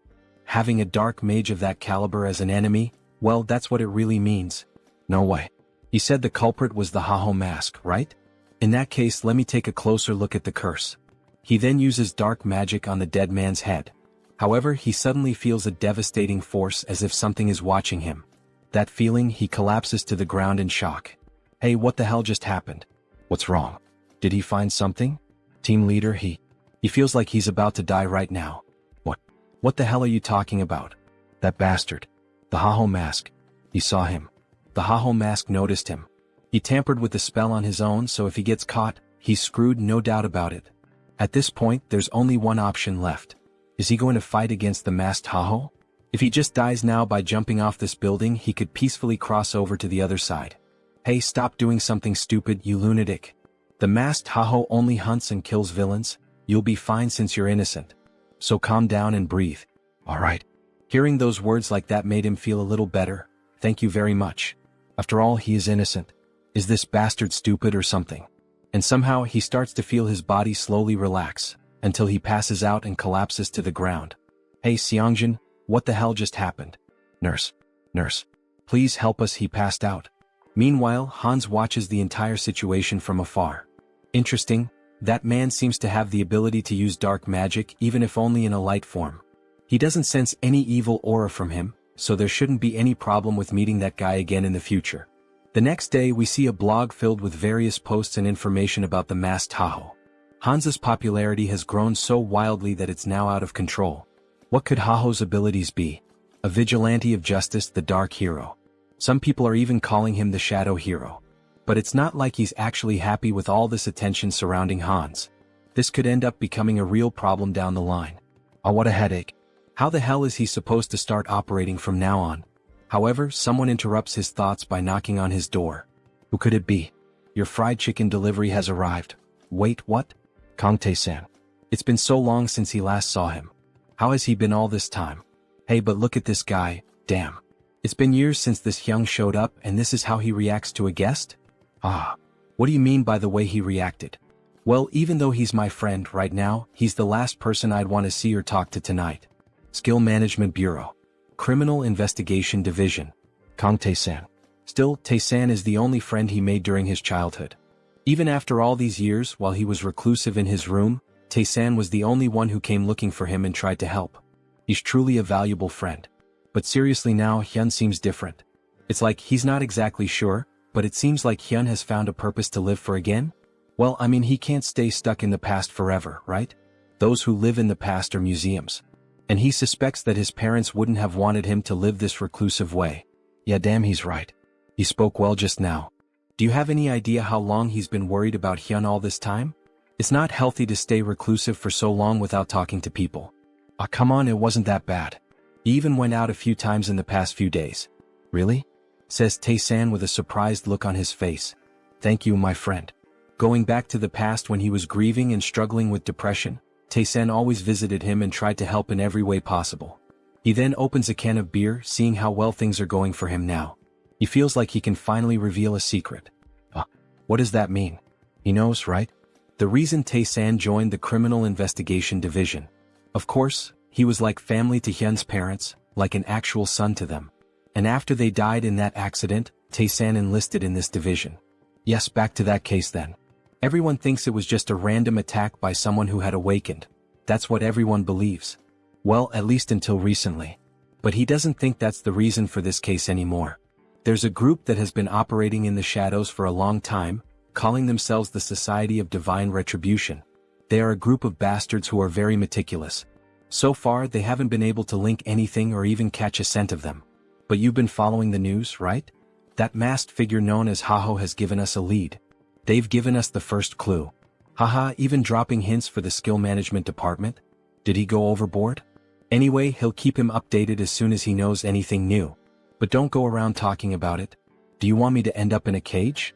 Haha, as if he had anyone to tell. Still, from what he's heard, the masked Haho has been quite impressive. So why is the Bureau trying to hunt him down? Exactly. That's what's bothering him. Why the hell are they going after someone who's actually doing a good job? Yes, exactly. The protagonist is happy to see Tae-san on the side of the masked Tahoe. After all, it's his clone who is doing all this investigative work. Anyway, let's drink until we pass out tonight. A celebration for Han Sunghyun's new beginning. Then, after several drinks and chickens, they start talking about other things. Just give up on being a writer. What's wrong with that? A hero and a demon king? Well, that's so cliché. And giving the demon king the name of Hans? Haha, Tae-san laughs a lot. That's so boring. It doesn't even sound like a name you made up over coffee or something. What does that mean? This is a classic. There's nothing wrong with the description of this story. This isn't a classic, this is what we call cringe. If it's something that's been done to death, how about pretending it's an abbreviation? Hans, short for something like Hannibal Strauss. Oh, that was actually a good suggestion. Right? If he becomes a writer, remember he can always ask for help from his hyung here. So while they were talking, Tae-san's phone started ringing. Oh, look at the time. He needs to leave. Seriously? It's still so early. The leader of the Dawn team said he has to show up today. He's leaving. Alright then, Tae-san. We'll talk later. I forgot to ask something before. Your grandmother is doing alright, right? Tae-san pauses for a moment at the door as if feeling uncomfortable. To be honest, her condition has worsened quite a bit recently, and there are no signs of improvement. Maybe it's already time to start preparing emotionally in case the worst happens. Wait, is grandma that bad? Is there anything he can help with? Anything at all? Hey dear writer, just focus on writing your material. Don't worry, he'll take care of things somehow. The protagonist really felt the weight of those words, and we see a flashback of someone holding his hand. Is this okay? If you feel like eating something more, tell your grandma, alright? Tae-san's friend is no different from his real grandson. He knows, yes, grandma. Tae-san's grandmother. When he used to go out with Tae-san, she always took care of him, looking after the little things. These are some of the few warm memories he has. And now, knowing that she is seriously ill, he feels very sad. A friend who has always been by his side is going through something so hard, and yet, he is completely helpless. Hey, wait a second, how could he be so stupid? He had a brilliant idea, something he can do. Kang Tae-san, you owe me an apology for mocking my sense of sampling. Because these characters who sound like they're shrinking are the ones who will help you. Then we see the protagonist invoking Heinrich, a paladin who would be perfect for this situation. Then we see a system window showing the paladin Heinrich. To heal someone, a healer is needed, like a priest. But he has one who fits that description perfectly, doesn't he? A familiar with faith recognized by the archbishops and overwhelming divine power. We see that Heinrich truly became someone special in the other world, being regarded as one of the greatest figures of faith. Heinrich really can heal Tae-san's grandmother. But wait, how is he going to make Heinrich disappear for a while? If he vanishes right after officially becoming the hero, it will lead to misunderstandings. Even the saint is focused on him now. Well, with night falling and the day about to turn, it's better to wait. For now, it's best to hold off until the right time to disappear from the original world so he can heal the grandmother. Then in the next scene we see a child singing while carrying apples, dressed in very formal clothing. A lively city with many people walking through the commercial district. The girl asks the boy if he's alright if the bag full of apples isn't too heavy. Yes, sister. It's fine, it's not heavy. However, in a moment of distraction, one of the apples ends up falling out of the bag. Stop rolling. Wait, don't run through the city like that, Aaron. Then the apple ends up landing at the feet of a stranger. Oh dear. You need to hold this more carefully, says the man, holding the apple in his hand while the children stare at him, startled. But then the girl finally begins to smile with joy, so it was him all along. Mr. Hines. Hello everyone, how are you doing? All good. The boy looks impressed. Is he really Mr. Hines? He looks completely different from when he helped him escape from the vampires. Yes, it's him. His face has changed a bit over time, hasn't it? Uncle, why on earth are you only showing up now? It's been so long. Haha, right, it's been almost 7 months since he last visited them. Apologies. He had been very busy lately. Alright, but the fact that he came all the way here like this must mean he has some business to take care of here as well, right? Haha, she seems to know everything about him.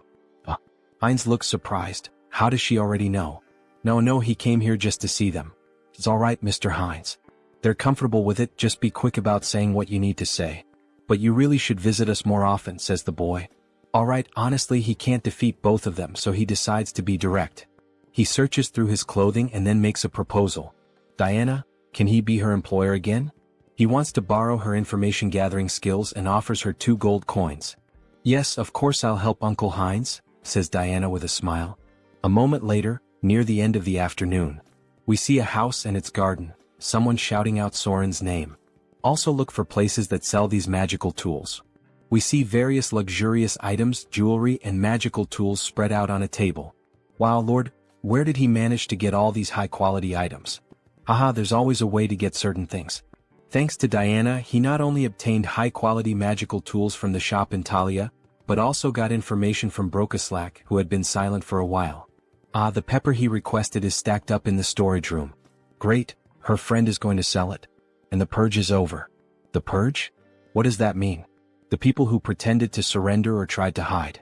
He identified every one of them and executed them, he says with a sinister laugh while throwing cards with his dead targets onto the table. Finally, now our clan will be normalized and secure. Alright. From now on, they just need to exchange magical tools and pepper periodically. So, he's counting on her to take care of the administration of Heteros from now on. Soren is confused by the information she's just received. What the hell did he just say? She's never done anything like this before, she's not sure if it's a good idea. Can she really manage the clan well on her own? Jean Soren, she's a capable person he trusts. If it's her, he's certain she will do just fine. Oh, the master trusts her. She blushes at his trust and promises to live up to his expectations. How easy it is to deceive this girl and gain her trust. He's using dramatic lines everywhere. If he thinks about it, we're not much different from a small or medium-sized company now that trade between the two worlds has been established. Let's get to the point. Shall we start the conquest of the clan in earnest? Then, back to the original world. It's already nighttime and the city seems quite lively. There are lots of people walking around, enjoying the moonlight, listening to music and chatting with one another. Based on the information he and Diana managed to gather, he personally investigated and was able to find it. This is the source of his blood, and he's convinced that this is the base of the Brokaslak clan, where those two soldiers are standing guard. Then he throws something near the guards to draw their attention and quickly slips in through the back door like a shadow. Why did this one fall on its own? Was it the wind or something? Then we see a beautiful lady holding a glass, drinking it all in one go. This is so good, such refreshing blood. The young vampire lady seems quite satisfied with her drink. But how much longer will she have to keep living like this? Drinking alone is so lonely. Looks like it's still the same as always, a drunk Rosilica. Who's there? There are a lot of familiar faces showing up today. Conceal skill release. Forgive me, but who the hell are you again? He's Heinz, a vampire she met some time ago. She's sorry, her memory is a bit poor. Who are you again? Then she starts pouring more blood into her glass. Still, now that a guest has arrived, she must show her hospitality. However, while pouring blood into the glass, she cuts her fingers slightly to infuse the drink with her own blood. Here, freshly squeezed blood. Please have a sip. No, it's fine. Upon having her offer refused, she becomes uneasy and slightly furious. This is high-level blood magic. How dare he invade the sanctuary of Brokaslak? Then, throwing the blood-filled glass, she begins to manipulate the blood to launch an attack at Heinz. She doesn't know who the hell he is, but she won't let him get away with this. So she goes all in, attacking him with everything she has. However, Heinz only laughs at the situation. Then he counterattacks by controlling her own blood. How is her blood being turned against her? To freely manipulate another person's blood. That's at least in the realm of true blood. He then forms a rope out of blood and leaves her immobilized. This is Brokaslak territory. The intrusion of an outsider is a violation of the treaty. This girl really doesn't seem to recognize him, does she? Well, instead of clearing things up, should he take advantage of that? What violation of the treaty? He is also part of Brokaslak's indirect bloodline. Please don't lie, you coward. Imprisoning a girl like this, there's no way that could be true, is there? Now that she thinks about it, she recalls hearing something about a clan that was persecuted in the past. Could that be true? Yes, he is from that very clan that was mentioned. Now she will cooperate willingly and he will grant her power. Even if he's from a branch family, she has no reason to listen to him. Sorry, maybe I misunderstood, she says, then he grabs her mouth firmly. She has no choice but to obey and will do exactly as he commands. Then, holding a crystal in his hand, he pushes it into her, making her moan in pain, so much so that people near the house found it strange. Then back inside. She is in ecstasy. What is this sensation? It's overwhelming. The crystal is taking hold of her body and flooding her with more energy and power. And at the same time, it feels as if her master has changed. Now let's see if she can reveal everything she knows. Damn it, she can't disobey his command. The true blood that oversees this region of Thalaria is Lady Frisia.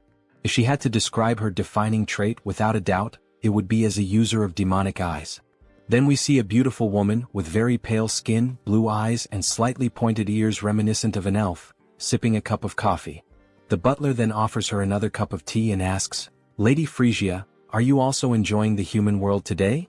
Yes, it's always interesting to observe it. The way they struggle to live with such humble bodies. Then we see that they are well above the houses and buildings high up in the mountains. However, he has heard that the recent Protestant denomination is expanding its influence in Rafalashi. Don't worry. This kingdom already belongs to Brokaslak, disguised as human nobility. A simple pressure on the kingdom will resolve this quickly. However, before she could finish her sentence, the butler's head is ripped off, and a jet of blood sprays out. "Alright, so you are Frisia?" Her expression changes now. She begins to question. She has never seen this vampire's face before. He is a complete stranger. Pure blood. He doesn't seem to be of true blood. Meanwhile, Heinz savors the butler's blood. Let's assume he's from a branch bloodline. Humph, a humble branch blood like him dares to pick a fight without knowing his place. She makes a scornful face and takes a light breath. She's going to make him realize the mistake he just made, so she activates the demonic eye, which turns completely dark. However, the protagonist quickly repels the attack with ease. That's impossible. How did he dodge her demonic eye? He already knew how her ability worked, the fact that it doesn't work against him. She knows what that means, doesn't she? Now, who is the one that doesn't know their place? Oh, so he is a true blood after all. Attacking them right in the heart of Brokaslak territory, what is his goal? She asks angrily. His goal? Isn't that obvious? He says with a laugh. Everything you have in Brokaslak. He will be the one to take it all and become the new king of the vampires and the cities. She bursts into wild laughter, unable to believe what she just heard. I don't know if he's stupid or just bold. Alright, I get it loud and clear. But he should have one thing in mind, she is also of true blood. Then she awakens both of her eyes, increasing her speed. Even Heinz can't keep up with her and takes a punch to the stomach. Her hand is reinforced with magic and martial arts, making him spit out blood. He really thought his nonsense would work with skills so weak that he can't even dodge? She laughs as we see her arm massive and full of veins. This woman, is she a martial artist? What the hell? She's using her demonic eyes, so he thought she would rely on magic. This is so different from what he expected. Then she starts to summon the blood from her umbrella, using a blood strike toward the protagonist. It lands squarely on him. So, she's a physical fighter, huh? He's under pressure, spitting blood. Impressive, he can still stand. Let's see if he can block this too. Then she charges at him full force, wielding an umbrella. She even handles a sword with flawless technique. That umbrella wasn't just for show, huh? He tries to dodge the quick attacks. The dodges won't help him forever, especially since he's being injured little by little. Alright, this next blow will definitely crush him. It will leave him with nowhere to escape. Then she summons a sea of blood against the protagonist. Is this an AoE ability? If that's the case, he'll cut his way through this blood tsunami. However, something feels off. She's vanished from his sight. Where did she go? Then suddenly his vision distorts as if the angle has shifted. We see her appear, delivering an elbow strike that breaks Heinz's neck. He flies several meters from the impact of the vampire mommy's hit. Look at that arm. How annoying. So this is the end? We see Heinz's body on the ground, covered in blood, while she watches from above. But then he starts to get up and responds, "The end? What the hell are you talking about? Who said she gets to decide when it ends?" Then we see Heinz's head regenerating after the impact. For him, the fun is just beginning. He's perfectly fine as if nothing had happened. His neck was definitely broken. What happened? Injuries like that heal in an instant for him. He has something called hybrid evolution, she observes. This is insane. Aside from the master, she can count on one hand the number of people who have faced her attack head-on and survived. She's astonished. He admits it, she has some good talents and tricks. Of course she still has some flaws, but with those beautiful eyes. He thinks he could make her stronger than she is now if she followed his path. Have you ever thought about following me? What kind of nonsense are you saying? How dare you insult me, of all people? She will turn him into a pincushion so full of holes that he'll never get up again. However, before she could attack, her body stopped moving. What is this? We see a massive pentagram made on the floor with blood, layered with profane magic. If that's the case, then he has no choice. He'll have to use force. Then he starts moving the blood around. Blood magic from the blood on the ground? When did he do this? Then she is bound by strands of blood around her neck. It's true, he's not a martial artist like her. He's more of a blood specialist, a kind of vampire mage, we could say. She's completely covered in the strands of blood. And also, he can do this sort of thing. He turns his finger into a magical crystal, and as it penetrates her neck, she begins to undergo a mutation. Raffalashi injection. She starts crying out in pain, screaming that it hurts. It hurts so much as the crystal starts to take full control of her body. Sorry, but for a high-ranking vampire like her, a small dose wouldn't be enough to control her body. Then she begins to transform even further, emitting a huge red aura. Finally, it ends. She lies on the ground, devastated. What the hell did he do to her without her consent? She will never forgive him. This is so ungrateful. She should be thanking him, not lamenting. Doesn't she feel it? That sensation, that strength, as if she had been born again. He's right. Every sense in her body feels completely different from before. Her strength, reflexes, flexibility, all her physical attributes not only improved but evolved to a completely new level. Well, starting to feel like thanking me now. She thinks she is. So that she could give him the power to finish him off. Then she tries to make a quick move with a direct punch at Heinz, but her body stops before reaching him. She can't move. What the hell is happening? Her body doesn't want to move. What did this bastard do?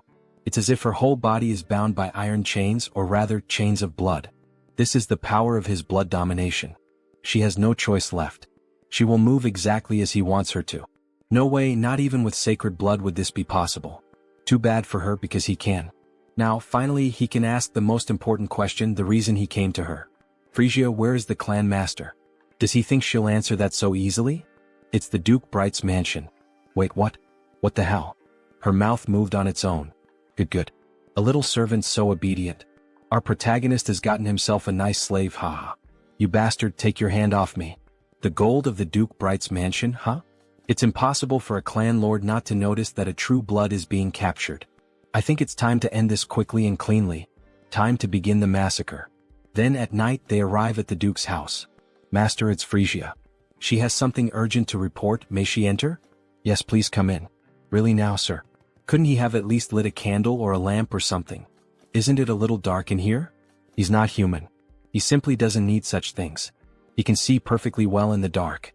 More importantly, she said she had something to tell him? Yes, well, forget it. She thinks she already understands. It's because of that uninvited guest who's after you, isn't it? So he's already noticed. As expected of a clan master, excellent perception. Well, yes. It would be a shame if the head of a clan couldn't at least notice that.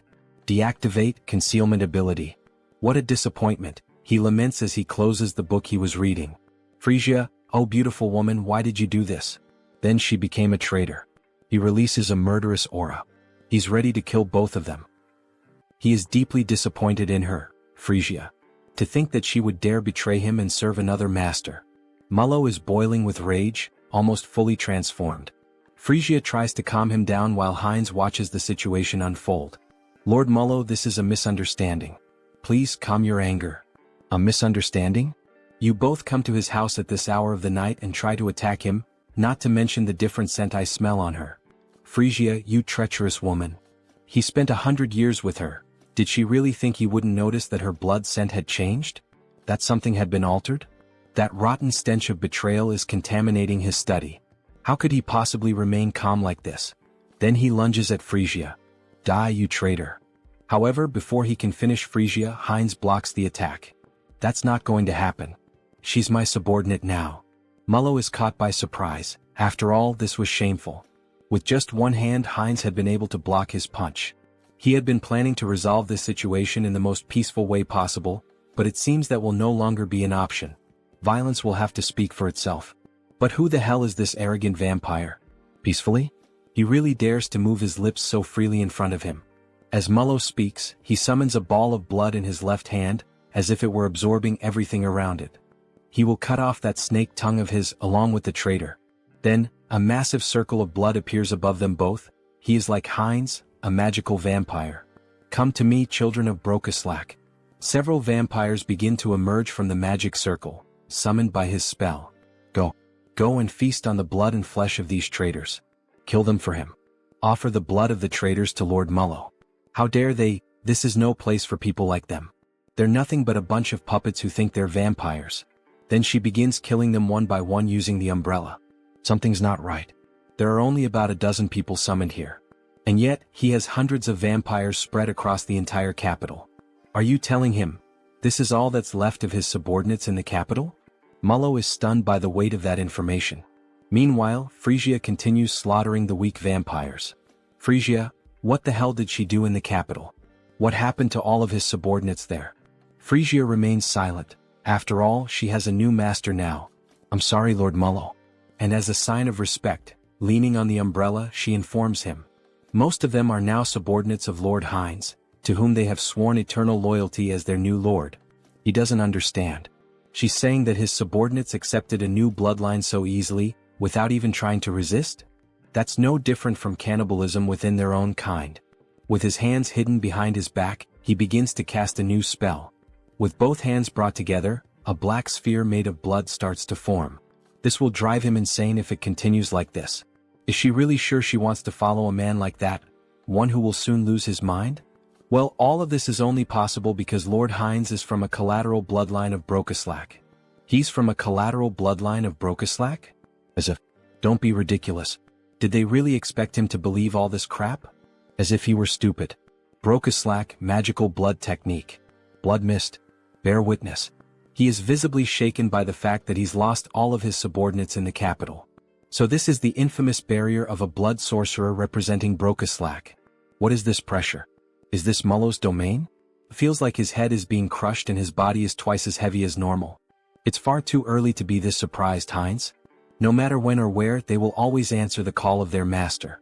Then, by sacrificing a bit of blood into the magical seal on the ground, a vampire wielding a scythe begins to emerge from beneath it. Serve your master, Obeyer. Ah, what a headache being woken up so suddenly. Then we see that it's actually just a vampire child holding a massive scythe in their hands. Why did you summon him so suddenly to this place, Lord? Even though he can see a lot of blood scattered across the floor along with some vampire corpses, what the hell is going on here?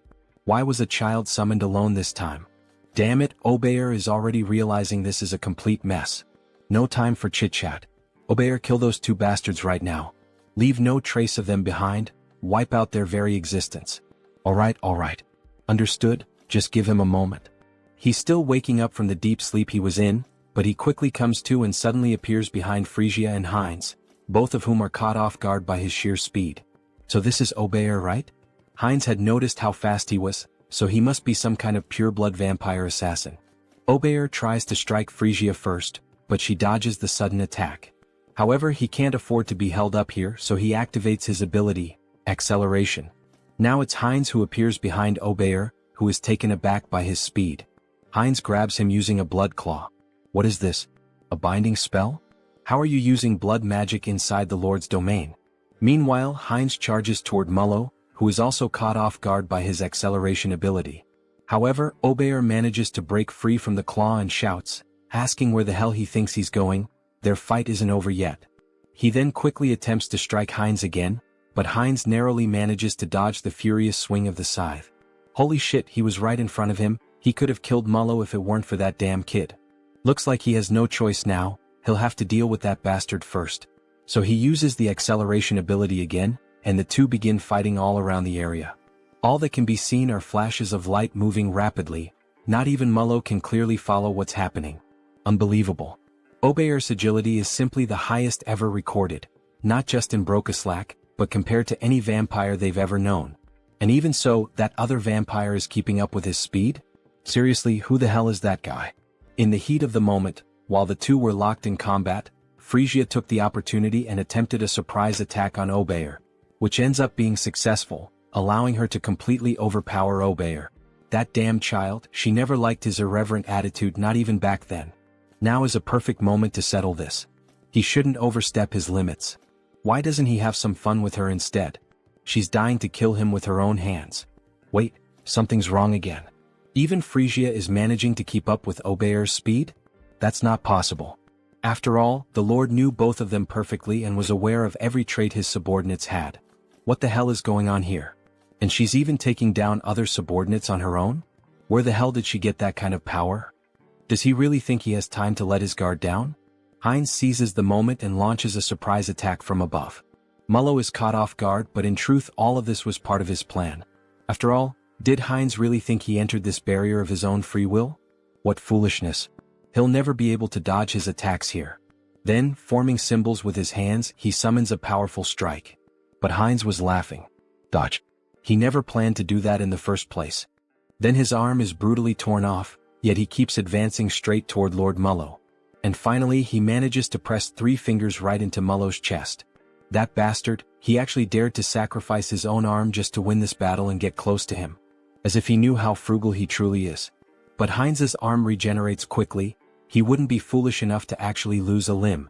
What do you mean his arm regenerated instantly? Even among vampires, very few possess the ability to heal that quickly. Don't worry, Lord Mullo. He's not planning to kill him. Not planning to kill him? What's that supposed to mean? What the hell is he trying to do? What do you think? He's inheriting his lordship. Then he begins to drink the blood of the former lord. In the next scene we see a spiraling staircase that leads down to a coffin at the bottom. A fairly typical setting with 2 statues of guards standing watch. However, the coffin slowly begins to open, and we see a girl emerging from within. A beautiful vampire with long dark hair and ears resembling those of an elf. Her arms are held close together, and she wears an extremely elegant dress, with a crown of thorns resting on her head. She lets out a yawn but finally rises. She's so tired, she wishes she could sleep a little longer. We get a better look at the coffin, wide and large. But she thinks that can no longer be allowed. After all, something happened, something changed while she slept. Her gaze is shown, completely red and unlike anything seen before. This vampire clearly appears to be someone powerful. Something has happened to her son. It's time to act. Then back at Lord Mullo's castle, we see a commotion unfolding. Step forward. Don't move yet, stay still.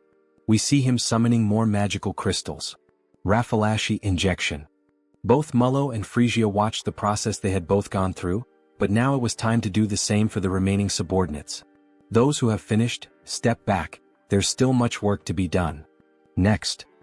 Finally it's over. He took an eternity to finish marking all the remaining subordinates. So this means all the subordinates in the capital have been accounted for? That's right. The rest can be summoned in order, it will be more efficient that way. What? Watch your tone, alright? Ahem, it will be more efficient. Heinz takes the opportunity to tease. As expected, having a clan lord nearby really does make things easier. This visibly irritates Mullo. His hypothesis about the marks was correct. Injecting a Raffalashi into a high-level vampire seemed too risky, so he forcibly drained their blood, which ended up lowering their level. And finally he extracted the Brocaslack, the source of their blood. It feels like just yesterday that he was bitten and accidentally became a vampire. And now, he's rising from the very bottom all the way to the top of the hierarchy. It really seems like a whole different world. Along the way he's gained numerous useful allies, ranging from simple vampires to ladies and lords. Hey Mullo. Yes. He will be responsible for gathering the remaining Brocaslacks from all the regions. Understood. And one more thing. Damn it. Alright, and now what else do you want him to do? Then Heinz begins to move the globe of the world map. He wants Mullo to start gathering information about the continent. Wait, information about the continent? Yes. He wants him to build his own intelligence network, or make a deal with an existing one. How he does it is entirely up to him. This is an important task, so he is counting on him to carry out this mission. As he leaves the room, Mullo seems restless and finally he asks. He heard from Frisia that he said he would unite all the vampires and become king. He has already proven his abilities well enough, Lord Heinz, so he will give him his full support. Good to hear that. So he is counting on him. As he exits the room, Heinz pauses for a moment and becomes thoughtful. Why the hell did he say something like that? About becoming the king of vampires? He probably just let it slip in the heat of the moment. Well, he thinks having more subordinates to command isn't such a bad thing. Lately, he's been saying a lot of these catchy phrases, whether with Hans or now with Heinz. The path of the vampire king? It might be time for him to start laying out a serious game plan. One where he dominates all the vampires and maybe even becomes the Holy Blood. Then, snapping back to reality, we see our protagonist excitedly fiddling with something. Yes. Almost perfect. Define the jawline sharply, shape the orbital bones so they curve upward nicely. Now that's just right. He was using the new customization option to modify Hans. After all, he is the immortal king, so this is the least he can do, to have a fearsome appearance. And let's be honest, my subscribers, doesn't this new design for Hans look amazing? What do you think? Comment on the video and take the chance to leave a like, as it really helps the channel keep posting this manhwa. Well, I finished customizing Hans, now let's focus on something else. Finally it's done, right? The conquest of the Brokeslack kingdom by the vampire Heinz, it's all coming to an end. Or at least this is just the small beginning of what's to come. Which means now the long-awaited moment to profit. Karma Shop. When opening the Karma Shop, we see that he managed to accumulate quite a lot of money thanks to Heinz's conquest. As expected, he amassed a considerable amount. Well, normally taking control of an entire clan is something most people couldn't even dream of. What will he do if he upgrades this time? He's wondering. Then he presses the option, Upgrade Exclusive Skills. However, something strange happens this time. 2 system windows appear simultaneously. 2 status windows appeared? Does this mean he's receiving 2 updates this time? What? The usual increase in the number of avatars isn't here? Actually, another window showed up instead. Media Selection. The avatar's potential will increase drastically. The entity's growth rate will become even faster. I can't believe it. This enchantment cost 900,000 in the Karma Shop, after several days of saving up his hard-earned money. This isn't right. Just as he was starting to enjoy collecting different races. What a shame. Then he analyzes the second update he received. What is this? Entity Projection. Entity Projection. It can be used once a day. It allows the user to project one of their avatars onto their own body. What did that say? Does this mean he can use the power of all the clones he's created so far directly with this body? Right? Surprised by this new update, which allows him to become one of his clones through a specific power, he begins to look through all the information about his clones. Hans the Immortal King. Heinrich the Paladin. Heinz a Vampire. And even Harley and Harris.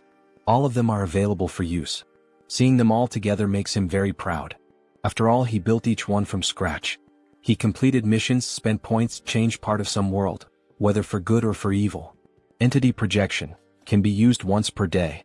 Allows the user to project one of his avatars into his own body, so he can become one of his own clones. What a spectacular ability. Wait, if he uses this skill wisely, does that mean there could be 2 immortal kings at the same time? That's incredible. Having 2 Heinrichs at once, even Heinz. This is definitely a skill he'll be using a lot in his future plans. But this could turn into a complete disaster if he's not careful. So Hans is out of the question for now. Having 2 of him at the same time could mean the end of the world. Well, as expected, the first one to use this ability will be him. He will transform into Heinrich. Then he taps on his notification window. His body begins to undergo a transformation. Even the armor and weapon are exactly the same. The hair, the voice. This is incredible. However, not everything is perfect. The divine power is about half of what it was in Out Erica. Is this what it feels like when an awakened one returns to Earth? Then a notification appears on the screen. Duration time, 9 minutes. It's a shame he can only use it for 10 minutes. Well, I'll head out for a bit. That should be more than enough. In the next scene we see a hospital at night. The classic shadow of Hans appears inside a room. Then we see Hans and Hyun emerging from the darkness. So, shall we begin the work? Before Hans leaves, he gives a like. Just like you, subscribers of the channel, make sure to subscribe, like the video, and comment if you want us to keep making videos about this manhwa. Then we see the hand of an elderly woman. Grandma, he's finally here. We see how weak she is, needing machines to help her keep breathing. He holds her hand tightly, almost in tears. She remembers him, right? He's Sunghyun, the one who used to play, go out, and party a lot with Taesan, her grandson. He had wanted to visit her a bit earlier, but he was only able to get out and come here now. Starting today, he'll begin visiting more often, so she'd better not get tired of seeing his face. Then we see him beginning to use identity projection. Target selected, Heinrich. So please just hold on a little longer, Grandma. Let's activate the Uterican Divine Technique. He holds her hand as he takes on the form of Heinrich and begins to pray for her. The divine power starts to flow from his hand and moves toward her heart. Pour out all the divine power to restore energy, boost resilience, and cleanse the body. May God save this poor soul. As he says these words, the room begins to shine even brighter, as if a miracle is unfolding through Heinrich's hands. After the light fades, we see that the grandmother is still unconscious, but her skin already appears more radiant. It looks like the 10-minute time limit has ended, and he begins to lose the transformation. Even with divine power, there is still a limit to how much can be done to treat age-related illnesses. He seems exhausted. After all, taking on one of his powerful clones with just his ordinary body can't be easy. But this should help improve her condition. Now, he can only rely on his grandmother's willpower. Grandma, she needs to stay strong. We see the sunrise. He stayed the whole night watching over her, and makes a promise. He will come with Tae-san next time. Then, back in the world of Out Erica, we see images of a forest. We see the elves within the forest. So, is Harris one of Harley's friends? Yes, that's right. We see Cecily quite curious about the relationship between the two. Meanwhile, the other elves continue walking. It was a brief meeting, but we got along so well that we became like family. She begins to sniff him. Is that why? She senses a familiar scent coming from Harris. Harris is caught off guard. She's saying the same thing Diana says to Hines. They're not going to figure out we're the same person, right? It's a scent similar to what she smelled on the branch of the world tree. She knows that scent well since she spent the whole day with it. Ah, I see. Phew, at least it's not because of being the same person. It's just because the body is made from the same material. After all, it was created from the world tree. In any case, we'll get along well. He's a friend of Harley, so she's going to take good care of him. Yes, thank you very much. Granwood watches all the commotion from a distance, and he lets out a soft smile, as if he were watching two children playing and interacting. Alright, let's take a break and rest here. He said he still hasn't formed a contract with a spirit, right? Shall we practice some spiritual techniques? Miss Cecily is clearly very excited to have a new friend. So they move a bit farther away to begin training. Cecily starts trying to summon a spirit with great effort, and eventually it works. She manages to summon a water spirit. Cecily is overjoyed as it's one of the first times she's been able to perform the technique on her own. Harris, look at this water spirit, look how cute it is. But he doesn't respond. He has a depressed expression. What happened? What's wrong, Harris? What? Why doesn't it work for him? We only see wind and a leaf moving around him. Even after reaching the maximum value of his affinity stat, it still didn't work. Is something wrong? Is it because he's a false elf? Spirit mages and spirits are companions who grow together. Rayfury, he's going to help us. Before summoning them, it's important to form a bond with them first. Reveal the power of nature that exists within you and show it to the spirit. He had tried to form a bond after summoning the spirit, but it seems he got the order wrong. He's glad he followed the elves after all. First, focus entirely on affinity and release the overflowing power of nature. Then he begins to channel nature's energy, which emerges in its purest form, glowing a vibrant green. He gathers all the natural energy around him. But what is this? Why is he so good at it? He had mentioned this was his first time trying. Interesting, he has a gift for quickly picking up what he's taught. Maybe he has strong potential. Wait, he feels something pulsing in his hand, an electric sensation. Then system notifications begin to appear. Through repeated training, the entity has reached enlightenment. You have acquired the skill, Spirit Magic. That's it. We see that an electricity spirit has appeared, resembling a Pokemon. At this rate, the two of you will soon be on the same level. He's growing so fast that she almost feels betrayed. Ah, thank you. He has also taken a step forward as a spirit mage. From now on, its name will be What? A reference from real life. The What symbol, W, is the unit of power in the International System of Units, SI. It measures the rate of energy transfer.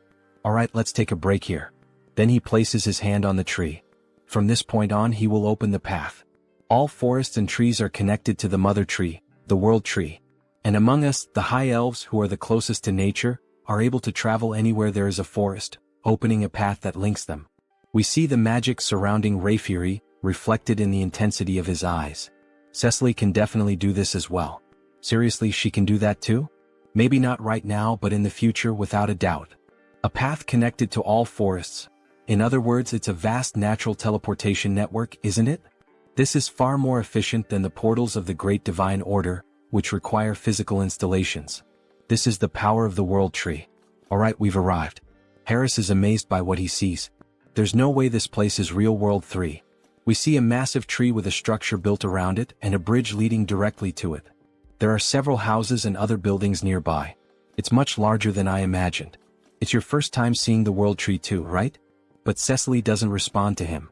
Upon coming into contact with the true tree, she enters a deep trance. Then, with no control over her body, she begins to float toward the tree, while Harris and Rayfury watch in silence. She moves toward the tree which radiates natural magic. This must be the first time you've seen this as well, Mr. Harris. Watch closely and admire. This is the eye-opening ceremony of a high elf, an event that even other elves rarely witness.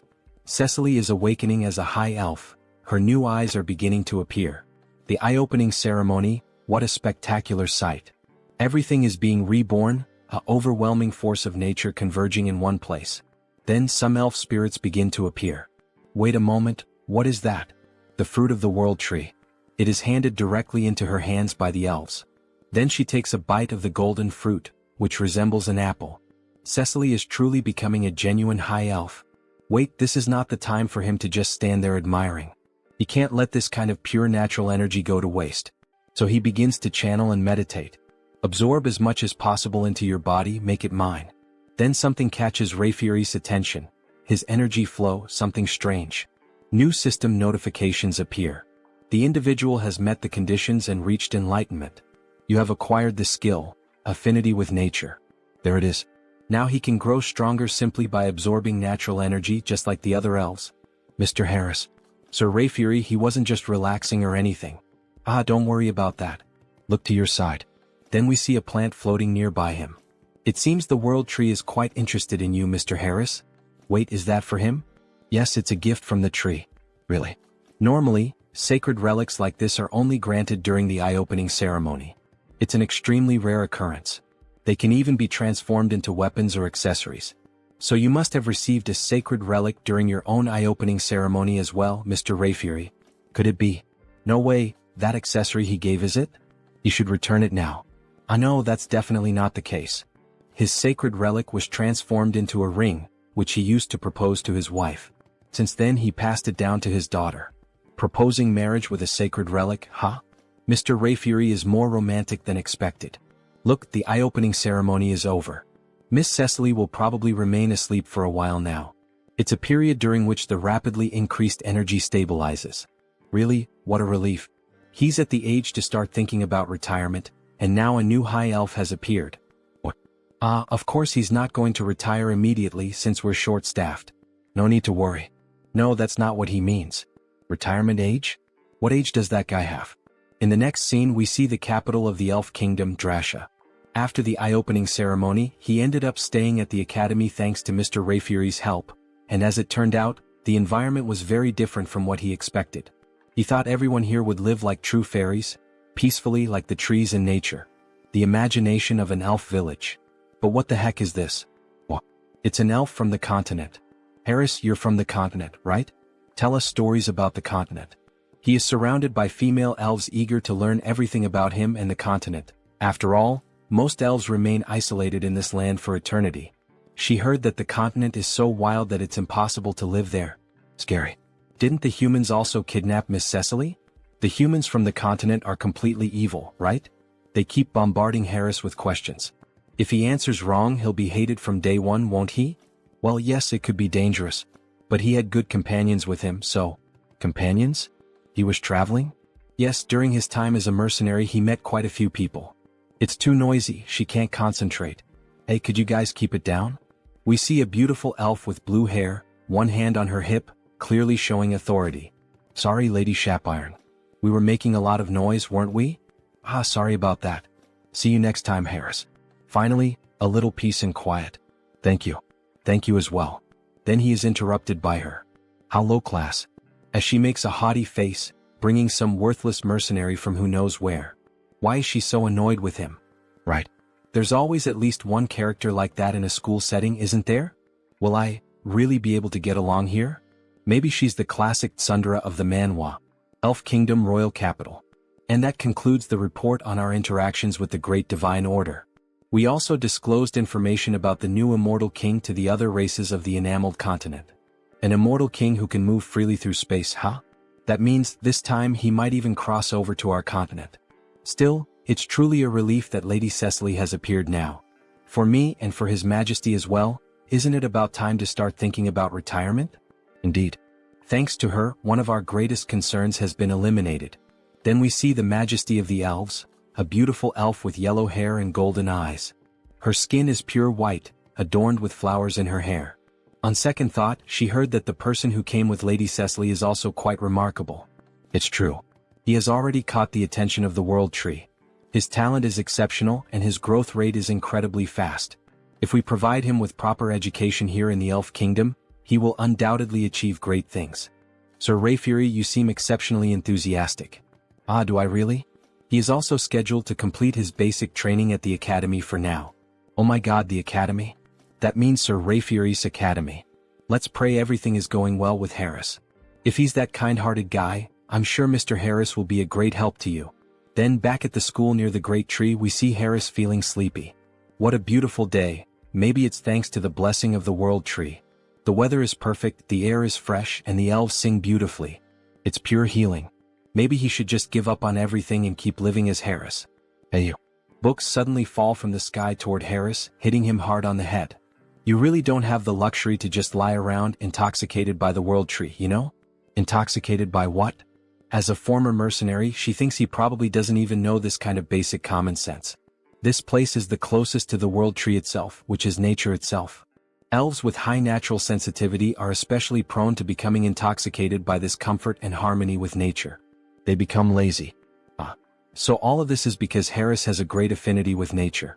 He starts to feel his vision growing heavy again. Are you listening? Yes, he is listening. He possibly still doesn't know much about being an elf or these interactions with the World Tree, so because of that, she will lend him her book. She made sure to organize everything so that even an elf without roots like him could easily understand. Listen carefully. If the class average drops because of him, she will never, ever forgive him. Scary. Are you understanding me? We see one of the first Sundra traits in this manhwa. Goodbye. Well, at least she doesn't seem like a bad person, he thinks. That ring. He can feel the energy of the World Tree within it. There's no way a sacred relic would be carelessly left lying around. Is she from some noble family? She seemed familiar from the beginning. Somehow there's a strange feeling of déjà vu. Then he remembers what Rayfury told him. He gave his to his daughter though. Wait, that can't be true. Could she really be his daughter? Why are you placing your hopes on that idiot father? Then Harris starts to think more deeply about this matter. This is ridiculous. Shapiron is Rayfury's daughter? They don't look alike at all in terms of personality, do they? He is so calm, but she is like a caged beast. Well, she seems not to like him, but her explanations are very kind. It feels like a private lesson about spirits. Alright, should he try it like this? Then he begins to channel the magic into his hands. Wind and fire start to emerge as the two main forces of nature. The fire spirit is called Kali, the lowest grade fire spirit. The wind spirit is called Pascal, the lowest grade wind spirit. Now that he knows the trick, this is not so hard. Even the one he summoned last time, has already been promoted to a lower rank. Low grade lightning spirit, what? To think they could grow this fast. Coming to the elven realm was definitely the right choice. Alright, he just has to keep his head down and adjust properly without causing any trouble. Well, as long as he doesn't get involved with Shapiron, there shouldn't be any problem. Or at least that's what he thought, until he ended up having to sit right next to her like they were two stubborn kids. Somehow, he got himself tangled up in this situation. We see a flashback. 10 minutes ago, the teacher started to explain the lesson's content. Let me repeat, forming bonds with spirits is extremely important. And traditionally, there is a secret to maximizing this connection. It is done through dance and song. Just like our ancestors used to do in the old days. Dance and song? That is an interesting theory. Soon, there will be a festival for the new High Elf, Lady Cecily, right? On that day, we will rent one of the main stages in the capital for the evaluations. It will be a performance that Cecily herself will be able to watch. It has been a while since he has done something like this, so wouldn't it be better to show his coolest side? Now, as everyone knows, we have a transfer student. Therefore, this time we will do a group project for the new student. Each group will work together to create their own performance. Your ability to connect with the spirits will be evaluated on stage that day. They can't believe what just happened. Then we see two together and two other unknown elves forming a group of 4 members. Wow, working with celebrities. How lucky. I'm Timer Coffin. And the elf very shy. Nice to meet you. Curie. Well, things have come to this point, so there's nothing to be done. So do you know how to dance or sing anything? If not, we will adjust to match you. He has no idea what to do, so I'm in. Me too. They are being so blatantly dismissive that now he is starting to get annoyed. From what he heard in class earlier, as long as it helps build bonds with the spirits, it doesn't have to be traditional elf music or dance. In that case, thank you for your consideration. At that moment he remembered a song he used to sing often in his hometown. Ah, it's a song from his hometown, so it must be from another continent, right? Yes. His parents loved it too, so it's a song he could never forget. Ah, he's confident, isn't he? Of course. Even though he lived a reclusive life for a long time, there was a time when he never scored below 90 in karaoke. It's time to show them the skills he polished at karaoke. However, even as he shows confidence, Shapiron still remains suspicious of him. She does not approve of him at all. What would a mercenary know about elven music? Someone like him being acknowledged by my father and by the world tree? All these stares are burning me up, Harris comments. She will never accept this. Fine. Prove your worth. But if you mess up, you will be held responsible. Alright then. But he has one condition too. A condition? If they get good results, would he be willing to teach him about elven culture? There is still so much he doesn't know. What a strange request. Alright, it's a good request. But only if they achieve a good result. Then he starts to sing a song from planet Earth itself. By my light. Find my light. To the paradise that I will find. I will embrace you, one that will never disappear. While playing an instrument, the spirits danced along with him. Then a system notification appears. The entity has reached enlightenment through repeated training. Acquired the skill Melody of Harmony. Melody of Harmony, huh? The tone definitely sounds more stable now. It feels like the power of nature is keeping his vocal cords steady. It's the first time he has heard a song like this. And these instruments? He has never seen anything like them before. Wow, congratulations. The shy elf claps her hands, meanwhile, Shapiron stays silent with her head down. This is ridiculous. Her spirits really reacted to that rootless, baseless song. They actually connected with the music of an outsider? Shapiron, why that face? You were shaking your shoulders just now. When did she do that? Then the system shows another notification. The spirits are evolving in sync with the melody. Low-level fire spirit. Low-level wind spirit. So now Callie and Pascal have also evolved, just like what? Then he starts to hear a strange noise coming from the forest. What the hell is that? It feels like he's being called. Wait, could that be a sound spirit? He begins to channel magic into the palm of his hand to feel the call. Suddenly, a magic portal opens right in front of him. A spirit manifested in the physical realm. This is something you almost never get to see. They resonated so deeply that even a sound spirit responded? Alright. Its name is Decibel. Sound spirit Decibel. This spirit looks like a small ghost-type Pokemon, like a tiny Jengar. What an incredible gain. Shapiron said that spirits from the phenomenal realm can perform a wide range of tasks. To think there is a song that moves the hearts of the spirits like this. Let's do this one. It will definitely be a huge success. She thinks so too. Sound spirits are only attracted by beautiful sounds. So what did you think, Miss Shapiron? Alright, I admit that the sound was very beautiful. Great. Then shall we start planning the rehearsal schedule and the stage production until the day of the performance? Yes. Well, could he teach her how to play the instrument he used earlier? It seems interesting. Haha, with a mischievous look he says, of course I can help, miss. What is that expression? That is not appropriate for elves, so stop that right now. So, shall we split the parts first? Then the day of the main event finally arrived. You said your daughter is in the same group as Mr. Harris, right, Mr. Rayfury? That's right. You must be very nervous. Not at all. Why would he be nervous about a simple performance? Ah, he is very nervous, it seems. So, shall we listen to the song that Mr. Harris prepared? We see the four members up on the stage. Harris is holding a guitar, Timer Coffin is playing the drums. Then the show begins. Harris starts playing the guitar, creating a beautiful sound that even makes the spirits around them start to dance. Timer Coffin and Curie follow along with the rhythm. And of course, our dear elf, Shapiron, is playing the acoustic guitar in a very shy way. Harris notices this and starts playing more strongly to draw everyone's attention. Among the green bushes. If we run together, the spirits will guide us. As Shapiron and Harris keep singing, everyone becomes moved and amazed by the quality. Even Rayfuris is enchanted. The beautiful singer is showing all her talent for culture. It's the first time she hears this song, but it makes his heart race. The tone is also very beautiful. In search of the miracle of connection, let's find it together on our new journey. Shapiron can make that kind of expression? What song is this? It's the first time she hears it, but it's amazing. My ears are sensitive, but this music is really good, isn't it? Walk under that light, take my hand. Sir Rayfury, look over there. To think they are using the spirits this way. It's incredible. We see all of them together on stage, singing and smiling, a true show. Then, when Cecily was about to speak again with Rayfury, she noticed that he had vanished. Where did he go? That child over there is my daughter.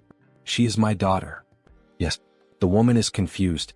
Who would have thought he had this side, the overprotective father? Let's go together toward a new light. I'm not afraid. Shapiron helped a lot with the splendid stage production and the tuning of the instruments. As expected from an elite. Her spiritual knowledge is incredible. Since we are together. After being so irritable, she is the one enjoying it the most, isn't she? They keep singing, everyone happily putting on a big show for everyone in the Elven realm. At the end of the show, everyone gives a round of applause. Sing another song again. Her breathing was more stable than usual, and the music flowed smoothly. Who would have thought she would become so immersed? System notification. Melody of Harmony Skin is in action. Target, Shapiron Sylvest. Looks like it works well on other people too. He used the new skill to support Shapiron. So even her father was there watching her. Shapiron is moved. Shapiron, what do you mean? This is... Sir Harris, she has misunderstood you all this time. Sorry for being so rude to you. She lost the bet. Just hearing that already calms his mind. It's amazing that music alone can have such a big impact on so many people. You will definitely have a great impact on the Elven realm, Sir Harris. Then back in the Holy City. We see the Saintess sitting and reading some documents in her office. Lady Saintess, it's Heinrich. So he has already arrived, ask him to come in please. Come in, make yourself comfortable. Welcome, Sir Heinrich. However, what really catches his attention is the book on the floor. The Hero and the Saintess's Adventure. Let's pretend he didn't see that. Please have a seat. She called him here today to talk about something important. Something important? Maybe you have already heard about the Sacred Sword? Sacred Sword? The most powerful exclusive weapon that the hero protagonist in fantasy stories uses. Well, he doesn't know much about it, but he knows it is a traditional weapon for the hero. There is a decree that was unanimously approved by all members of the church. What do you mean? What kind of... Sir Heinrich, please challenge the trial of the Sacred Sword. The trial of the Sacred Sword? Am I really worthy to receive such an opportunity? Jackpot, you are the best, Lady Saintess. It was a meeting held in a hurry because of the resurrection of the immortal king, but no one had any objections. Because Sir Heinrich is the new hero of the Grand Divine Order. That praise is too much for me. The place where you will undergo the trial is the Great Temple of Pickle, in the western part of the continent. If it's the Great Temple of Pickle, the Salb Empire, which was destroyed 300 years ago by the second immortal king. After that, for countries claiming to be descendants of the empire were founded in that place, forming an alliance of kingdoms. Charlotte Steel Fortress, Talia Tulk Lesk. The great temple built in the southernmost kingdom among them, Lesk, is Pickle. It is a temple built on the site where the second immortal king was subdued by the hero. The previous hero defeated the immortal king but could not completely remove his heart. Soon the abyss spread and the land became tainted. Only after the hero drove his sacred sword into him was it purified. The great temple of Pickle was built right on top of that. The previous hero made it so that only someone who would succeed him could find the sacred sword. But if he pulls out the sacred sword, won't the seal of the abyss be broken? It has been 3,000 years. Now it is sufficiently purified, so it is fine. Therefore now it is time to inherit the hero's weapon. Leave it to me, Lady Saintess. When should he depart? Right now, she says with a smile on her face. Then he heads to the great temple of Pickle. Wow, it's magnificent, truly magnificent. He's amazed by what he sees. It has a completely different atmosphere compared to the great temple of Rosalia. The great temple of Pickle. There's a massive building surrounded by many trees, crosses, and a beautiful temple. So you must be Heinrich. Yes, that's him indeed. So, this person he's speaking to would probably be Cardinal Donovan? Wait a second, what kind of body is this? He looks like a wall. Yes, that's Donovan. He's the one challenging the sacred sword, right?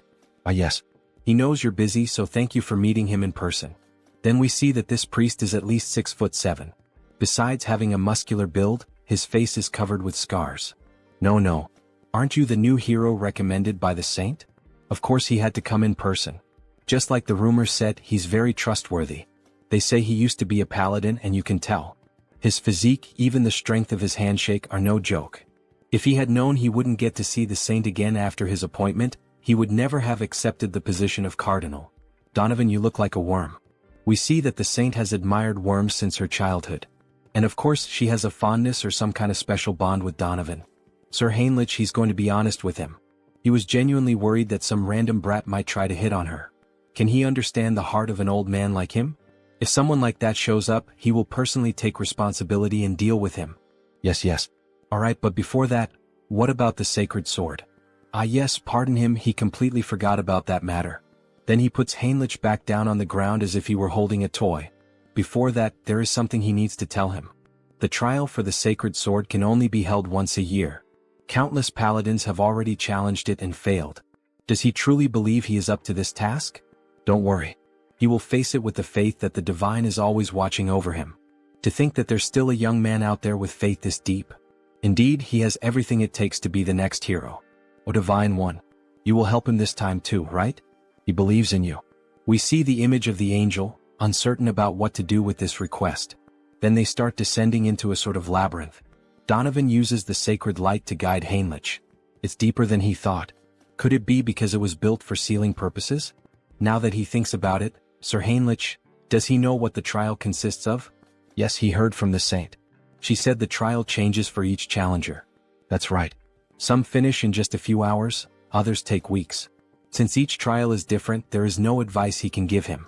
Finally, they arrive at the destination. If he wants to turn his back and run away, now is his only chance. So this is it. It's the Gate of Trials. So huge and mysterious, he can definitely feel some sort of power behind the door. Then, with a smile on his face, he makes his decision. Without fail, he will retrieve the sacred sword. So that's your answer, Sir Heinrich? May God help you. The moment you step inside, the trial will begin. His hand starts to shine even brighter. May luck be with you. Then the door opens and Heinrich walks toward it. He prays for the new hero's success. Then a system notification appears. The first trial of the Holy Sword. They say the trials are different for each person, but even so, the system notification shows up. Reach the destination within the time limit. That's already a problem right from the start. The door he entered through has vanished, and there are paths both ahead and behind him. So it's telling him to choose, huh? He's literally inside a labyrinth like a minotaur's maze.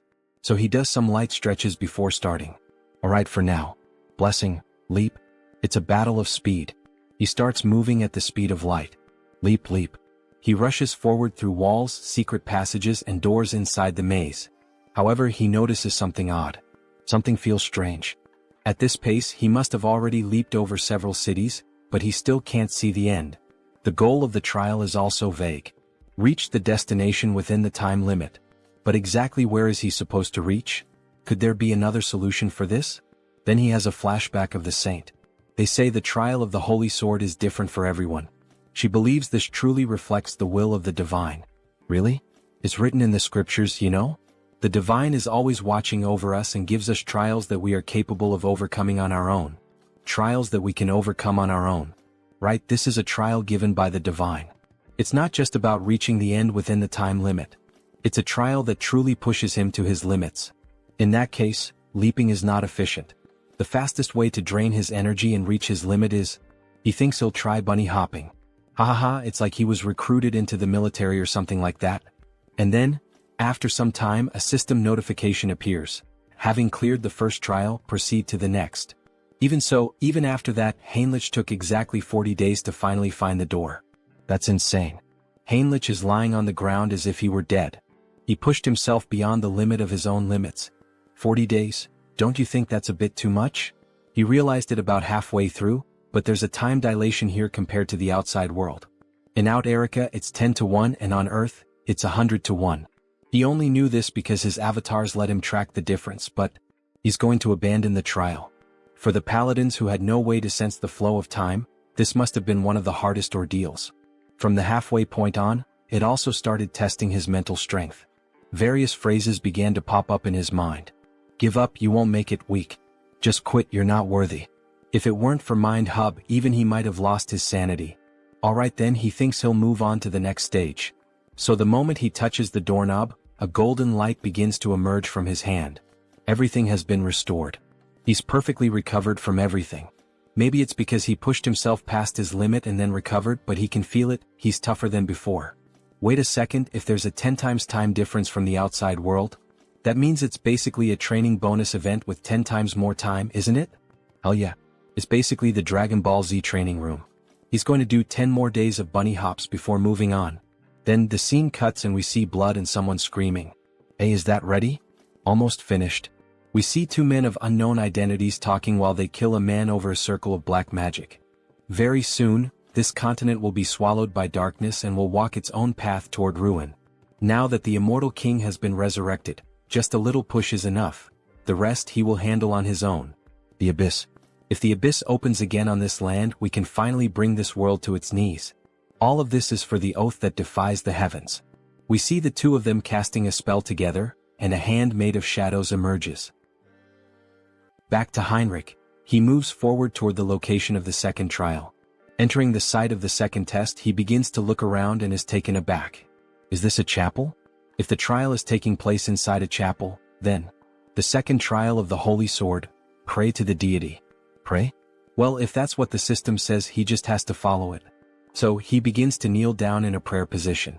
This trial is based on questions from previous exams taken by veterans. It's a test of faith and divine power directed toward the deity. Well, with his divine power being somewhere between that of a bishop and an archbishop, this is basically a free pass, isn't it? He'll pass as long as he perfectly fills the divine symbol with divine power. How about this? Even while praying, he wasn't able to meet the requirements. Unbelievable, even using all his faith wasn't enough. So he begins to pray again, but this time using the skills, Mind Hub and Persona. With those, he merges all of his personas and alter egos into a single mind to enhance the focus of his prayer. Use all mental strength and convert it into faith. Still not enough. Then, as the final step, he's going to add the power of his main body. His body begins to glow as if it were turning into gold. His faith level rises significantly. Then a system notification appears. You have fulfilled the conditions and attained enlightenment. You have acquired the special ability, Blessing, Amplification. The divine power that had been overflowing has now settled. The maximum amount of divine power he can withstand has increased. With this, he could almost rival an archbishop, huh? You have passed the second trial. Proceeding to the next stage. Great, everything is going smoothly, isn't it? The trial continues. He then enters the next door. The next trial setting is a dark and ominous environment, with crows and everything around in ruins. The system states, eliminate the enemy. Are we just going to do this out of nowhere? He then notices something strange in the sky, a mysterious cloaked figure. This feels familiar. Where has he seen that figure before? Then it descends to the ground. A subordinate of the former immortal king. An archlich. A hunter from the church, huh? How did you make it this far? He looks like Hans before his awakening. It's best not to underestimate him. After all, even a paladin would hesitate to face an archlich in one-on-one combat. If he doesn't intend to answer, then he strikes his staff against the ground. Die, dog of the church. He summons several skeletal soldiers, some of them with human-like appearances. Just the archlich alone is already troublesome enough, and now he also has to deal with this army of undead? He was probably expecting exactly this kind of reaction. But unfortunately, dear trial creator, why is he muttering to himself? Like someone about to die, your resistance ends here. Go forth, my subordinates. However, Heinrich begins to easily cut down the soldiers, dodging their strikes and countering with simple blows, yet enough to destroy them. How is he managing to dodge all of them? Damn it, just crush him already. Then they all charge at him. That archlich shouldn't assume that all he knows how to do is dodge. So he draws his sword, embedded with holy power, and begins slicing all the enemies in two. That divine power? Are you an archbishop? To think an undead would know what it means to feel fear. How ridiculous. He's just glad to finally be able to show his full power. So this is where it all ends. The archlich begins to channel a powerful spell. Let's see if you can block this too. He summons a few ghostly skulls and tries to strike the protagonist. However, he keeps defending and striking back with only a single attack. You stopped everything with just one blow? Impossible. He says with a look of shock. You predicted all of his tactics? Asks the defeated archlich lying on the ground, almost begging for his life. It's a shame, but he doesn't have any kind of cheat ability like that. On the other hand, he does have a very talented tutor, the strongest direct impact instructor among the undead. And we see that the instructor is Hans. Some kind of personal tutor or whatever. All you ever do is talk nonsense. He's curious to see how much longer that talkative mouth of yours will keep running. Let's see if you can dodge this. Then he starts casting a new spell again, in which a magic circle appears and begins to aim at him from the sky. Heinrich is impressed by such a powerful display. Deathbolt rain. Black lightning bolts begin raining down on the protagonist, giving him no chance to defend. The Archlich laughs. After all, he believes he has defeated his enemy. Ah! There's no way he could have blocked his secret technique. Farewell, arrogant holy knight. Then he hears a voice from afar. Oh, so that was your final move? What? He's still alive? How the hell is he still alive? Of course he's alive, because it didn't hit him. Heinrich says it with a defiant smile on his face. That makes no sense.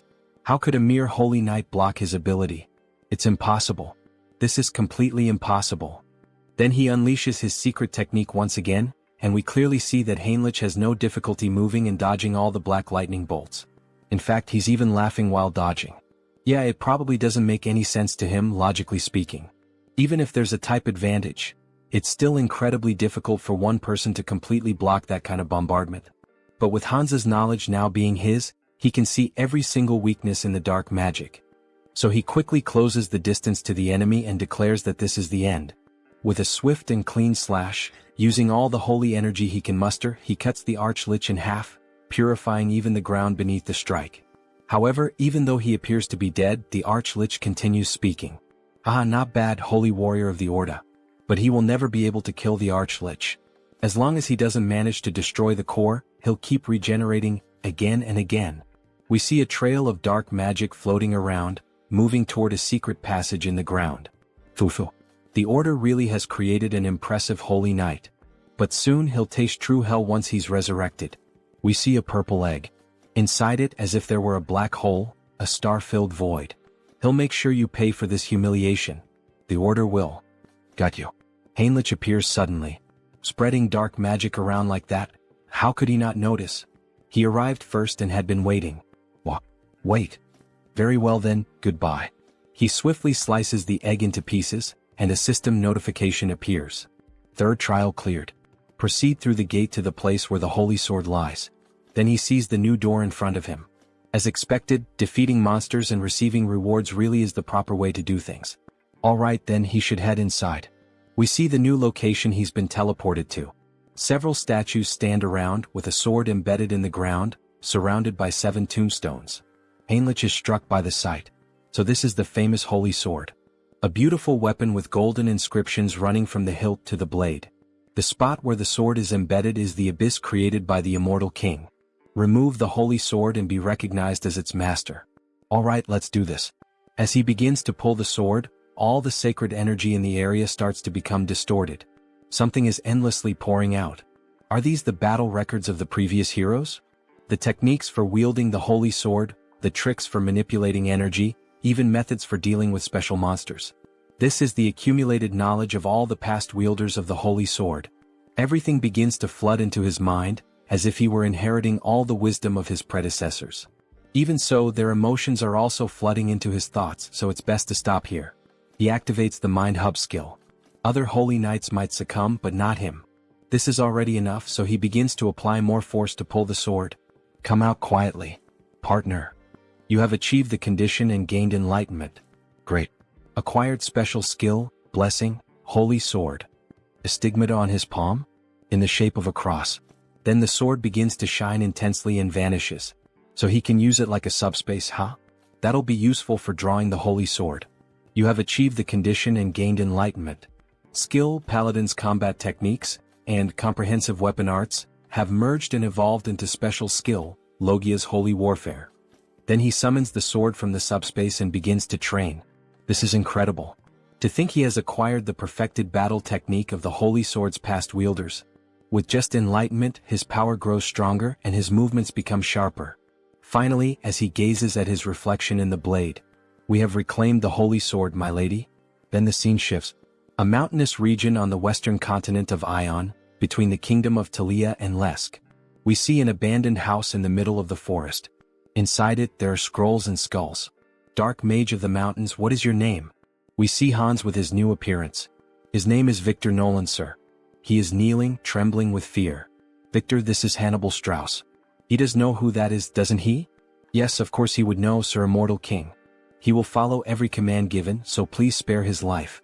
He came to recruit talents, so why all the nervousness? He even spoke quite kindly. But he forgot he still had the Eyes of Darkness skill active. While talking to Victor, he sensed something strange like a sixth sense. But what was that? Victor, confused, asks, "What happened, my king?" Someone openly conducted sacrificial rituals. And on top of that, they occurred simultaneously in both the western and southern regions of the Kingdom of Lesk. To think those reckless fools would dare make plans without consulting the immortal king. What does he intend to do? Well, dark energy begins to radiate from his entire body. He needs to hear their reasons in person, of course. The secret organization continues the ritual, now involving even more people. The pentagram grows more colorful, more intense, and begins to emit an even greater amount of dark power. Everything is proceeding smoothly. It seems there are no issues anywhere else either. 30 years. They spend an unbelievable 30 years preparing for this. This is the moment when all their hardships are finally being rewarded. However, the elder with an aged appearance suddenly begins coughing up blood. What is happening? The magic circle is vanishing. Even after everything, he still hasn't been able to complete the grand spell. But he cannot stop now. If things have reached this point, he grabs hold of a necklace bearing a purple gemstone. Then he will offer himself as a sacrifice. The necklace is shattered and black flames begin to corrode his body. He becomes one with the pentagram, dedicating the remainder of his life to completing the spell. Another sect member watches, pleased by such a profound display of loyalty. So, he has finally embraced even the seed of madness within his own body. He will remember this moment. He was the greatest bearer of vows he had ever acknowledged. He was truly a madman in both body and soul. But that madness will be rewarded. Very soon, exactly as he wished, this world will fall into ruin. Outside, Hans watches this overwhelming display of power, one that reaches even the clouds. Something unbelievable has occurred. The Abyss, the entity said to hold power capable of destroying the entire world. That Abyss, for the first time in 1,000 years since the first immortal king, is opening once again. He had never even considered a variable like this. By the time they managed to track them down, it was already too late. The vow of defiance. It's time to settle the score with those bastards. But before he can finish that thought, he feels a sharp pain in his heart. Whispers begin to echo in his mind. Death to the world. Vengeance. Let this continent drown in death. Erase every living being from this land. March silently toward destruction and sleep forever. The voices of the former immortal kings. Are these the remnants of thought left behind by the immortal kings who once rested within the abyss? But what the hell is he doing? Suddenly, the former immortal king appears before him. Come and join him. They must shroud the world in death. You think some ghost from the past has the right to give me orders? He's stunned. What the hell did he just say? He has absolutely no intention of obeying the orders of a loser. He begins to laugh like a demon. Ha ha ha. So, you broke free from the will of death, didn't you? Even after becoming an immortal king, you managed to keep your consciousness intact. This junior of yours truly turned out to be a prodigy.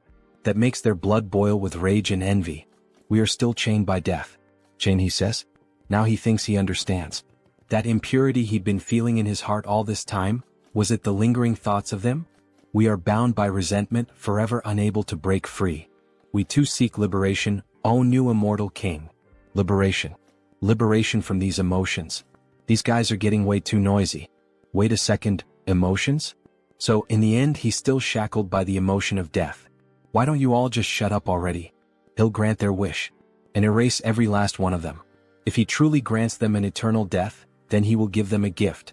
Something they should have had but never could. Something he should have had, but never obtained? What the hell is he talking about?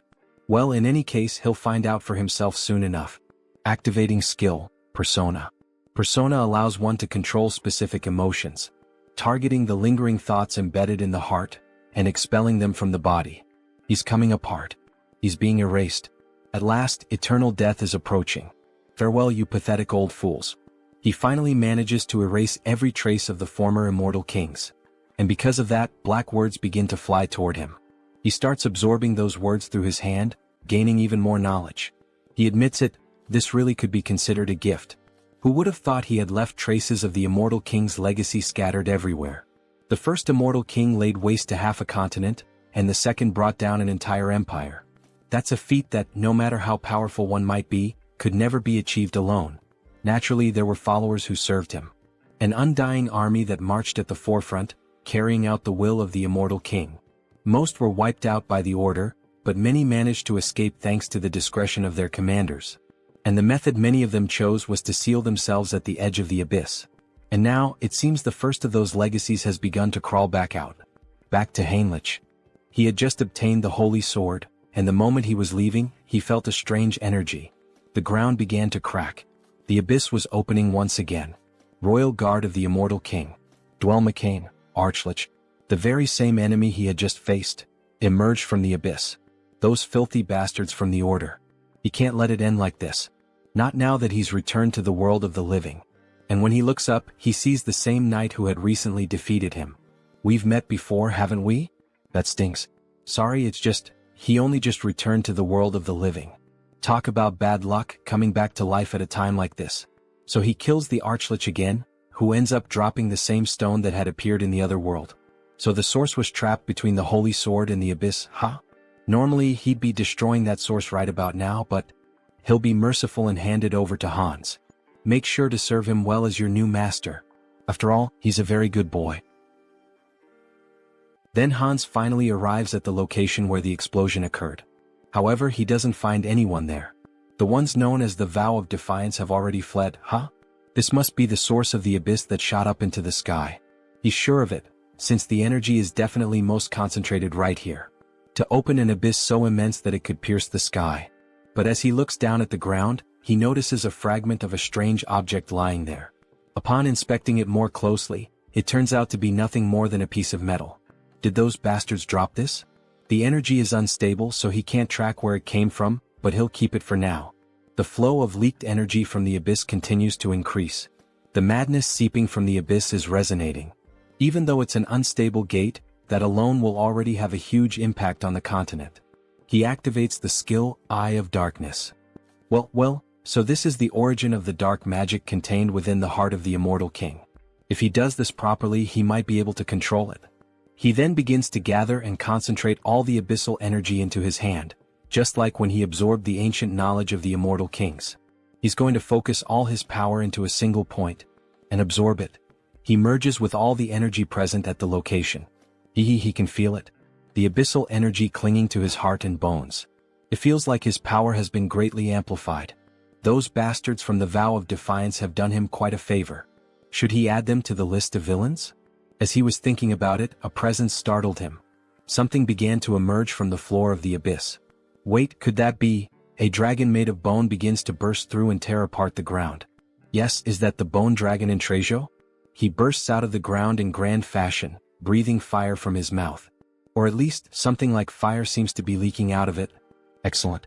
This is truly magnificent. However, he doesn't recognize Hans as his new master. What's this? You don't recognize your master in Trejo? Then, staring straight into the dragon's eyes and overflowing with dark energy, the dragon finally acknowledges him. Ah yes. He's finally recognized his new master. Now that he gets a good look at him, he's actually kind of cute. It's like having a pet. This isn't the end of the Immortal King's legacy. He's excited for what comes next. And again he senses something as if it were a sixth sense. You felt it too, didn't you? Some people are envious of our little meeting and are heading this way. The timing isn't ideal.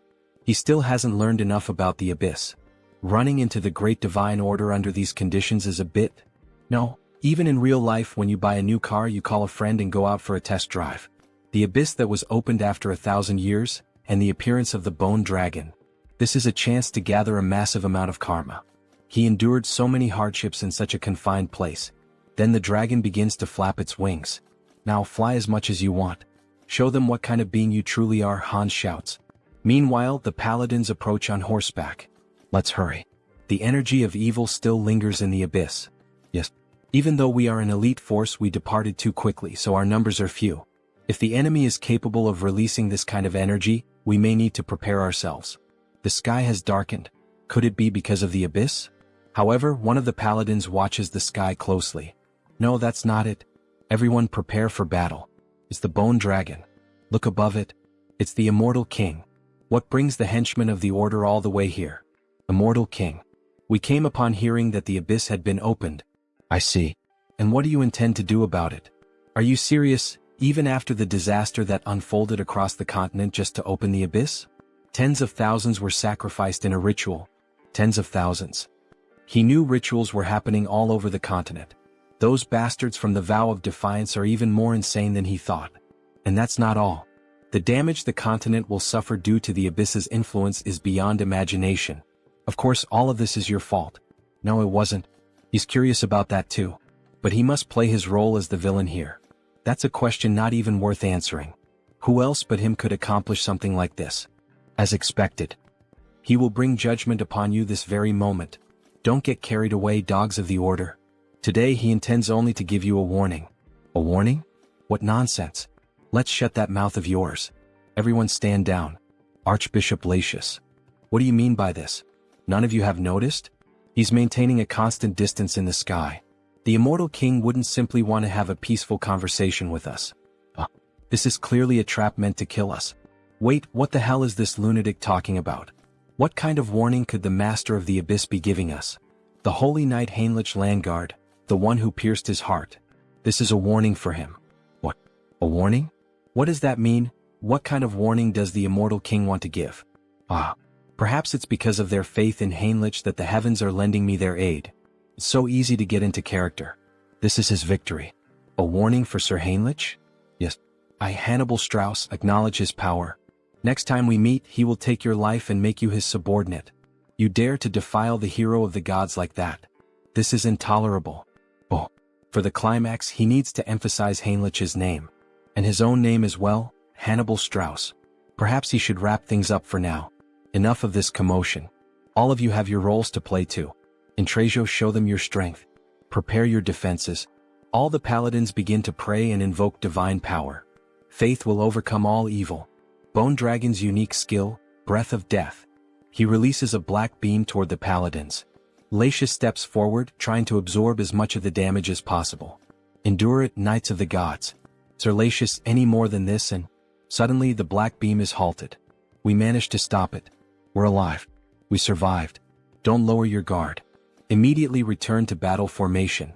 Sir, the immortal king, he's gone. What? Damn it.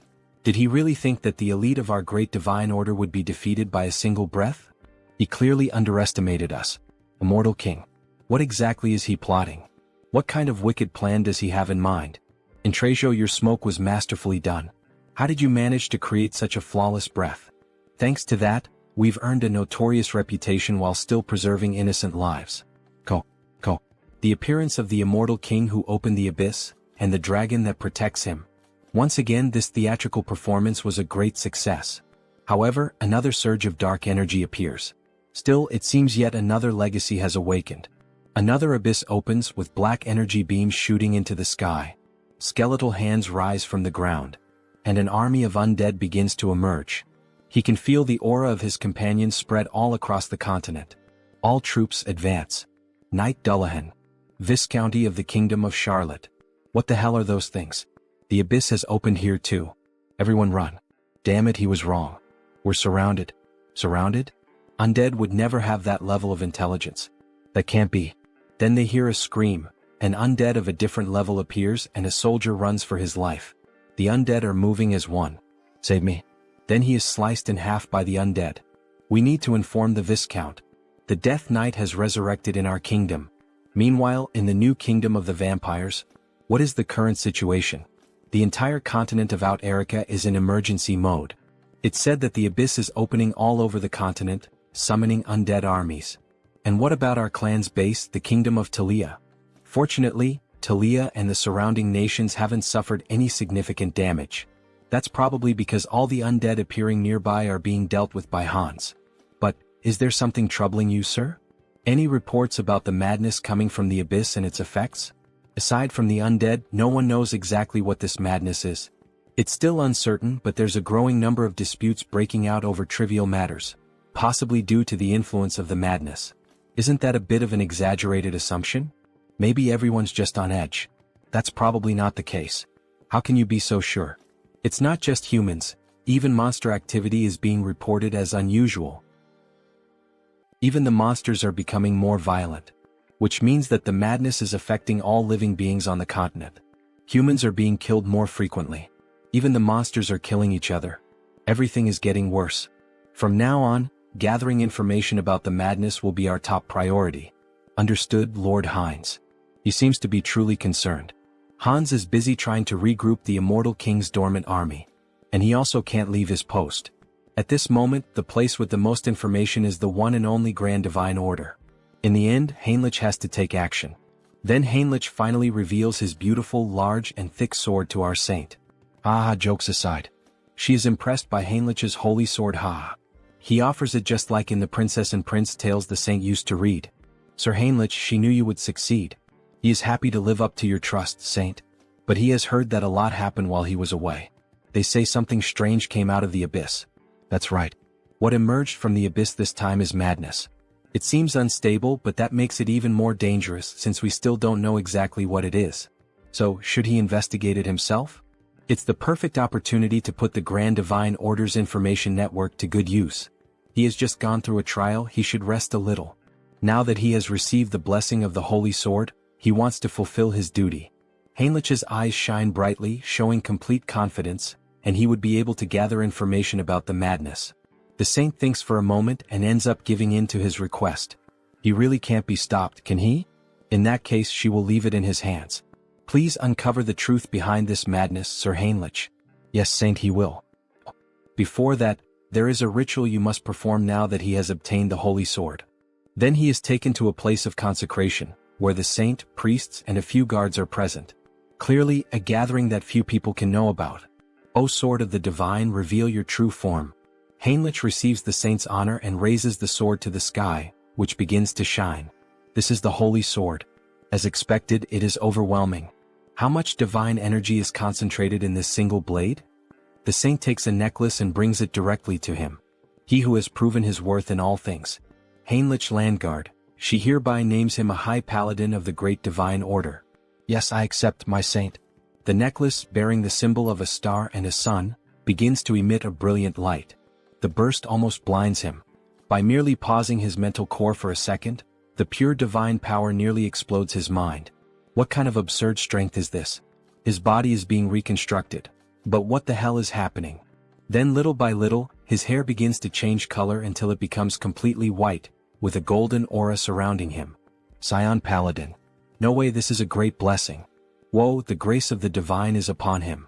The entity has fulfilled the conditions and attained enlightenment. Special ability acquired, great blessing. Night of Light. His hair turned white? It's radiating the same feeling as the saint. She, Raystar, saint of the great divine order, formally greets him. Saint Heinrich Landguard. No, holy being. Holy being him? The great blessing can only be granted by the will of the divine, which makes it the clearest sign of holiness. Bring it. Wait. Does this mean he's now on the same level as the saint? Then the servants bring him something interesting. This is, by any chance, the Guardian of Glory. It's a set of top-tier armor, forged by the finest craftsmen of the Great Divine Order. Every part is made from rare metals like mithril and orichalcum. On top of that, it's layered with high-level holy enchantments and divine barriers. It's practically a moving fortress. You could even call it a sacred relic in its own right. As expected from this armor, just by wearing it, he can feel the overwhelming divine power. The ultimate weapon, the holy sword, and the ultimate armor, Guardian of Glory. With this, his gear is complete. Looks like we'll be working together from now on. It's an honor. He tries to strike a hero pose, working alongside the saint. He's not sure he deserves that. So this is how things are going to be from now on? To be honest, she has been working until dawn every single day, and it has been exhausting. She's so happy to finally have someone to share the load with. Until dawn? Isn't this just a punishment? Or is it just me? Alright. The Continental Summit is scheduled to reconvene soon. We'll be discussing plans to wipe out the undead that have been appearing all across the continent, alongside the Immortal King. She'll be counting on you, Sir Heinrich. He'll give it his all, Saint. Alright then, let's give it our all until the summit, Hans. Who do you think is going to win this fight? Heinrich or Hans? Tell me your thoughts and see you in the next chapter. Then we change scenes. We return to one of the first locations where the Immortal King's troops appeared. We see a village completely destroyed and in flames, and a demon walking over the scorched land. They are pathetically weak. We get a clearer view of him holding a huge sword reminiscent of Guts from Berserk. Several men lie dead on the ground. But if the kingdom unites its forces, the situation will be reversed. Until then, we must build our power. Arrogant humans become subjects of the new kingdom. Then, using black magic and his sword, all the dead humans begin to rise again in the form of skeletal zombies. Literally a necromancer warrior. It seems he is a bit late. Ichem? Who is saying that? The one flying, is that by any chance? Karam, it's me. He gives a small display of power, frightening everyone. Ah, that power running through his veins. The new immortal king. All kneel before Hans. Hail our king. He has finally returned. The new immortal king. Karam. Just by looking at him I can tell he's an important figure. Power beyond that of a master swordsman, the leadership to command an army, and even necromancy to raise the undead. There's no mistaking who he is. My lord, it is an honor to be recognized by you. But, Karam, it seems you caused quite a commotion. I offer my deepest apologies. It so happened that the place where he first awoke was right next to a human settlement. What's done is done. But now it's time to strengthen our forces and gather power. For now we will retreat. You will follow your order. He vanishes like the wind and is imprisoned in Hans's hands, both he and his army. Hans begins to assess the situation around the village.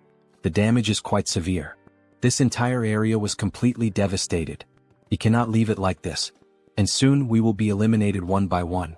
A continental summit is scheduled to be held again soon, said the saint. But our forces are so scattered that it will not be easy to gather everyone in time. In that case, he begins to focus the dark energy in his hands, forming a sort of black hole. He wanted to avoid this method because of its strong side effects, but there's no other choice. By channeling black magic into the ground, he manages to connect with everyone in the army of the former immortal king. Hear me, my children. Your lord, the immortal king. He is here in the flesh. This will inevitably reveal his location, but the order will need time to analyze this dark magic. As long as we gather quickly and disappear, that is enough. Now, hurry and answer him. All present begin to respond to the call, creating a screen of dark magic. We obey the command of the Absolute One. We stand before the true Lord of the Undying. O new king, your servant shall depart there at once. He will march immediately with the troops stationed in the southwest. He will march immediately with the troops stationed in the southwest. Yes, my loyal and devoted army. He shall lead you to a new future unlike anything that has ever existed. Ah, he laughs like a true villain. Changing scenes, we see two adventurers walking through the forest at night. Hey Mike, are you sure this is safe? He's heard that undead have been appearing all over the place lately. Come on, they're just rumors, just rumors. Let's just focus on transporting the supplies. What was that? Sigh, you coward. What kind of undead sneaks around quietly? Obviously it's just a wild animal or something like that. Hey, look behind you, this time I'm serious. What is it now? Must be another animal. Could there really be something behind him? Before he could finish, a sword slices through his neck. A fierce ogre annihilates him. Hey, what the hell was that? Monsters are nearby. What the hell are these things? They're supposed to live deep in the mountains. Why are they here? He's never heard of anything like this before. Monsters joining forces? Meanwhile, in another region involving another clone of the protagonist, Hubert the Merchant. Hubert Trading Company. What is this? Monsters from the northern mountains attacked a caravan in a group? This is also an effect of the madness. If this continues, even Tarak, which is nearby, will be in danger. We secured food and war supplies in advance, but this is not the time for business. Small merchants chase after coins, great merchants chase after hearts. Times like these call for providing help. He begins to analyze the map of the kingdom and nearby cities. Aeonia County. Fortress of Steel. But still, specifically where? The Fortress of Steel is recruiting mercenaries on a large scale? Just the news we needed. Recruitment of mercenaries? It seems that the Fortress of Steel is also in trouble. The monsters from the northern mountains are showing signs of moving south, right? And the gossip in the tavern continues. They are not ordinary monsters. They are advancing as if they were enraged, making Harley's group hear the news. Everyone heard that, right? What do we do? Harley, and you? Well, of course he's going to join the fight. You can't miss an opportunity like this, right? That's Harley. So when are we leaving? Why do you ask? Harley, don't tell me. Of course right now. Aha, he runs off excited for finally having a fight. But his companions realize that something is missing. Did he pay for the drinks? No. Grab Harley now. Make that bastard pay for the drinks today. Tarak Mercenary Guild. Finally, Harley arrived at the place. Hello Harley, welcome. Meanwhile, the members on the floor exhausted after trying to force him to pay for the drinks. That guy who looks like a monster. Oh, so this simple guy knows Harley? Of course. If you don't know Harley in this field, you must be from another continent. Then this will be quick. He and these three are signing up for the mercenary recruitment. Process this quickly. Sorry, but Harley's request is difficult to process. What do you mean? What does that mean? Does it make sense for a mercenary guild not to give work to mercenaries? Does he perhaps want to get beaten up by us? No, that's not it. Harley, he has a special nomination request. Then he receives a letter, quite a beautiful one at that, showing its importance. Nomination request? He was planning to go to the Fortress of Steel, so he hadn't thought about that. He's going to refuse this request. That's Harley. Decisive. Cool. Jim, he thinks he can't refuse this one. The client is Lord Talmine Aeonia. Wait, Taloasis? Who is that? No, it's Lord Talmine Aeonia. Right here, the Lord of the Aeonia territory. Office of the Lord of Aeonia. He is waiting in this room. The Lord is here? He then suddenly bursts through the door, wanting to draw attention. The Lord is here and Harley has just entered the scene. However, he ends up seeing a different sight than usual. A knight at the window? Possibly not the Lord. The Lord wouldn't talk to a mere mercenary. He is Knight Robin, authorized for this mission. They've heard of him, but he is quite large. And very unique. As he stares at the wolf ears, the female version of girls with cat ears. He understands the matter.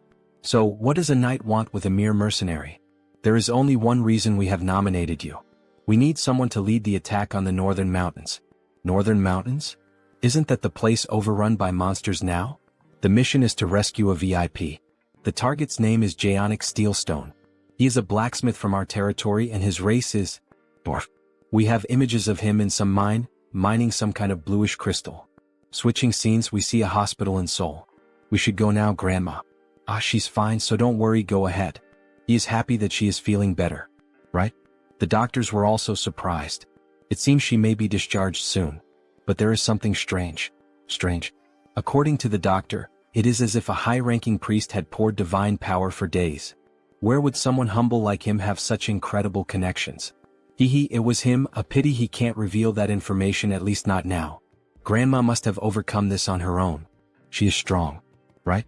Wow, our grandma who spent her life serving others was finally rewarded? Ah yes. How is your moving plan going? He found a house in the suburbs for a quieter life. Oh, a private house. Hang Sunghyun is successful now. But isn't it hard to be far from Seoul? It is a sacrifice he is willing to make. Apologies to Taesan for worrying, but now that the duration of his projection has increased, he can easily travel long distances. He won't sell his old house and will use it as a base. The main reason he managed to get a bigger house is, he doesn't know how many clones will appear in the future. This last page of the chapter looks a lot like solo leveling. Then on the next day we see the snowy mountains and Harley walking with a group. Is it because this request comes from the Lord himself? Everyone is being very proactive. And that knight over there is really impressive. He is not just delivering the request, he is actually participating personally. A little further and we will reach the last area where Jaonic left a transmission. He sent a transmission? Yes. The moment he noticed the monsters acting strangely, he hid in a safe cave and contacted us with a magic device. Did Jaonic really need to climb the mountain at a time like this? Well, he couldn't have known things would turn out this way. Dwarfs chasing rare minerals is nothing new. I see these are all well-known mercenaries from Turok. Using such elite people as guides. How incredible Jaonic Steelstone is as a blacksmith. Careful, monsters. Some ice ogres appear in front of the group. Leave this to us. The two combine crossbow arrows and fire magic to form a strong combo. They fire directly at the monsters point blank. However, to their surprise, after the smoke of the explosion clears, the monsters remain unmoved and without apparent injuries. The further we advance, the tougher they become. Their vitality and defense also seem unusually high. Looks like he'll have to intervene. He activates the marks on his body to increase his base strength and using all his power, leaps directly at the monsters. Grabbing both their heads and smashing them together, making an instant double kill. Two others try to advance against Harley, who with 2 punches smashes the monsters' heads. Harley, watch your back. 3 of them at once? Bare fists might not be enough. If he used wild instinct he could finish this easily. But they might mistake him for a monster disguised as a human. In that case he puts strength into his legs and jumps directly at the enemies. Charging power into his hands, he pierces one of the monsters with his bare hands. The other ends up making a huge cut on his chest, and the last monster using both hands together. He's going to finish this before even landing. Invisible hand operation. What? He just punched 3 of them at once? Now they don't know who's really the monster here. Is something like that even possible? He's already seen this several times just today but still can't get used to it. Harley starts consuming the magic stones. Wait, Harley? What are you doing? Sorry, he was so hungry that he did it out of habit. Out of habit? He can't believe it. It's the secret magic of our tribe. We absorb energy by eating magic stones. She has never heard of anyone capable of doing that. There's no way eating something like that wouldn't harm you. Nah, he's fine. He's used to these crystals, however, something strange happened this time. Blood starts coming out of his mouth. No, he's not fine. What is this nausea? Annoying. It feels disgusting. He wants to crush everything. Should he just annihilate everything? Yes, let's kill them. Such violent emotions. Thanks to the mental link, he is holding himself back, but that's not all. Every muscle and sense is becoming more active. Could it be? He starts to see a red smoke coming out of the monsters as if it were some kind of aura. Madness spreading throughout the whole forest. Switching scenes, we see Hans. Quite a sight, isn't it? Several ghost soldiers and a lady in black kneeling before the immortal king. She pledged her loyalty to the king. Banshee Queen Olivia. A high-ranking officer of the undead army, a Banshee Queen with a ghost unit. What an incredible achievement. A lineup worthy of the history books like in Trejo or Karam. Well done, Olivia. She has gathered far more strength than he expected. As the king commanded, she minimized clashes with humans and gathered the children. Olivia, there is something he needs you to do. Command it and it shall be done. That people's organization. Extract every fragment of information you can from the oath of reversing heaven. Her ability is perfectly suited for this. It is an honor. Olivia will do her utmost. What is it he most desires from them? Why, of course, absolute obedience. Hear me, my children. Hunt down every last remnant of them and drain their souls, and dedicate everything to the king. I would like to thank the support of our subscribers and say that our latest video of this manhwa is close to 100,000 views. Thank you very much to everyone. Keep subscribing and commenting and I will keep releasing this manhwa. See you in the next video. Meanwhile, their vampire analyzes the latest news. Hans managed to unearth this kind of information about the Banshee Queen, obtaining details that most would not even dare to search for. Information about the state of the nation coming from the Brokaslak clan, about the underworld coming from the Banshees, and he can count on Harley for anything related to madness. But why does he have this feeling of fear? As if he were having a migraine.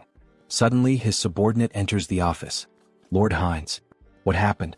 A short while ago in the demon forest, a report arrived that the monsters started attacking. He sent 2 of the purebloods there, so it should be all right. That is not all. Ichem? The monsters in the northern mountains started descending to the south with full force. This spreads in all directions in an instant. This is madness. Something that cannot be seen, as if it mixed with the air. Everyone is being corrupted by madness just by breathing. Wait, what about his companions? The effect is small, but they are not completely immune. It seems the effect is lighter on humans at least. We are about to reach our destination, so let's hurry. Just a little more. Even so. This is really dangerous, isn't it? His body keeps having spasms. His physical abilities are becoming explosively stronger, but in exchange, it seems he is losing control of his own body. Then a system notification appears. Controlling the physical transformation with the skill body mutation. If it were not for this skill, he would have become a lunatic like the orcs. Everyone stop. What, there are more monsters? At least he is dressed like a monster. It suits me quite well, don't you think? Some plants start moving. They are already here, he was waiting. Blacksmith, Zaonic Steelstone and another unknown. He dug a cave there. He will escort you to it. He is curious but he cannot. Hallie, don't tell me. That's right. Monsters are coming. Let's go down there now. Several orcs appear with different types of weapons. All possessed by madness. Everyone cover our rear as we go down the mountain. While they run, the dwarf starts falling behind. After all, he takes short steps. One of the orcs is approaching to wound him. Someone please save me. Harley appears, cutting the orc in half using only his bare hands, leaving the dwarf impressed. They are so big it is satisfying to cut them. Hey, this is not the time to have fun. At this pace they will catch up to us in no time. Then Harley has an idea to run with the dwarf just like he did with the elf he saved months ago. How ruthless. Those monsters run fast too. They are right. At this pace we will be exterminated. Except for him. Don't say such frightening things. Isn't there a better way? Hey Mr. Knight, he is running out of energy. Could he receive his share of the magic stones now? What? He does not know what he wants to do with this, but if it is necessary for the mission, he sees no reason not to. He gives a bag full of magic stones from monsters. Thank you. For now, he will leave this dwarf with them for protection. Harley, what the hell is he doing? It is dangerous, he has to get out of there. Ah, wasn't it them who asked if there was a better way? He opens the bag full of red fragments and starts ingesting them all at once. He can feel a madness far greater than before. It seems that each magic stone contains a different amount of madness. If he absorbs the power of the madness from the magic stones while controlling it with his skills, theoretically he can become infinitely stronger. In that case, he will devour all the madness that has arisen in this world. He screams and his voice echoes throughout the mountain. A system notification appears. The individual has met the conditions for growth. The skill wildness has evolved into the special skill frenzied beast. His whole body starts to turn slightly red, even the tattoos begin to gain more colors. Upon opening his eyes, we see that even his eye and his breath leak madness. He became slightly mad, although he can still control himself. Alright then, now it is showtime. He equips the 2 axes and goes alone against all the enemies. Let the carnage begin. His whole body is boiling. It is unbearably hot. It reminds me of Goku's first transformation. Whoever guesses it right in the comments, I will put a heart. 5, 4, 3, 2, 1, Kaioken. He charges directly at the monsters, simply destroying them all without them even being able to react. Die all of you, looking like a true barbarian. In the end, from all that crowd, not a single monster was left to tell the tale. This is the power of the frenzied beast. She can barely see his movements. How can he be like this? The rumors that he was the strongest mercenary of Turok were not an exaggeration. Not the strongest of Turok. The strongest of the whole continent. Other monsters keep coming, however, nothing is capable of stopping Harley's carnage. He toys with his opponents using the axe in incredible ways. This basically settles the matter. Skill Jewel Eye, Severe Winter. That was amazing, Harley. Is he alright? Everyone runs off seeking to obtain information about him. He has the bravery of a dwarf. After begging for his life and running away. Suddenly, Harley feels some kind of strange energy. His whole body is screaming for him to flee. This is the first time he feels so tense. Harley, what is that face? Don't tell me more enemies are coming? Kah. This is really bad. If we encounter the monster that is coming now, it will be a total extermination. Well, except for him. We have come too far to give up now. Do something, muscle friend. Old man. When he saw them before, he dug a burrow to hide, right? That's right. He very bravely dug that burrow. So can he hide all of us now? Within 10 minutes. 10 minutes? 5 minutes are enough. With your beautiful tool, Ellen. A radiant pickaxe looking like diamonds. Ellen? Just by looking at it, it shines? Is this a magical tool? Now everyone get ready. Get ready? Yes. With a simple strike of the pickaxe on the ground, everything starts to shake. The ground is shaking? Several cracks begin to appear. He strikes again with the pickaxe, making the ground collapse and everyone scream in despair. And then what do you think? Quite cozy, isn't it? They make a bonfire while hiding from the monsters.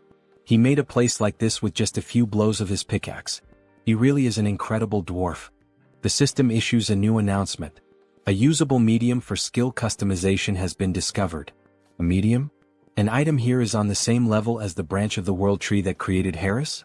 Medium name, Alan. A pickaxe reborn as a magical tool, imbued with the secret soul of the dwarf craftsman Zadnik, refined over 20 years. This thing is much more incredible than it looks. It carries 20 years of Zaonic's history, the master craftsman. If that is the case, he will devour it one way or another. The dwarf can feel Harley's malice from meters away. Some stones start falling on the team. Something noisy coming from above. Is it the monster he mentioned before? Judging by the presence, it just sat above us. Probably trying to eat the bodies of the monsters we killed. Maybe we should escape while it is distracted. Not a good idea. It would probably catch up to us quickly. Ah, Harley? He had a good idea. The biggest problem is that thing sitting right above us, right? Then what if he lures it far away? This time it may really cost him his life, and even so he would try. Yes. Harley, are you really sure about this? Of course. As long as he has this. What? Why his Ellen? Just an insurance, he knows. It will be very useful in a dangerous situation. But this is a magical tool with limited uses. What are you hesitating for, Zeonic, you fool? No matter how precious it is, life comes first. Alright, you can take it. Thank you. However, he does not want to give away this pickaxe at all, but it is foolishness to try to contend with Harley. Drop it.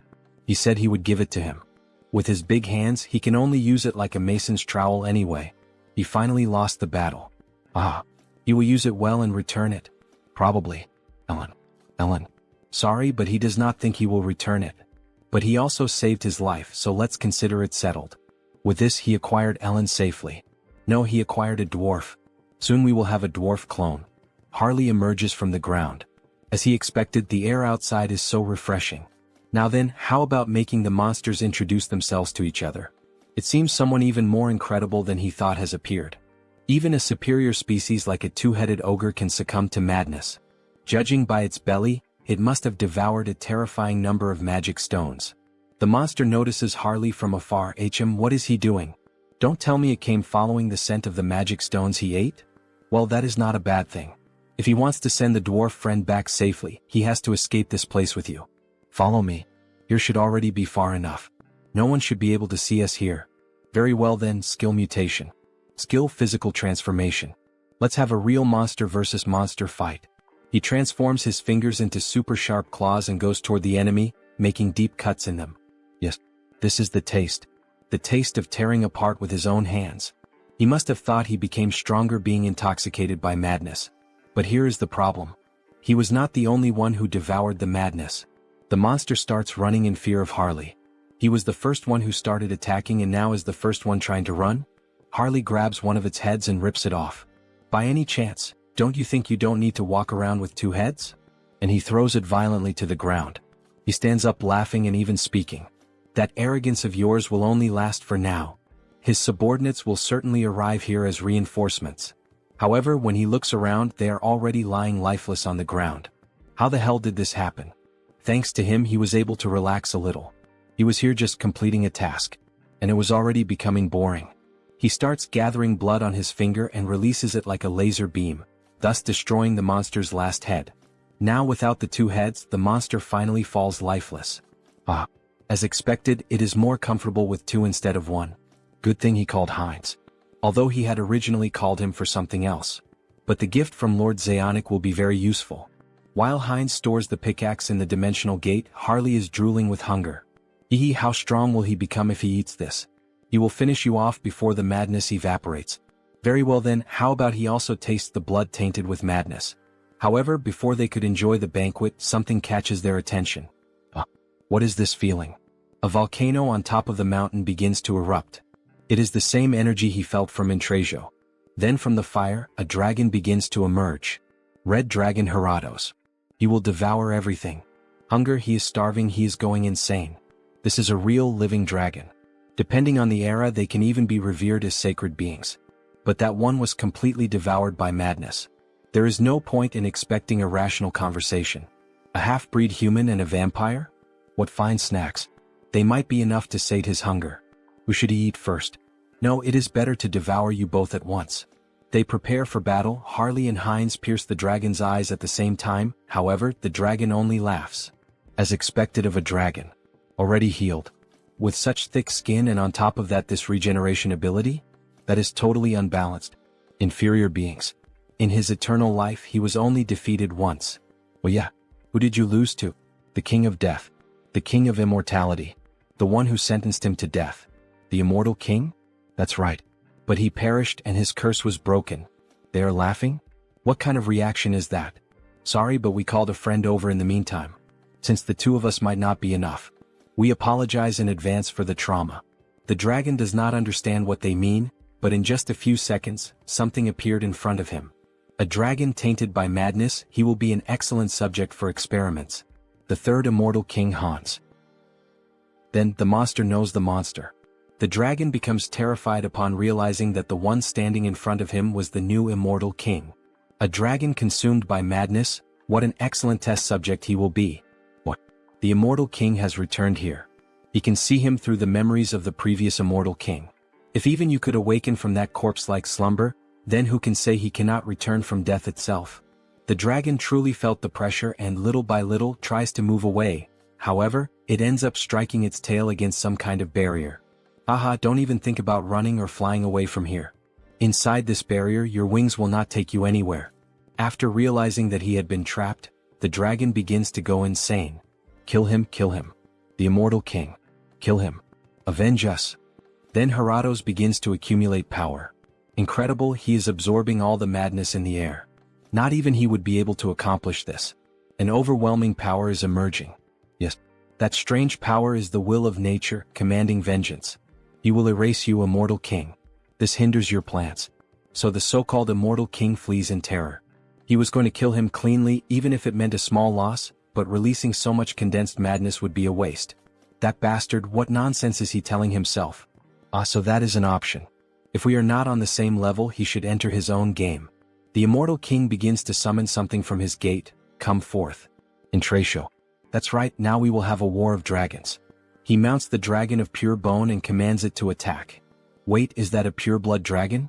Intratio, make sure that his flesh and bones remain intact. Remove the curse and the rot before he fights.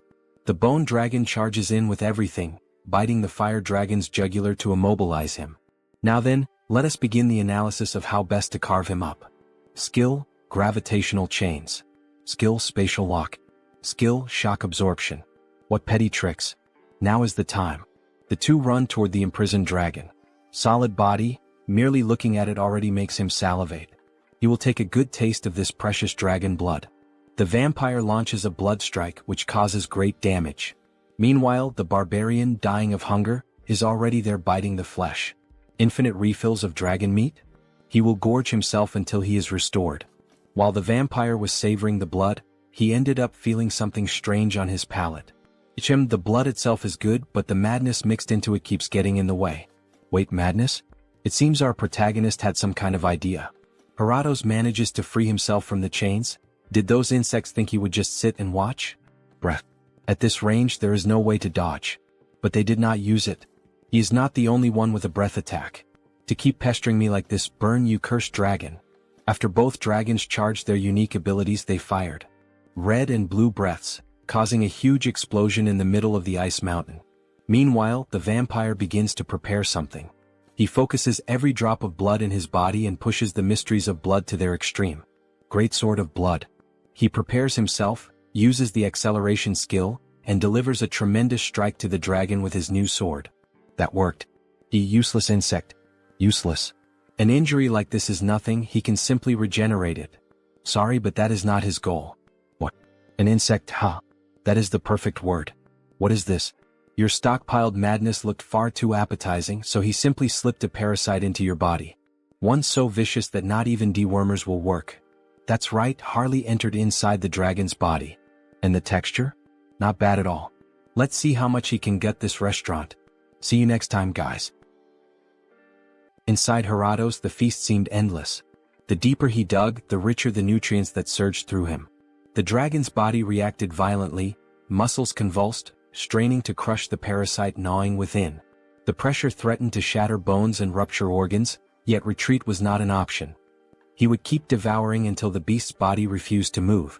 As the consumption continued, notifications flared in his mind. The creature's regeneration had surpassed its natural limits. The skill had advanced into something far more dreadful. Ultra regeneration. Lost vitality surged back with overwhelming force, and its meaning became clear. This was the dragon's true gift, a power that could restore the impossible, even without feeding on a magic stone. For Heratos, the wound was nothing more than a scratch. For the invader, it was proof that every effort seemed worthless against flesh that endlessly rebuilt itself, while the dragon dismissed all resistance as the pathetic tricks of an insect. Once again the notifications surged before him. The creature had fulfilled the conditions to evolve. The skill Devour transformed into the special ability known as Gluttony. Gluttony, just like the 7 deadly sins.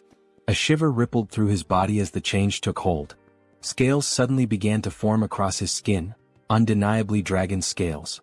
The realization struck hard. From now on, through consumption alone, he could absorb traits. Every single one of them would be his to claim. The dragon grew restless, its rage boiling as the parasite dug deeper inside. If the intruder refused to leave on his own, Heratos would rip him out piece by piece. Yet the fight shifted before he could act.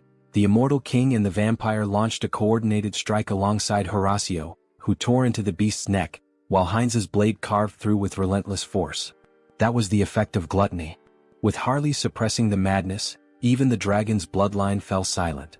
Just one taste, and a torrent of power erupted within, flooding him like an unstoppable tide. And at last the notification appeared for the vampire. The special skill Clan of Blood, True Blood, had advanced to a far greater stage. As expected, to ascend into sacred blood, the condition was clear. He had to drink from an opponent far superior to himself. Heinz seemed to realize something, hesitating, but Harley confirmed it. The discovery was undeniable. They had finally located it. Harato's heart. Checkmate. The ultimate magic stone, the dragon heart. Bon appetit. The first bite tore through, and the dragon convulsed in agony, the pain erupting straight from the core of its being. Moments later, the mighty body collapsed, lifeless upon the ground. The battle had ended. Intracio's efforts had carried them this far. His task was complete and he could now rest. Laughter followed, triumphant and raw. From the twin-headed ogre to the dragon raid, every challenge had been cleared. A final image lingered, a symbolic snapshot of the three victors standing together, their silhouettes marked by the hunt of a dragon now fallen. The dragon's eyes snapped open for one final breath. This time, the immortal king carried no desire to destroy the world. If he chose to take a few bones, there would be no need for resentment. He would put them to good use. The blood too. And the horns. In the end, every piece had value. None of them wasted anything. The trio moved like a flawless cleaning crew, each collecting a share of the fallen beast. The corpse of a dragon truly was a treasure vault. Prime ingredients for rare sorcery gathered all at once. The scene resembled that old meme of a robot staring at an empty plate. Oh my god, nothing left. Even the blood, overflowing with the power of dragon lineage, had been secured, certain to prove useful later. Yet the greatest beneficiary of the raid was not the immortal king or Heinz. It was Harley. On the ground, Harley writhed in agony. His body twisted and shifted as something unnatural surged within him. This time the transformation was not smooth. Perhaps he had gone too far, even for his limits. Absorbing all the madness of those monsters, his insides felt as though they were tearing apart. Control slipped with every second. Only the method inscribed within the dragon heart could save him. The madness flooding his body had to be woven together with the dragon's essence. As he forced the chaos into alignment, strange markings spread across his skin. A heavy feeling swelled inside him, followed by new notifications. The creature's race has changed to Dragonkin Hybrid. Special skill, Heart of the Mad Dragon, has been acquired. Harley's body no longer felt the same. On the surface, his anatomy still resembled that of a human, yet something deep inside had shifted. The change was undeniable. His very essence had risen beyond its former limits. His being had ascended. See you next time, guys. So we see Harley's hand covered in scales. For the entire race itself to change, this is the power of the dragon's heart. Alley. Race, Dragonkin Hybrid. Then a notification appears. Special notes. Absorb the heart of the light dragon and gain the power of a dragon. Controls the madness within the body and continuously absorbs the surrounding madness. The jeweled eyes have merged with the dragon eye, becoming even more effective.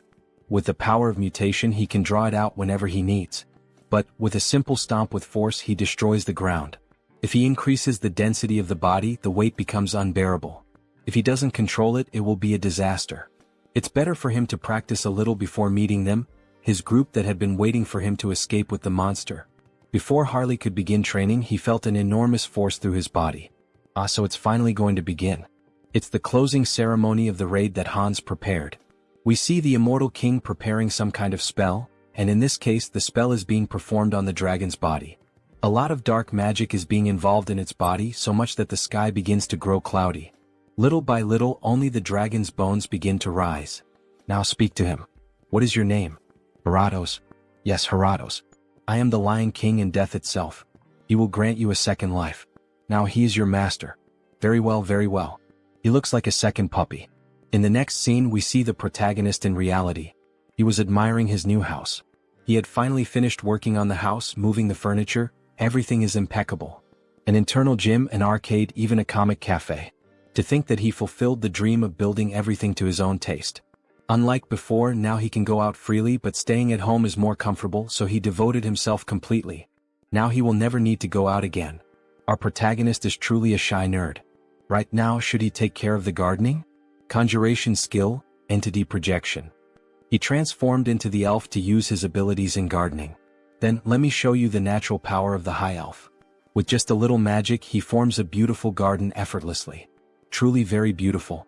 They say independent houses are difficult to maintain, but that does not apply to me. After all, he is one in many. He will use Heinz, who was summoned beforehand, to raise a primary barrier. And as soon as the cooldown of the entity projection ends, he will add Hans and Heinrich's barriers on top. Is there any house safer than this? Barrier against vampires, barrier against dark magic, barrier against holy magic, literally the safest house in the world. Household chores should be settled like this. I think it's already time for accounting? Karma shop. Then we see his little point shop with an incredible 1,608,961 points. It's already over 1 million? Not even a week has passed in Earth time. I guess numbers really matter. But don't tell me that, once again, there's no increase in the number of avatars, right? Whatever, either way he has to spend. He has to do it, no choice. Enhance. It worked. The unique skill has grown, increasing the number of avatars he can possess. Now he can increase the avatars again. Let's see what else he obtained. Avatar potential increases. The learning ability of each entity improves further. Avatar cognitive ability increases drastically. No wonder the distribution of mental energy to his clones seem to have increased. At this rate, it won't be only the main body that will become stupid? Then a depression hits him. No way, the clone is me and I am the clone, so whatever. Next. The unique skill has grown and blooms with possibilities. Special skill Avatar Cloud acquired. Avatar Cloud shares avatars' items within a small subspace. Avatar Cloud? Sharing items in subspace? That practically means the protagonist can transfer across dimensions. He won't even need to fetch them in person anymore. Let's test it right away with Ellen. So they really can transfer the item from a clone to the creator's backpack without any problems. Excellent. This could massively expand trade with Hubert. He can even send the source of the arc lich that Heinrich kept to Hans. Then now shall we start the main event? Sorry for Zeonic, but hey, think of it as the price of your life. Using the customized skill. Time to summon a dwarf. An explosion happens in the garden, and finally a new clone is made. He needed a craftsman to take care of the clone's equipment. Finally, he would have a reliable blacksmith like Zeonic. What is this adorable little lock? This isn't what Zeonic said it would be. We officially have a buff baby with the protagonist's face and a beard. See you next time, guys. What's with that adorable look? Customize. Increase the height to the species maximum. Make the face a bit younger. Grow the beard to look stylish. The body too. Is starting to look decent. Is ready? A dwarf who will serve as the blacksmith of the tattooed ones. Now he truly looks like a real dwarf. From now on his name is Howard. And of course it would be yet another name starting with the letter H. For some reason the protagonist really likes that letter. It's a pleasure to meet you, Howard. Likewise, my creator. Then a system notification appears. Howard. Species, dwarf. Individual trait, artisan S spirit. Special notes. Han Sunghyun S 8th avatar. Born as a dwarf using the artisan S pickaxe as the medium. The influence of artisan S spirit grants additional bonuses to crafting actions. Perfect, exactly what he had in mind. The first attached skill is precisely the type he wanted. If he were to point out a small problem. Just like Harris, he lacks general knowledge. Why can't I? He'll have to use Harley's connections again, but the north is in chaos, so it won't be immediate. Alright, then he'll have to do that. Heinrich will have to intervene. It's time to make some calls. It's been a while, how have you been? Lord Heinrich, did something happen? He has an urgent favor to ask. A favor? Just ask and give the orders and she will carry out everything. Prepare materials on materials engineering, especially metallurgy, which deals with metals. He doesn't care how much you bring, whether it's articles, videos of craftsmen, or anything else. Yes, sir. Forging techniques can be pre-trained using information from Earth. He will need to set up a workshop in Turok. Practical training will be more efficient in Euterica. In the next scene we return to the second planet. Some kind of material is coming out of the new system acquired by the protagonist. The Avatar Cloud is really useful. He can't believe he could receive Heinrich's gift so easily. Finally, he'll be able to make good use of the source. Now rise. There's something he needs you to do. Then from that crystal, we see that it was actually the necromancer, who awakens from his deep slumber after being defeated by Heinrich. Who are you daring to summon McCain? It's me. Oh, immortal king. He was sure the hero had defeated me, sniff. He's truly incredible. Dwell McCain. He called your name. The necromancer swears loyalty to the immortal king. From the memories of the former immortal king, he was quite a skilled strategist. The more capable the one he can use, the better. Though with that slightly cute face resembling a dog, he doesn't really seem that strategic. However, their conversation is interrupted. The girl Olivia. She pays homage to the king. So, what happened all of a sudden? He came to report on the order the king issued. Report. Speak. He ordered Olivia to pursue the Oath of Reversal. Extract every piece of information she can from the Oath of Reversal. Her ability should suit that task perfectly. In that case, they expanded their investigation westward across the continent and extended it into parts of the Central Empire. And she discovered a location suspected to be a key fortress. So she finally found the place. Very well, Olivia. The girl, she will devote herself completely to the king. However, the necromancer seems confused. Olivia has no bones, how can she devote body and soul? That kind of reminds me of Brooke from One Piece, haha. Obviously, she becomes very nervous and shoots him a deadly glare. Olivia has no bones, how can she devote body and soul? Dwell, there's something he needs you to do immediately. Help Olivia. What? He really got nervous about going out with Olivia. After all, she is bloodthirsty. Yes, immortal king. He will follow your order. Olivia. Make sure to force them into submission. If necessary, you may bring Karam. Yes. Everything according to the king's will. The trail of the Oath of Reversal was finally detected. Just a bit, wait just a little while. He will come find you soon. In the next scene we see several souls in a city. Tabishi, Agirian Empire, Central Continent. In one of those houses we see a woman with pink hair. For a moment she thought she smelled Olivia's scent. Well, that was probably just her imagination. There's no way to find me now. Current leader of the Oath of Reversal. Immortal king. She will never live as your slave again, not twice. Former succubus of the Undying Army. See you in the next chapter. Don't forget to like and subscribe. Then, that beautiful succubus hears someone arriving at her house and decides to return to her standard human form. Please come in. Hello, Sienna. We see a drunk man introduced as Pledge of Defiance, Andrew Weaver. Oh, you look as gorgeous as ever, my queen perfect. Enough talk, Andrew. Have you already identified the new leader of the Brokosla clan? Of course. The target is a pure-blood vampire, his name is Heinz. Even if he is pure-blooded, how could he take control of a vampire clan? He's still not sure. What? She gets irritated by the empty answer, however, something funny happens. Sienna. Her horns are showing. He has already explained it several times. His skill trajectory is approaching clairvoyance, but to see in more detail he needs to refine it with karma. And this information is very important, my listeners. Could this Andrew also be a human from planet Earth like our protagonist, since he mentioned using the shop upgraded with karma? It seems the story is getting even more interesting. Enough. She doesn't need to hear his excuses. She could at least provide some data. As good as a long-range surveillance skill is, without any information the sight will be only blurred. In any case, it's fortunate that the new Lord of Brokosla is not of sacred blood. We should be able to eliminate him easily. Will she handle this personally, Sienna? As if she could.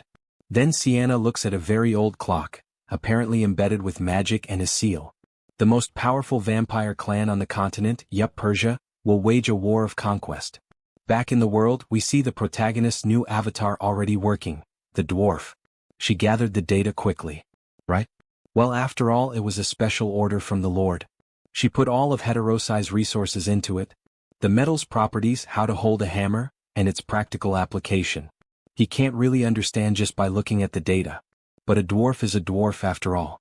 Howard should be able to understand it, shouldn't he? As soon as the cooldown time of the teleportation circle ends, he must send it to Hubert's workshop. Alright, she has one more thing to report to the Lord. What is it? She confirmed that Bianchi-Ho is in contact with other factions. Other factions? She will investigate a little further to find out who they are. Bianchi-Ho, what the hell are they planning to do? Well, there's no need to worry and try to deal with it now. He should be able to handle them when the time comes. Time is on our side. In the 10 months that his clones grew stronger, only 1 month passed on Earth. Back in the second world, we see a castle and someone approaching. A child. He asks what business brings her there. She came to see Mullo. Show the way. How dare she speak so informally about Master Mullo? Did she have an appointment? An appointment? Does she really need one? They will know who she is if she simply says Briki. How insolent. He will inform Master Mullo then, so please withdraw for now. Mullo quickly appeared behind the servant. There's no need for that, you may leave. He then kneels down, leaving the servant bewildered. Welcome. Master Brokaslak. It's been a while, Mullo. Master Brokaslak, he said. Then, could this person be the founder of the clan? The sacred blood, Brokaslak herself. He apologizes for not being able to greet her properly while serving tea. Master Brokaslak. Frisia was not present. She told him to call her Briki. Brokaslak sounds too formal. Right, Miss Briki. This is a big problem. There should still be at least 20 years left until her scheduled visit. Why did she suddenly appear like this? But it's so strange. That child at the door earlier. His essence hasn't changed, but there are too many incomprehensible changes. He didn't even recognize his own master. Is that so? He's not sure. Don't try to deny it. The same goes for you. He can't fight against Lady Briki. Nor does he want to. For this to happen precisely while Lord Hines is away, of all possible times. He definitely inherited her blood, but could it really change this much? Well, anyway, where is the one who made him like this? She knew everything and was merely testing us. So, it has come to this. He is currently away. Then she supposes she'll stay here while she waits. Have the guest quarters prepared. Of course. How truly interesting indeed. She had always dreamed of this. The strengthening of a bloodline through evolution and the transmission of superior blood. If something like that were truly possible, he believed that we vampires could also take a step toward the light. And yet, to think that upon awakening from her slumber, she would find someone who had actually opened that possibility. It's truly fascinating. His praiseworthy descendant. And the traitor who dared to defy his own blood. See you in the next chapter. Then, in the middle of the ice forest, a madman starts shouting. Now, everyone who can hear me, all of you can come out of hiding. Harley arrives, jumping and making the ground shake with the dwarf and the girl. You scared me, Harley. It seems you succeeded in the subjugation. Are you okay? It was a tough battle. But somehow he seems even more energetic than before. Harley, did you just get scales on your body? Or did I? I hadn't noticed, Well, anyway, we don't know when another monster might appear, so let's hurry back to the Iron Fortress.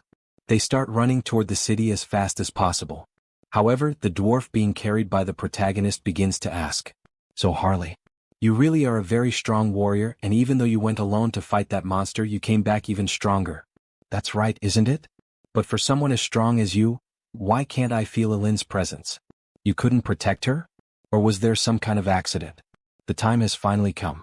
He's planning to leave Jaonic in charge of Howard's education, so he can't let this get complicated. In fact, there's a touching story behind this. A story?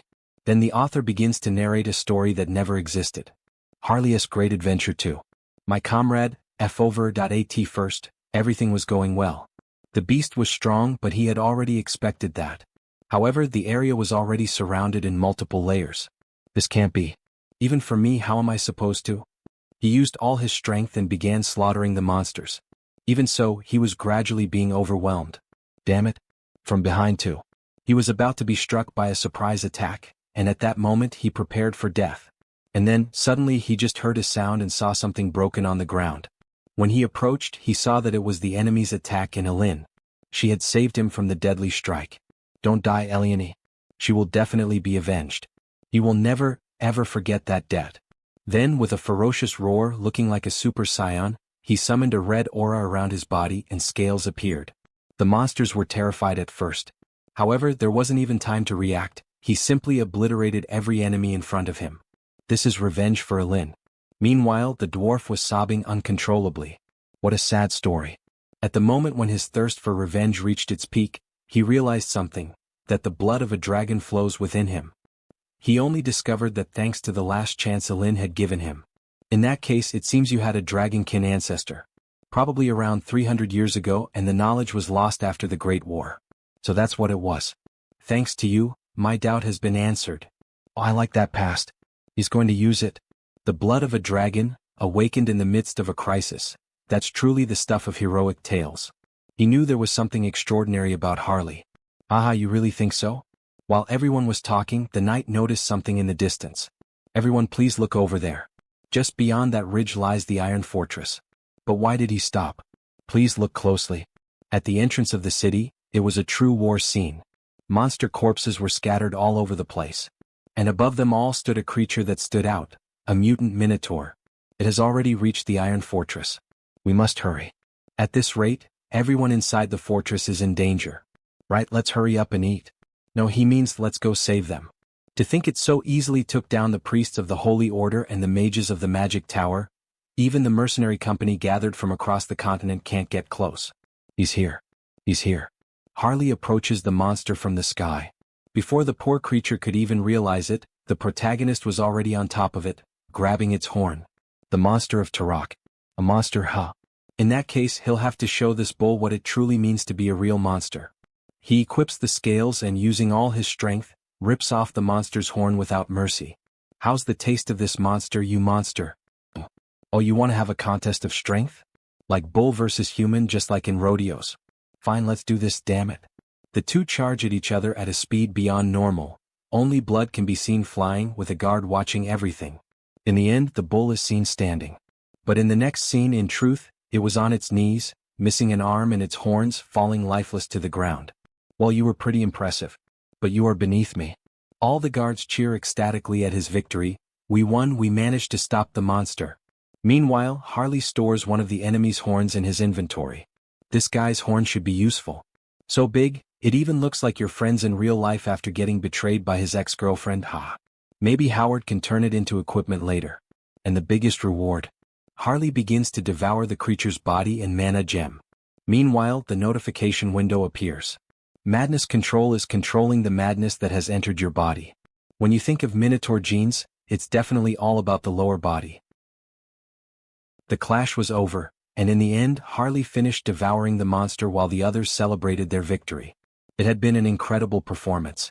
The king's warrior congratulated him. They had won thanks to him. It was nothing. Lord Tarmin Aeonia was here. He said he would like to see him in person. The Lord really called for him this time. He had just finished the fight, so he should rest a little. However, while they were speaking, Harley had already disappeared. That bastard was already on his way there. The king's castle came into view, covered in heavy winter snow. The protagonist began to open the door, but the guard stopped him. He had already told the Lord about him many times, but it would be good if he were a bit more careful. Is something wrong with me? He imagined Harley as a fool. Is the Lord here? It's me, Harley. Please be as polite as possible. There's no need to worry about that. When it comes to manners, he's the best, right? Just go in. Then the protagonist finally entered and was received by the king. So this was the famous strongest mercenary in the entire kingdom. The king was introduced to us, Tarmin Aeonia, Lord of Aeonia County. Come and sit here. Hello. The guard nudged Harley with his shoulder to remind him to be polite. Hello, sir. He had heard so many praises about him, but seeing him in person was different. He hardly knew what to do with himself. He was just doing what he was paid to do. As he shouted, his saliva flew toward the king. Even so, the king thought he was quite impressive.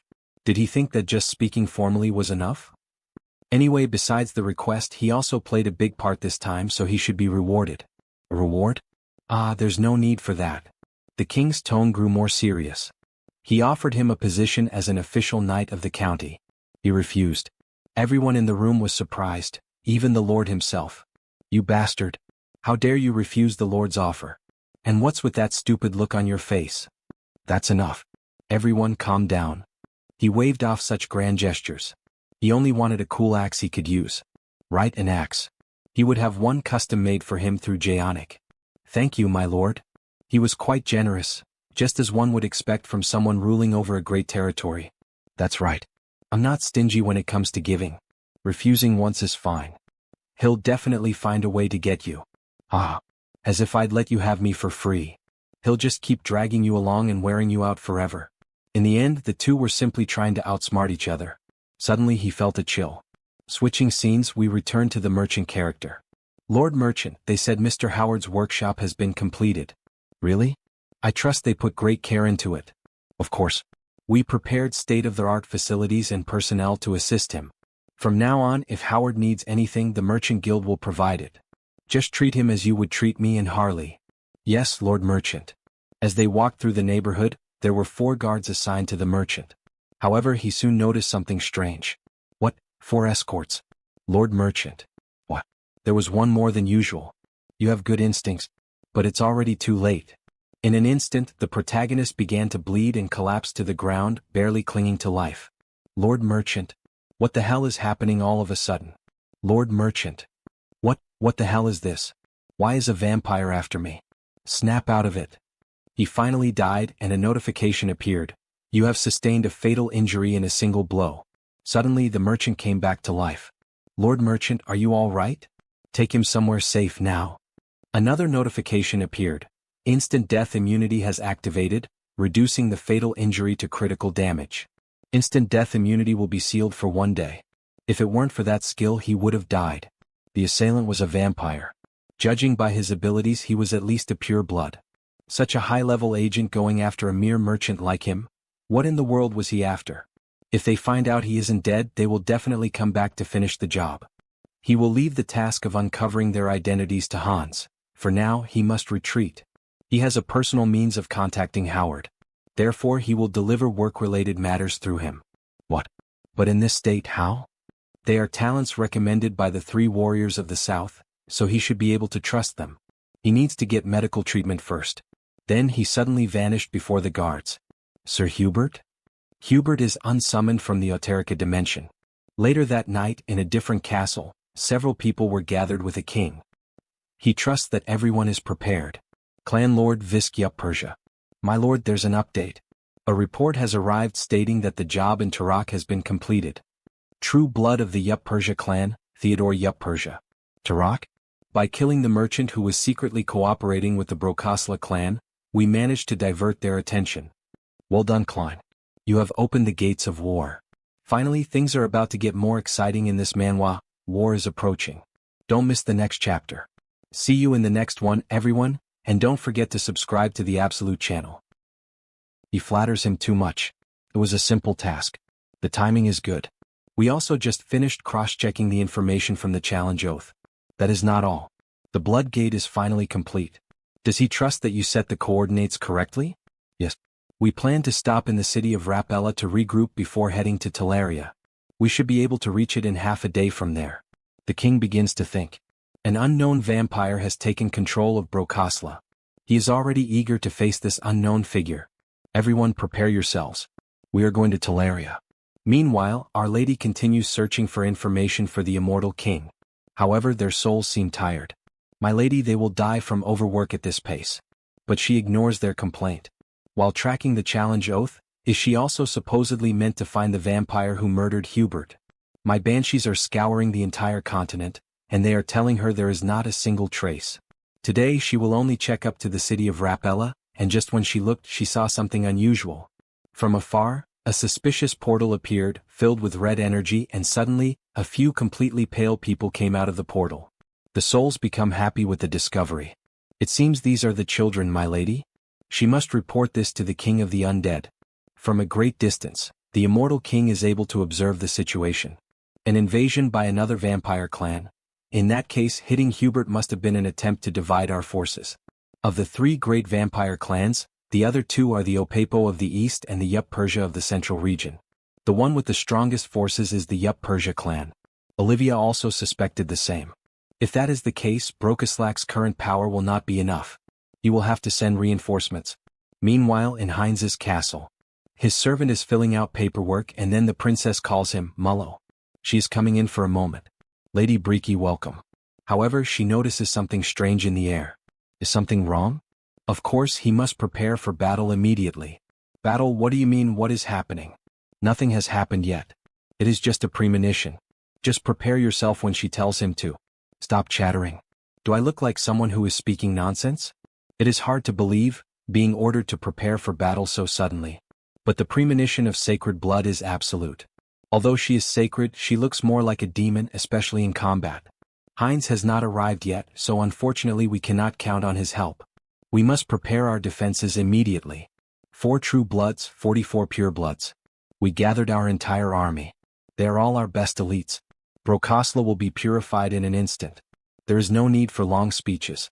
We depart for Teleria immediately before they notice. Yes, king. But before they could depart, the vampire king felt chills. He begins looking at the sky, and one of the servants asks if something is wrong. Only the moon is in the sky, and even so he is suspicious. This unsettling feeling must be his imagination. We are only dealing with rabble that do not even possess a sacred blood. It is nothing. We are finally introduced to the vampire king. Yup Persia clan lord Visk Yup Persia. Sacred blood. We will wipe Brokoslak clean by the end of the day. From high above in the sky, the immortal king observes everything using the ability, Eye of the Abyss. They have begun to move. A sacred blood from Yup Persia HM. This will be complicated. And Heinz's summon is still on cooldown. It will be too conspicuous if he intervenes. Heinrich also cannot leave the holy ground. In that case, the mercenary warrior who holds a grudge against the vampires for what happened to Hubert is the right person for the job. So hurry up and get here, Harley. On the other side, we only hear the guards screaming with Harley. Capture that suspicious ogre. A brute of that size cannot be human. He told them he isn't. He even has identification from the order right here. Shut up, ogre. Damn it, how many times does this make? While Yup Persia analyzes the city, he discovers something interesting. This has gotten interesting. Is something wrong, Lord Visk? He knew he felt something unpleasant. Brokosla. It seems that Ghost has returned from the dead. The servant became nervous and began to stutter. Don't tell me you mean the sacred blood Brokosla is here. However, the king only grew more irritated. And what is the problem with that ghost being here? Can't you see the king of Yup Persia standing right here? No, that's not it. He was only worried that the damage might be enough. We will proceed at once. Do not forget anything. We Yup Persia have no equal. They head to attack the castle. However, Telaria's castle is perfect. Even the queen praises it. The barrier looks good. What is the status of your other preparations? We gathered as much combat power as possible. But the numbers are definitely not enough. With a carefree tone, she even jokes about the situation. We have no choice, they are already at our doorstep. Mulo asks if she is able to sense their location right now. Naturally, and they are going to enter at this exact moment. All of them come in through the window, making a triumphant entrance. They are right in front of us. You are still clinging to life, Prokoslak. I thought she was already in dire straits. Why does this still happen occasionally? Is this the path of Eupresia? Youth silly one. Well, he will personally ensure that her eyes close in peace forever. Just look at him, that child only knows how to talk about himself. How annoying and inconvenient child. Meanwhile, Mulo is trembling with fear. After all, there are 2 sacred bloods in his presence. This is definitely bad. Even if Lady Briki can handle him, there are still 4 true bloods left. The difference in strength is hopeless. But there is something we can rely on. Mullo prepares the barrier. Inside his barrier, their allies are strengthened. They have set foot on the lands of Brokoslak. Do not think you will escape with your lives. Blood barrier. Come to me, Bridia. My god, an entire group of unwanted guests has gathered here. Alright, get ready. Maintaining this barrier prevents him from fighting the enemies. Do everything you can to protect Brokoslak, even if it costs your life. Yup Persia is surprised, but in the end, wasting energy on useless things is pointless. He tries to attack Mullo directly. After all, if he destroys him, the barrier will disappear along with Mullo, right? Before the sharp claw reached his neck, something happens amid the chaos. Do not get in the way of our little game, Ghost. Are you perhaps underestimating me too much, child? She easily stopped his attack and forced him to retreat. All right, first he will get rid of this ghost in a one-on-one duel. Unfortunately, it seems you need to be disciplined, child. Both groups face each other until they finally begin the war. Bridia, punish those who dared to invade our lands and send them to hell. Members of the Yup Persia clan, crush those arrogant insects and show them their proper place. The war quickly escalates, but in the midst of all that chaos, we see a clawed hand piercing through the barrier. The vampires are shocked to see that thing. Something is behind us. What is that? Someone is breaking through the barrier with their bare hands. So it was this red-haired one, the person who tore out the insides of that weakling Hubert. With the look of a psychopath, Harley says he finally found him. Wait, Hubert? Is he talking about that merchant who was assassinated? And we see Harley in a badass stance. Klein, what kind of missions did he carry out? Lord Theodore. He completely erased all traces. However, there is someone in front of us now chasing you. You will deny it after this? But he really, my god, you are running away right in front of me. While they were chatting, Bridia did not waste time and launched a surprise attack, striking the vampire directly in the mouth. A beautiful punch. Damn it, dealing with this woman. Call the other nobles. High blood, incredible. He wanted to test his newly acquired strength. Notifications appear. Vital aura ignited, berserk mode and madness. Dragon scales mix into the pattern. The servants are shocked. But what the hell is this monster with scales?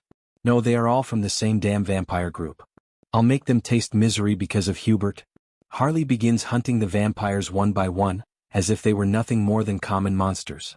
That guy, the followers of Yup Persia are being massacred by this incredible young man. That witch, who else did she bring with her? Does he have any reason to explain this? Why does she also not know why that monster appeared? Alright, this won't take long anyway. Unlike your followers, his men are very competent. Incredible, he can't even see their movements. Although they look like they are standing still, they are fighting at the speed of light, even battling only with their minds. This is, therefore, the famous battle of causality between the superior bloodlines. Then you finally made a mistake, Ghost. And thanks to that mistake, her arm was completely cut off. Just as she suspected, he is truly taking this fight seriously, dedicating himself fully to this battle. Previously he wasn't much. Seems she really is getting old. Back to Harley's fight, the vampire has no idea who he is, but he would like some help, because he cannot defeat him. The dragon is truly furious and insane, defeating everything he sees in front of him. He saw that Brokislak's sacred blood lady was in danger. Just waiting for Heinz may end up being too late. He needs to act now. He needs to use every weapon at his disposal. Mutagen and the Raging Beast and the Calca-style combat pattern, and the Vital Aura and the Jewel Eye. Subjugation. Harley begins transforming into something. Combine all the powers and it's complete. No one can believe what they are seeing, not even the vampires who are monsters themselves. What the hell is that monster? Look at what our boy Harley has become.